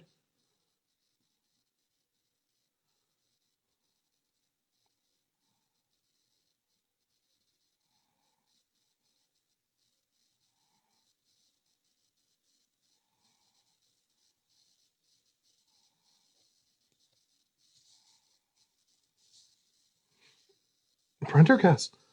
Oh. So they are related.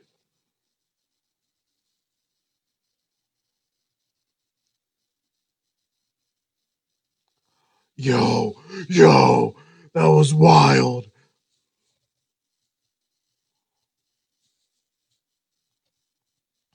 The precision on this movie is amazing.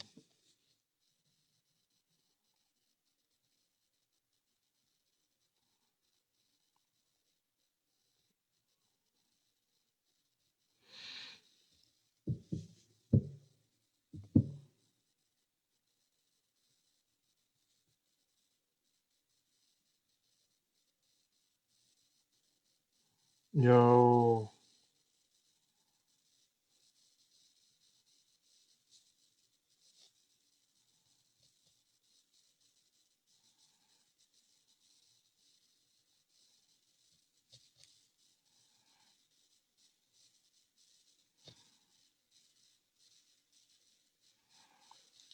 I like how she's electric.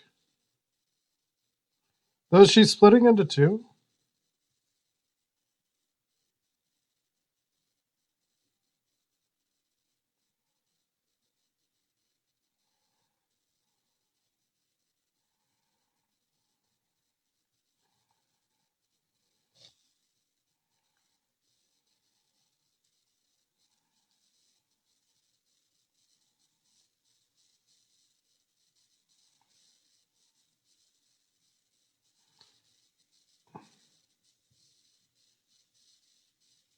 Yo, did she just nuke the place? Is Norman dead? Yo, this music is epic.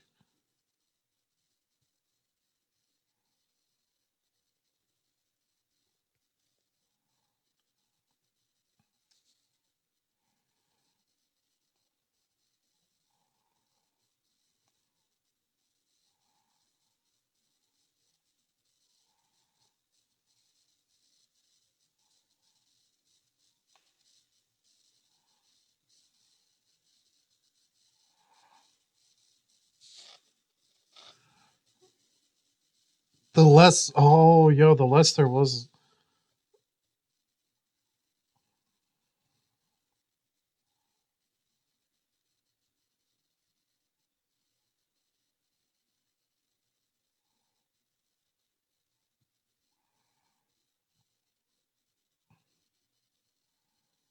Yo, where are they? What?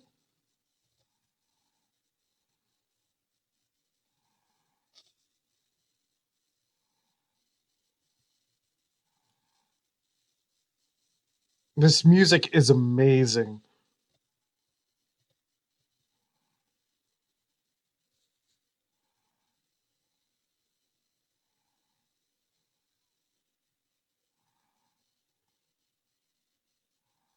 Is she like poltergeisting him?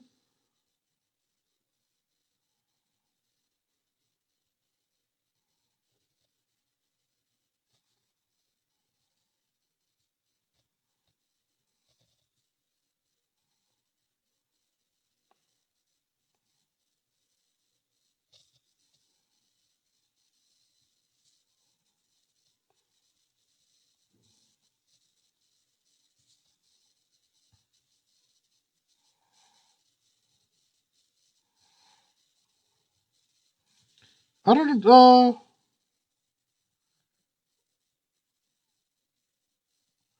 oh, what's he gonna see?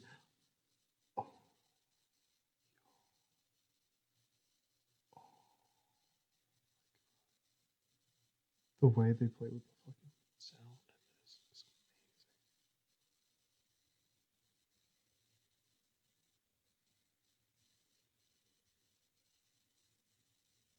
amazing. And that is all yellow. Oh my god.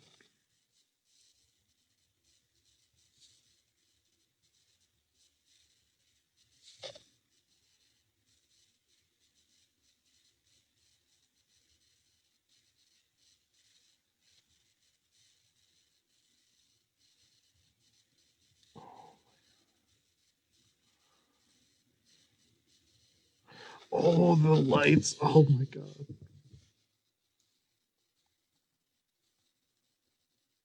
The tears look like blood, not gonna lie.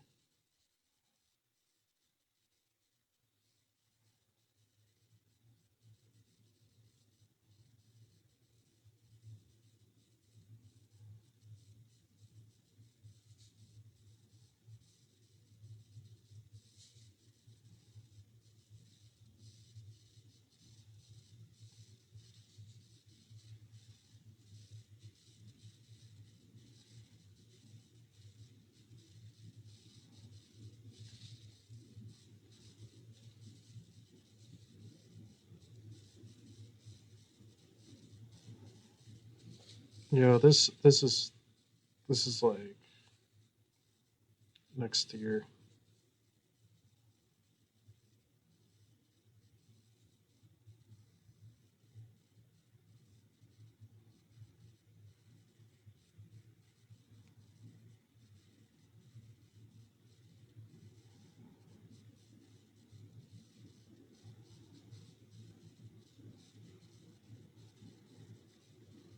Oh, is she gonna turn back evil?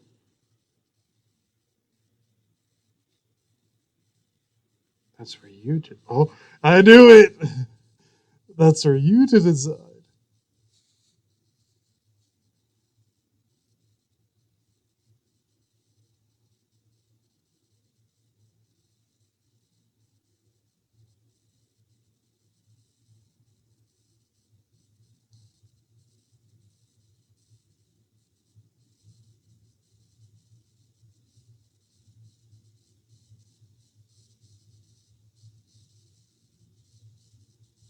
Oh, oh, and she passes over. Yo.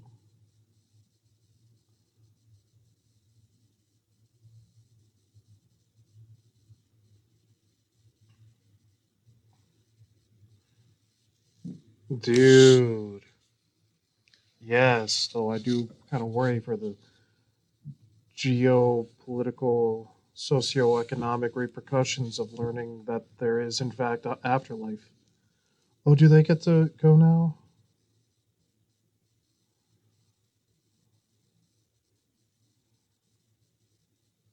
Yo, wait, the main one. I'm dying to see the main one go.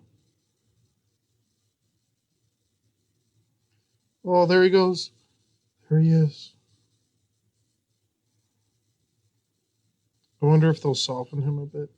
Nah, it's still as craggly as ever.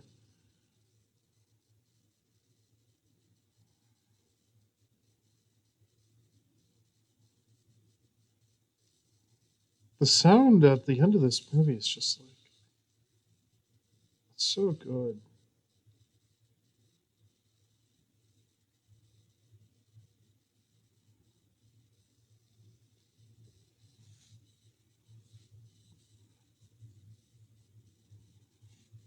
Oh!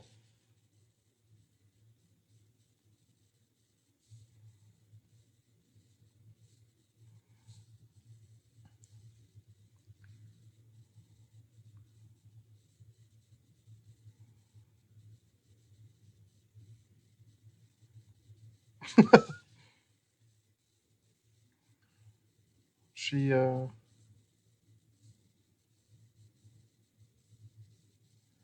Yo! That's wild. Like, I love that idea of like, yeah, no, I got pushed to do it.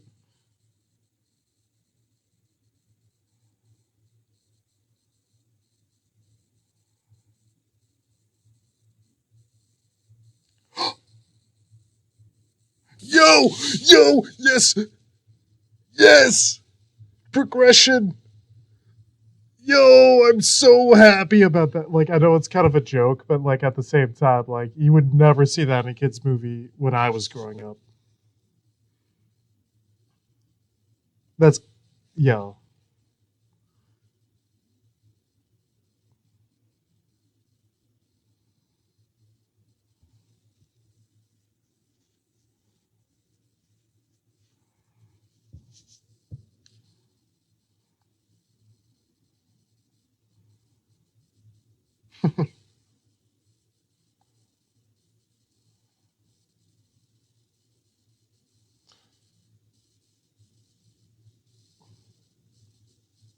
Oh yeah, that's me when I talk with my dad about scary movies.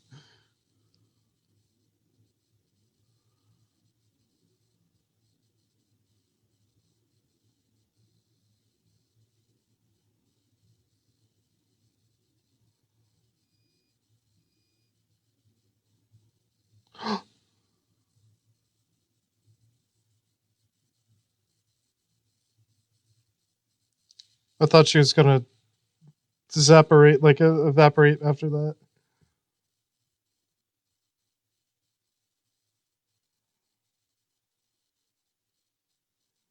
Oh,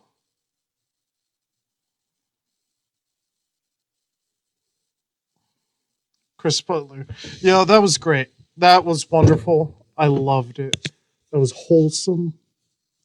God, what a great film. What a great film, and the craft of it was really great. Feeling a solid 8 to a strong 8 on that one. Oh golly. Hey guys, hope you enjoyed. Wrapping up the stream here, but we'll have the live what's it called? We'll have the live what was the the live episode of the podcast. Sorry, it's 5:30 a.m. I'm recording this it's October 30th right now. I'm recording this the morning of. It's oh boy. Alrighty, well, enjoy guys. Talk to you soon. Well, it appears that our time together leading up to the live episode of the podcast has come to an end. However, Devil's Night isn't quite over. We still have that live episode, and then Halloween is afoot. I hope you guys enjoyed, and thank you so very much for joining me tonight on this Devil's Night stream. Stay spooky and stay safe.